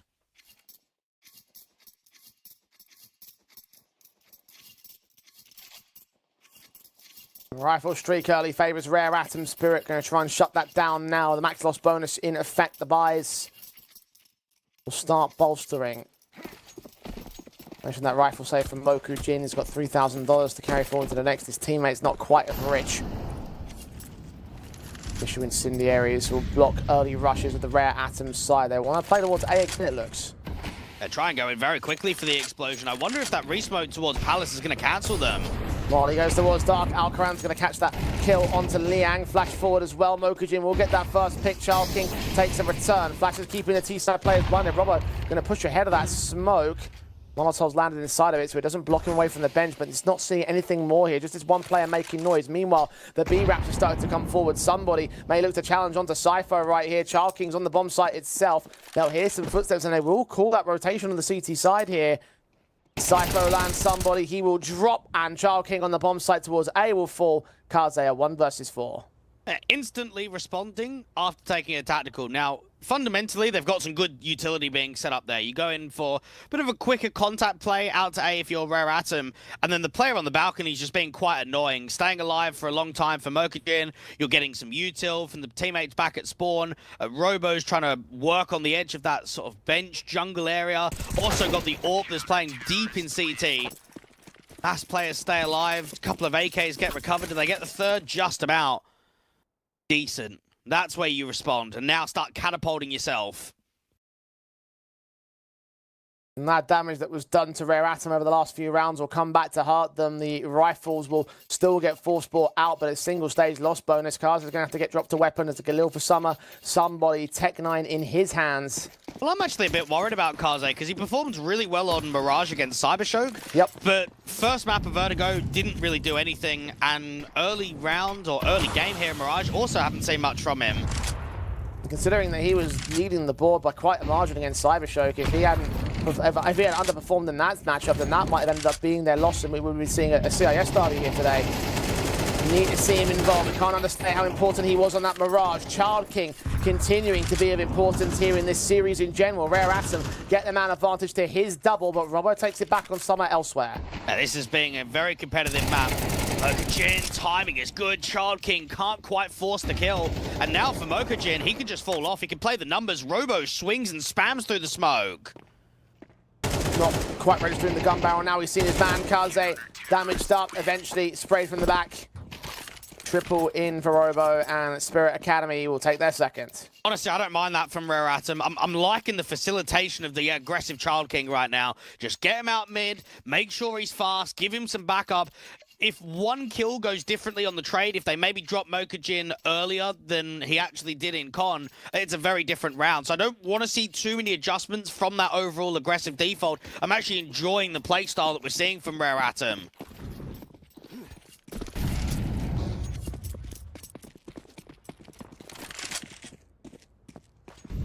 Trying to counter-adjust as well against the Spirit Academy side in the rifle basis. They need to continue to generate that impact for their star player at the moment. But not in this round. The Glock's only available in number 7. Spirit should be able to mow through them. Bomb plant bonus at best. Maybe you rush down Cypher, overwhelm with the bodies, and then take the bomb plant on the B site. No flashbangs to force them off position. No, he's gone back to harder cover. Seeing where the mass numbers of T-sided players are, and with that kill, they'll now have to force the issue. The Incendiary completely misses by Kiyosuke, but Rare Atom cancelled anyway.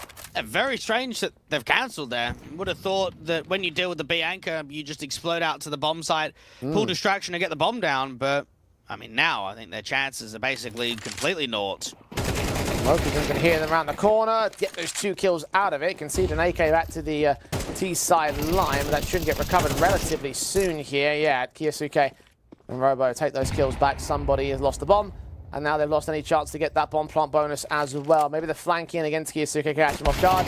No, Robo's watching it. Picks easy. And the round goes the way of Spirit. And that round just reminds me of a clip way back in the day. I believe it was Tyloo versus Cloud9 on LAN. And they're on Cobble, and somebody is just spamming the Tech 9 to basically mask the drop sound. And then he stops spamming, and then they drop, and it's just everyone's looking at that, thinking, what has happened? And, the best part, though, is I actually know which clip you're talking about. It is a classic. I mean, that has got to be proper old. That's got to be at least 7 or 8 years ago. Yeah, this is like... Oh, God, this was an IEM, I reckon 2016, around that time period. Yeah, one of the old school ones. Rifle basis. Back in for Rare Atom as Spirit almost closed the gap entirely. Need to see more cohesion out of the T-side, rather, I should say. More intent behind the round. Again, they're set towards Apps, this time into the Orb of Alcaran. Not missing from his part. Good shot from somebody to land on Kiyosuke and double up towards the AWP. 5 on 3. He might be low, but he has had a hell of a round. That's an excellent round from somebody. Really sharp. And there has been points across the day where somebody has just been ridiculous with round wins. And just having that pure impact. 2 kills immediately against the anchor and the follow-up short individual. Giving Rare Atom not only another round, but to maintain the lead, to not have the equalization of 4-4.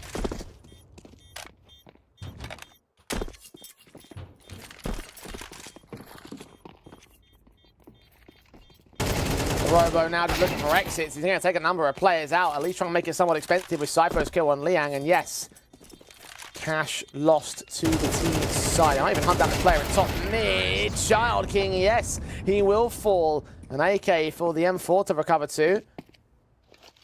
Opting against it, just sticking with the regular weapon, not extending into that AWP position of Kaze. So 4 casualties for Rare Atom there. Yeah, it's good work. You expect 1 or 2 Galils to actually pop up here from Rare Atom if they want to get the extra util behind them. Let's have a look at what Summer and Lee Hang invest into. Yeah, double Galils, so you are noticing the difference.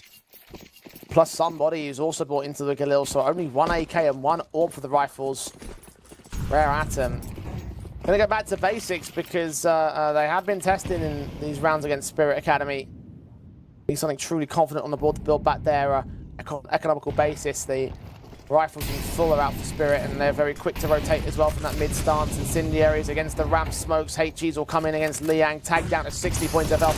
Mokujin known towards the back line. Shots from Alperen not landing past the smoke. Someone's going to get that kill against him. They are playing behind the smokes on the CT side in general. Kiyosuke trying a ballsy play, but running into at least 3 players who had his vision. Damage will be done across the T side HP bars, but no kills except for Sypho's late post-plant pick onto somebody. Robo low, Mokujin half HP, Sypho tagged off. Really little opportunities for Spirit Academy here. They will go back and save. Actually, good util usage being exploited down there towards ramp. As soon as the smokes are being seen, instantly drop the incendiary, instantly get the HE in there. It's just that it was a struggle of connection.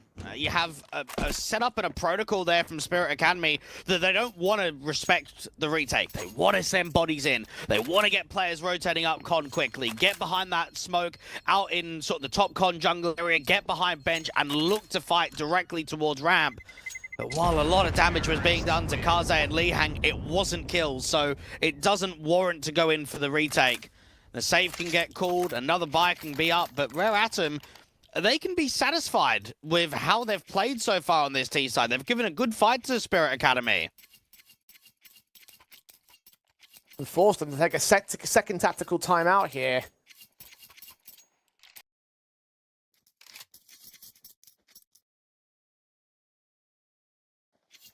Will be up for the buy states on the CT side. Minimums taken by Rare Atom on the contrary. They're rocking a little on Summer because they don't need to upgrade it as of yet. Spirit one away from conceding the half advantage to their Chinese opponents. And 3 in a row to make up to make it 6 apiece at the turn.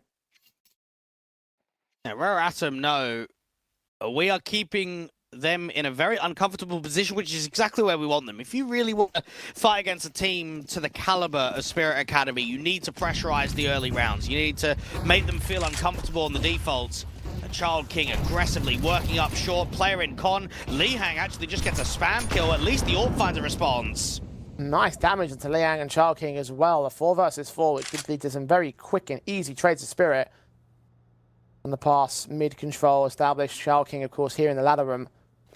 Expecting and hoping that someone from the CT side will face into the short entrance and he'll be able to punish that extension, but no such opportunities offered up by Sypho here. Alcaran to re-smoke off, play around the re-smoke in the window room area. Get a boost up into ladder. Well, surely Child King's going to go down for free.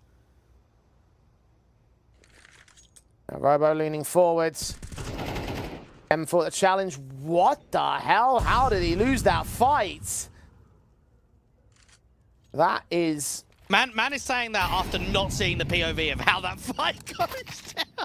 He's got such a HP advantage. Yeah, I want to know why. He might just not.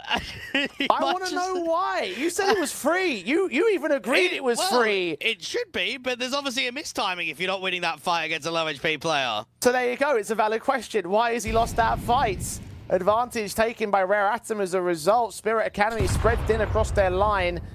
Utility being sent into the apartments by Summer, who's trying to draw attention away from the true play, which is on A. Mokujin now having backup on the way in for Alcaran. His M4 back at Tetris. Utility in the hands of somebody. Goes down to the 3 versus 3. 15 seconds. They are low. Nobody's going to get double. A triple of frags. A USP pulled out to stall for just enough time for Alcaran to support, and for Spirit Academy, they will still take the round. And Mokujin has a brilliant round because the rotates are quite slow. I know eventually when that contact comes through, there's a player at spawn, but for the most part, that's up to him to stall for time and give himself just a slight off angle from Tetris where you're not overexposing, but you're also not tucking. You're sort of in that middle position, and that's where somebody got caught with util because he thought he'd cleared enough, and that's where he could get the smoke down towards A main, and then being caught with util, the M4 just starts ripping.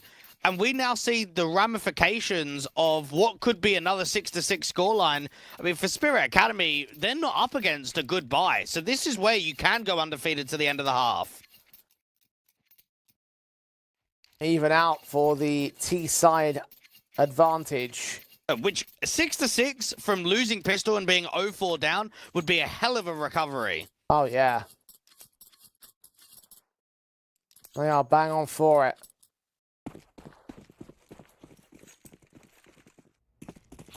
Rare Atom.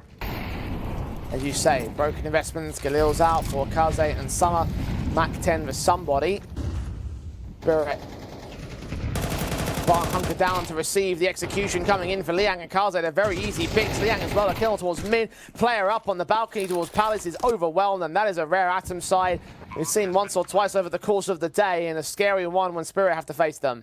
It's just the aggressive approaches have been very successful for them, and that's something they've got in their back pocket quite frequently on a lot of these maps, is these aggro plays. They've got the players to work around the setups. Everyone is just demolishing. And Li Hang and Child King's finding impact on A, and Kaze's assisting from ramp. Sypho knows, and the entire team knows, that they have blundered round 11. And that was the one to set up 6-6. Now, you've given Rare Atom not only a chance to go 7, but even 8.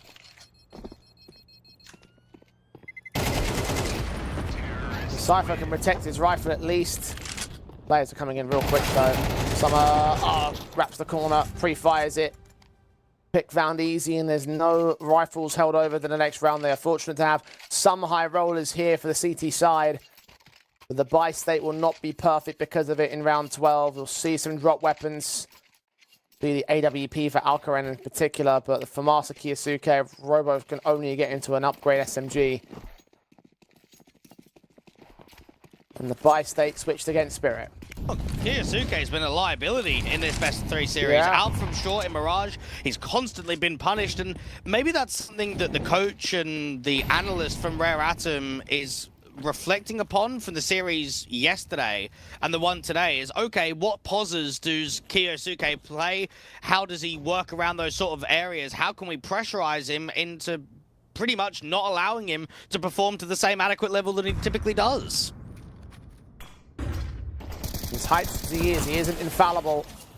Kiyosuke does find the first in this particular round, but Child King so quick to trade it back. Robo picks up that M4, swapping it up from the SMG that he had. Child King being allowed to walk all the way up towards the top of mid and towards the catwalk, and on the short entrance they'll only have Sypho as the defensive element towards that B bomb site. He's playing towards the apartments. He's got teammates in from Connector trying to find an angle of work here. Kaze's AWP shot did ring out, but Child King there to deal with Robo as he gets up in the ladder room and gets the man advantage. Sypho is still deep into the apartment, so knows that the only pressure towards B can come from short. As somebody's going to try and work this top con smoke. There's a player down in jungle. Kaze landing Moku, Jin, 2 left standing. Alcaran, gun barrel seen. Kill gets found for somebody. Another very confident round it seems for Rare Atom to close out this half, and an 8-4 advantage over Team Spirit Academy. Yeah, good work from Rare Atom. There were certainly some close and contentious rounds and ones that both teams could have looked at and said, oh, could have gone either way. But you have got an 8-4 against a top team in Tier 2 right now. Is it enough to close out the map? Sure it is. But it's not going to be that easy. I still feel that Spirit Academy have got a good T side of Mirage around them. There's a reason why they're on a massive map winning streak, as well as being 11 wins and just 3 losses in the last 3 months on HLTV. I don't look at an 8-4 as it being a done deal. I still think we're going to have a decent amount of fight back in the second half. Still a very recoverable scoreline for Spirit, but for Rare Atom, a pistol win, convert on the rifles. Assuming Spirit plant the bomb and get the force buy out, you win that round. Suddenly you're looking at potentially an 11-4.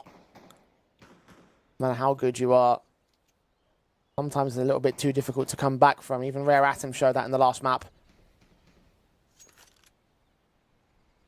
Pistols of the second half of Mirage are set in. Spirit bomb out towards Palace. Mokujin starting to walk on towards the site, and it's Liang to get the kill. Child King swings forward for initial contact. The bomb carrier does not see him just yet. Robo are going to be allowed to walk forward. Sypho snuck his way into the back lines with players in from Connector as well. They check this. I think Liang might be aware of that position. The Glock starts fighting from beyond the danger box. Kiyosuke doing all that he can, but unable to get the kill. Summer and Kaze can trade back the kills against him and his teammate. Sypho just barely gets the pick as Kaze trying to jump his way out of danger. Advantage still maintained by Rare Atom, even if Summer's on 8 points of health. And they know that there's got to be a player somewhere around Ramp or Tetris. Child King, how much of a jiggle does he give? The info's there, but Sypho needs the kill against the spawn player. Summer's low. Child King finds his teammate. Double up for Sypho, not the triple. Child King doubles in of his own accord. And Rare Atom take the pistol indeed. Child King has stepped up again, and there is no denying that across the day he has been the best player from Rare Atom. We have seen good X Factor and round-defining plays by him that are going to make a difference. And you are right in the idea that a pistol win can be a lot to the second half scoreline, and he's the one, yes, it's a 3v1, but he's the one to multi-frag, and he's the one to close down that round.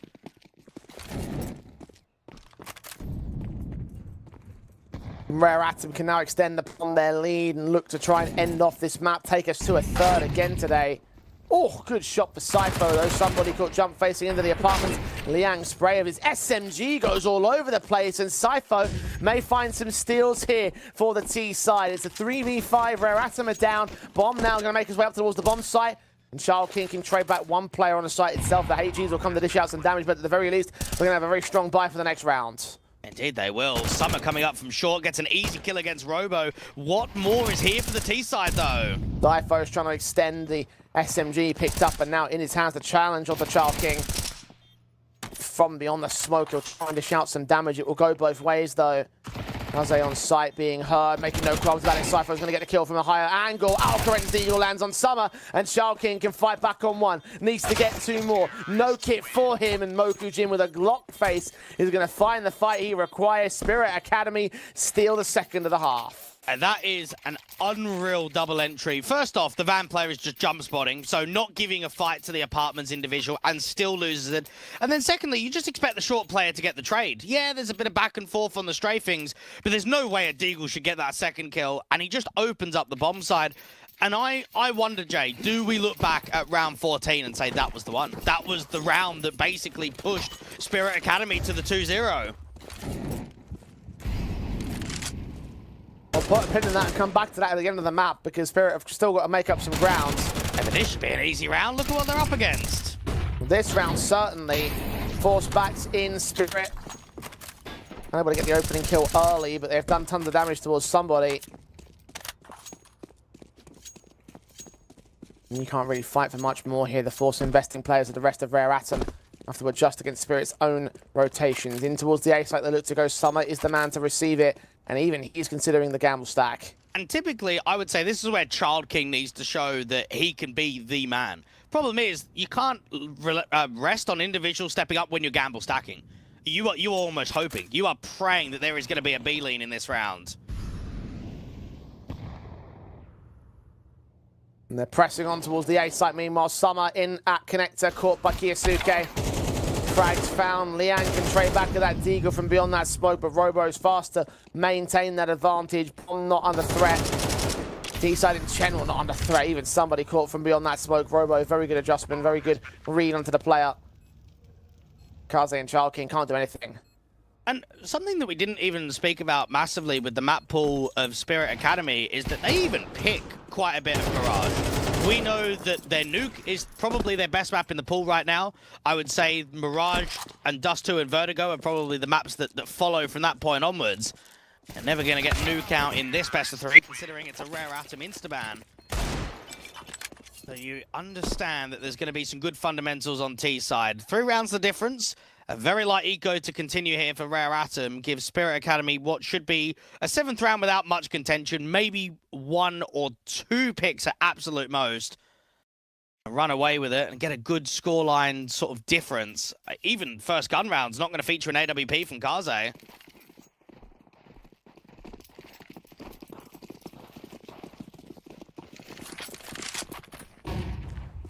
Running down to the basics of the economy state. Spirit.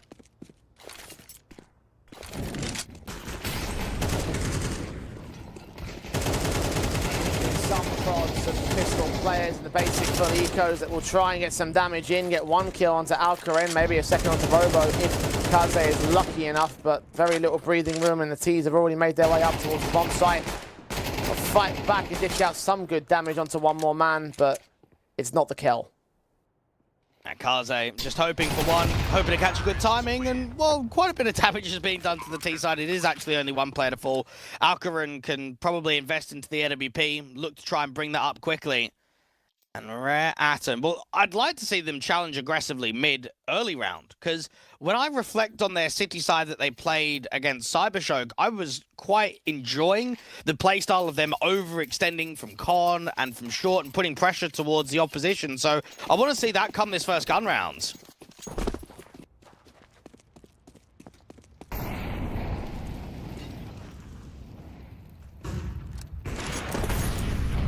Shot from Alcaren, finding Child King first and foremost.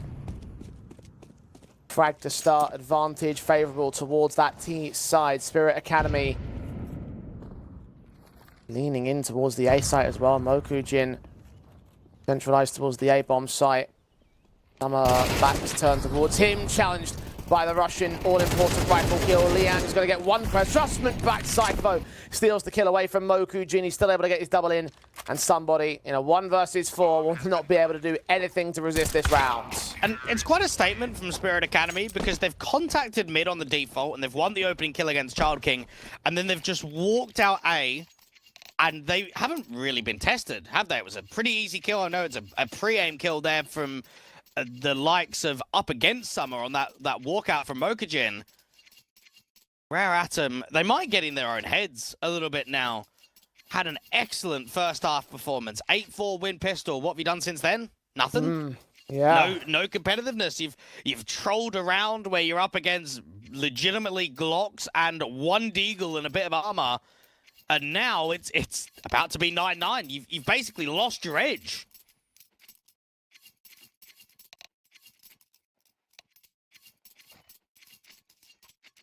And damn near lost your lead as well.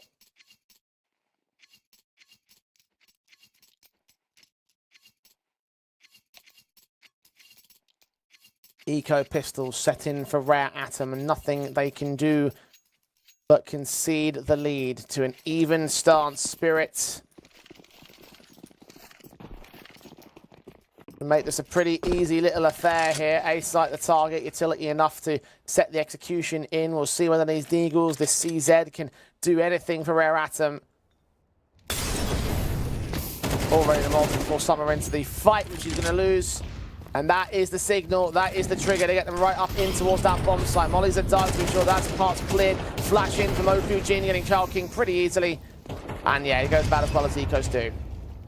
Mokujin hoping for some aggression to come out from spawn with the breakage of the smoke. Somebody just gets caught out from the whole triple angle, and then the last two individuals from stairs wrapping around back into window. Probably don't expect much at all. And that's a bit hard done by. I mean, they've actually upgraded decently. You've got armor, you've got CZs, Deagles, and there's just nothing being gained at all. Kaze gets away with one, protecting his own economy line for the NWP. But Spirit Academy close up quickly, and I mean, even imagine being the players on this organization, because everyone is talking about Kiyosuke, but this is the first time you and IJ were actually casting them.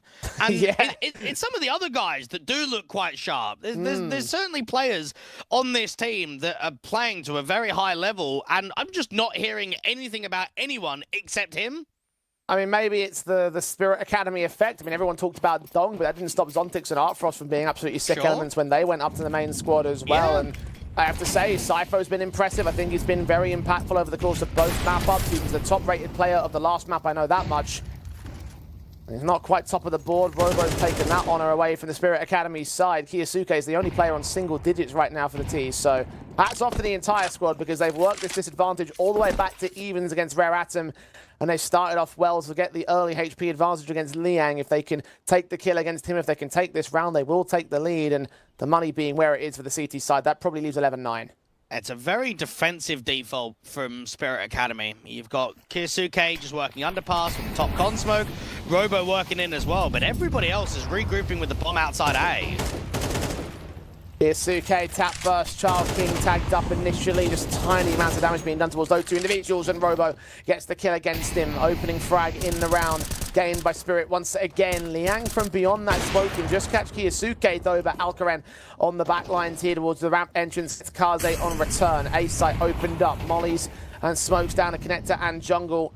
Summer Backed up, Robbo continuing to be involved here in mid, finding Liang, reducing them to 2, 1, and none. Spirit Academy lights out now. And just some of the moves that they're doing, it tells you that they're extremely confident players. Robo is on less than 30 health, and he is meant to be cutting the rotation. Now, Li Hang spams from short towards Con, so he knows where he is. He doesn't need to take that fight. He can hang back and play the time off of it, but no, just wide swing straight into the angle, hits that headshot immediately, and the A-bomb side just looks really weak right now. Rare Atom players are getting destroyed on A.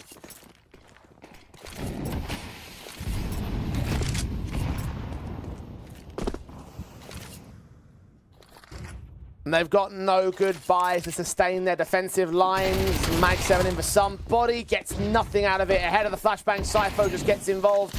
Molly deep in at market. This might already be a save call for RA. They are out of there. Need to protect these rifles because they're going to have nothing to work with in the next. They force bought into this round, so they have to reap what they sow. And Child King has been sitting on 17 kills for a really long time. Yeah. And that's where numbers are very important, right? You might look at the end of the map and go, okay, close to 20 kills, it's not bad. But when you're posting nearly the same in the first half and then just nothing in the second, it tells you it's a massive drop-off in performance that is making a difference to the team. You've got these Spirit Academy players that are trying to hunt down the last. They just want to try and take the rifles out of play.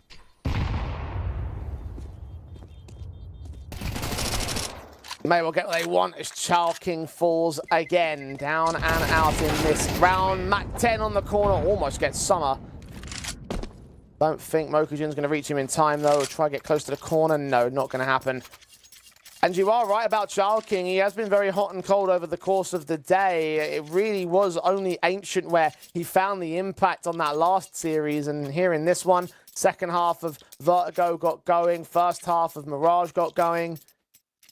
But silent in those openings and in this latter portion as well. Rare Atom getting their guns as best they can. They can't afford the AWP. Kaze on the scout has got to make do with what Liaz AWP straight in towards mid for the T side. On the contrary, Alcarin challenged. Flicks desperate to find players from beyond those smokes. Child King can end his frag drought by taking the AWP down. But Cypho's caught Liang elsewhere in the underpass. Flashes against him will keep him blinded as Robo will fall towards top mid. And it's a 4v2 for Rare Atom this time. Well, there we go. That's the Child King we know and love. Aggro play out to top mid. Pressure against the AWPer. And then he's the one that strikes against two. And Mokujin and Cypho, well, they've got time and they've got bomb control. So look to try and see if you can work something. You can run the clock, you can force info plays, even if you're just making it expensive, even if you're crippling the economy from the opposition, that would still be quite a bonus.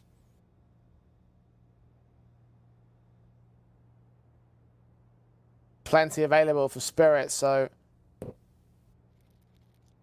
what they can kind of find here. Mokujin and Cypho grouping up together in from mid, fighting on from underpass. Cypho almost challenging Child King there in the ladder room. He's loved this position over the course of this map, both on T and CT sides. No contact for the two players out here. They form up towards Catwalk. B is going to be their target. And they did see Child King out in ladder, so if they can fight him from underneath, it could be a straight-up duel going the way of Mokujin.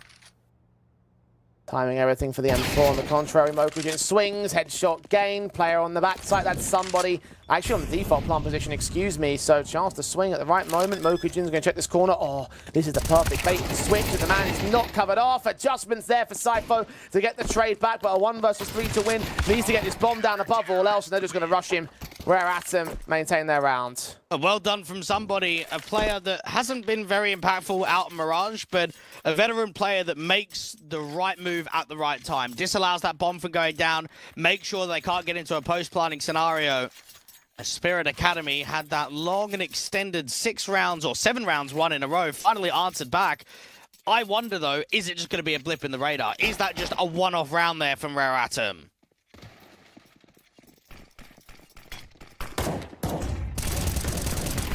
Straight in for Child King, in towards mid. We'll try and make it a second on convert here for Rare Atom.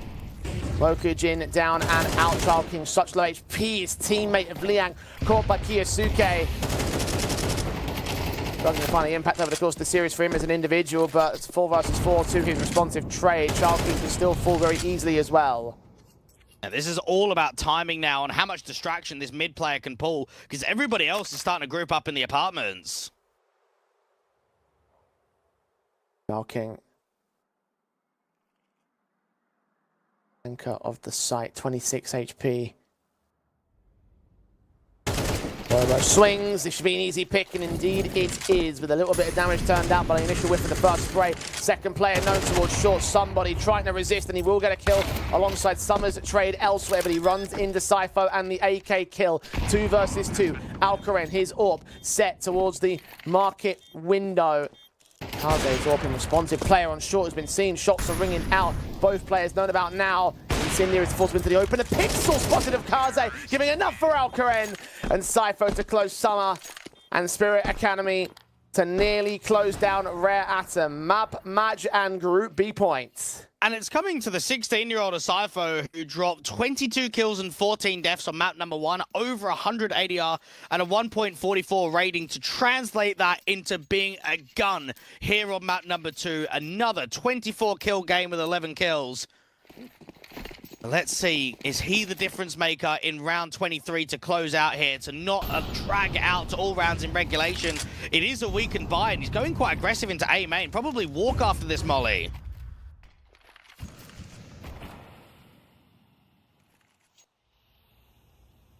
Mid-control established Kiyosuke.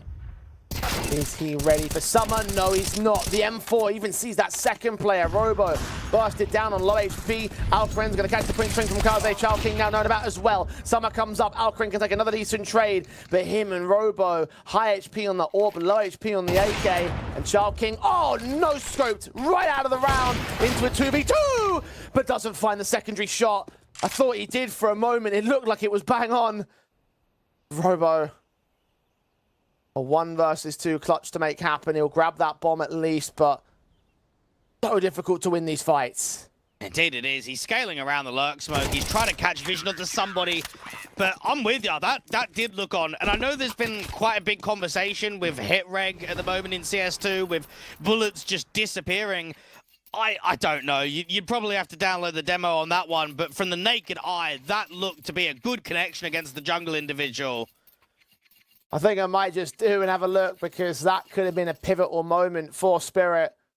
The problem one that is tipped them over the edge. I was just going to say the damage from underpass, right? Because you have Summer that gets the kill against Kiyosuke, and then it's almost a kill on the top mid player. It's down to red HP onto Robo, just from one player alone.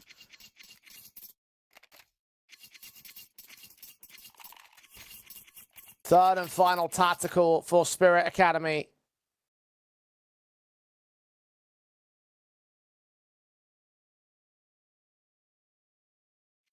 Rare Atom into the 24th round they play on for survival to once again push the opposition into overtime, like it was in the pivotal moments, the ending stages of their last series against Cybershock. This time against Team Spirit Academy, with them being ahead. AWP in for Alcaraz. Molly forcing him forward, hoping to look for a fight at the van angle. He'll just get naded down for more HP damage, and Incendiaries to keep him at bay. He runs right back into that first Molly, and is tagged extremely low. Robo out to top mid is just being wary about underpass, and knows that Summer did that in the last round. They don't want to get caught off by it again. Rare Atom have pretty much made no aggressive move in this round. Outside of the opening util of the HE and the Incendiary towards the apartments, they haven't made an info play.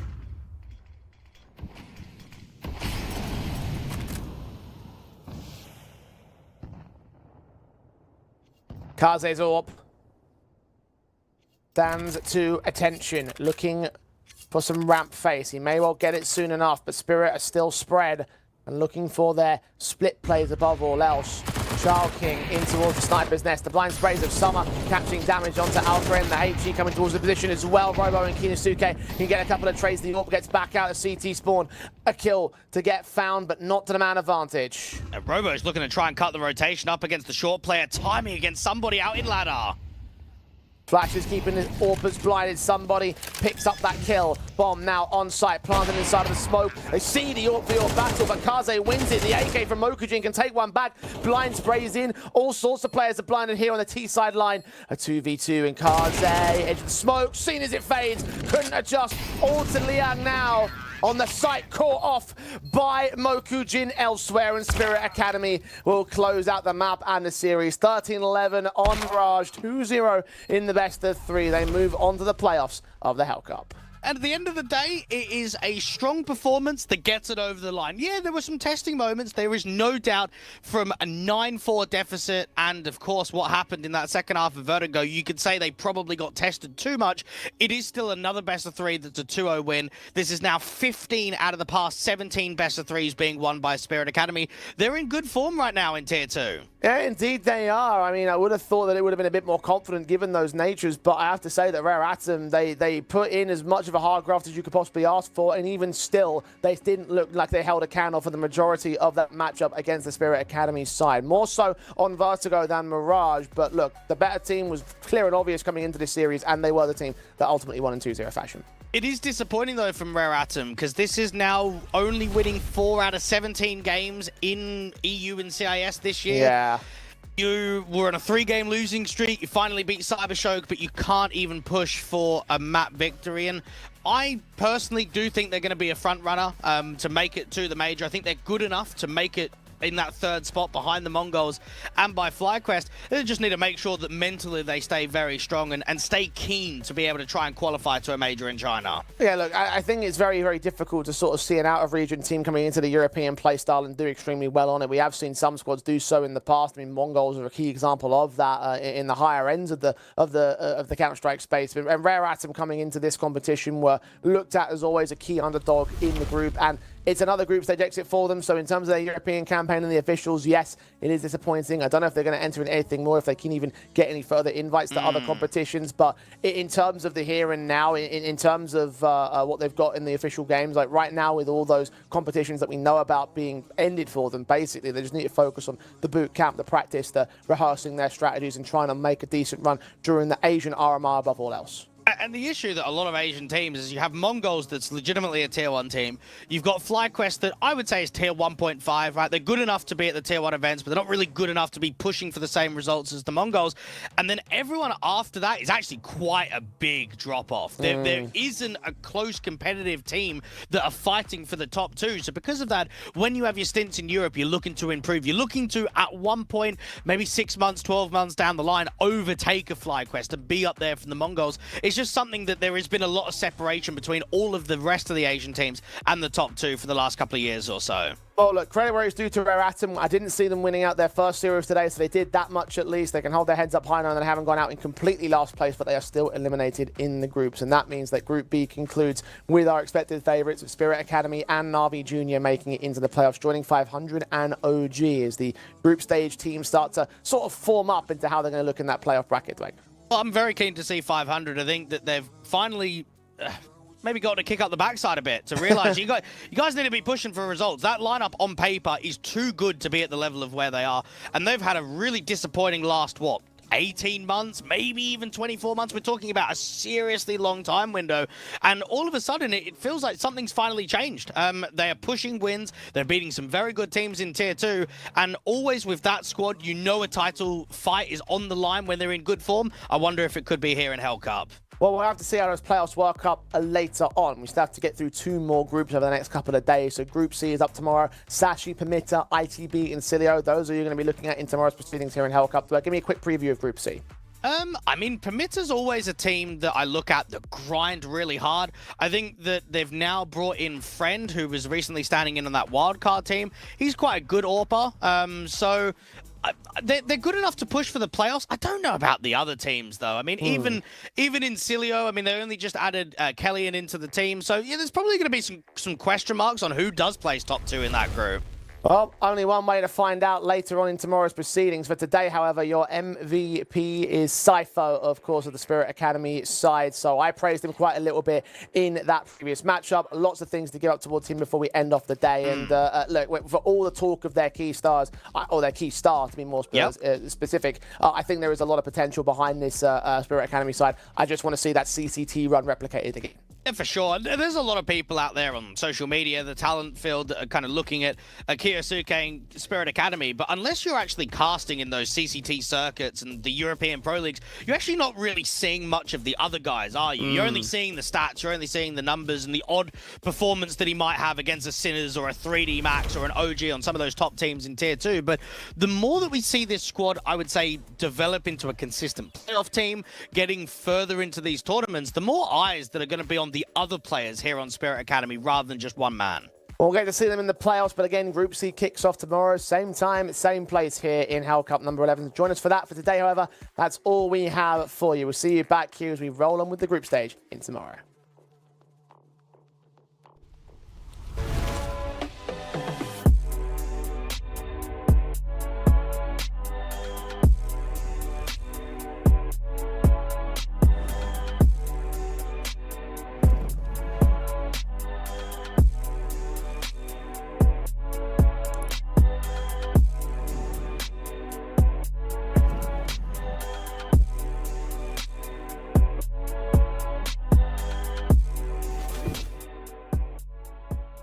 What's in store for Hellcup this time? An enormous giveaway of skins worth over $15,000. Open a new crowdfunding case loaded with amazing skins to boost the tournament prize pool. 2 Twitch giveaways just for viewers. Type raffle in the chat and don't miss your chance to win one of the skins during both tournament stages, the group stage and playoffs. Get ready to join the action.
Keep bringing it back, back. Keep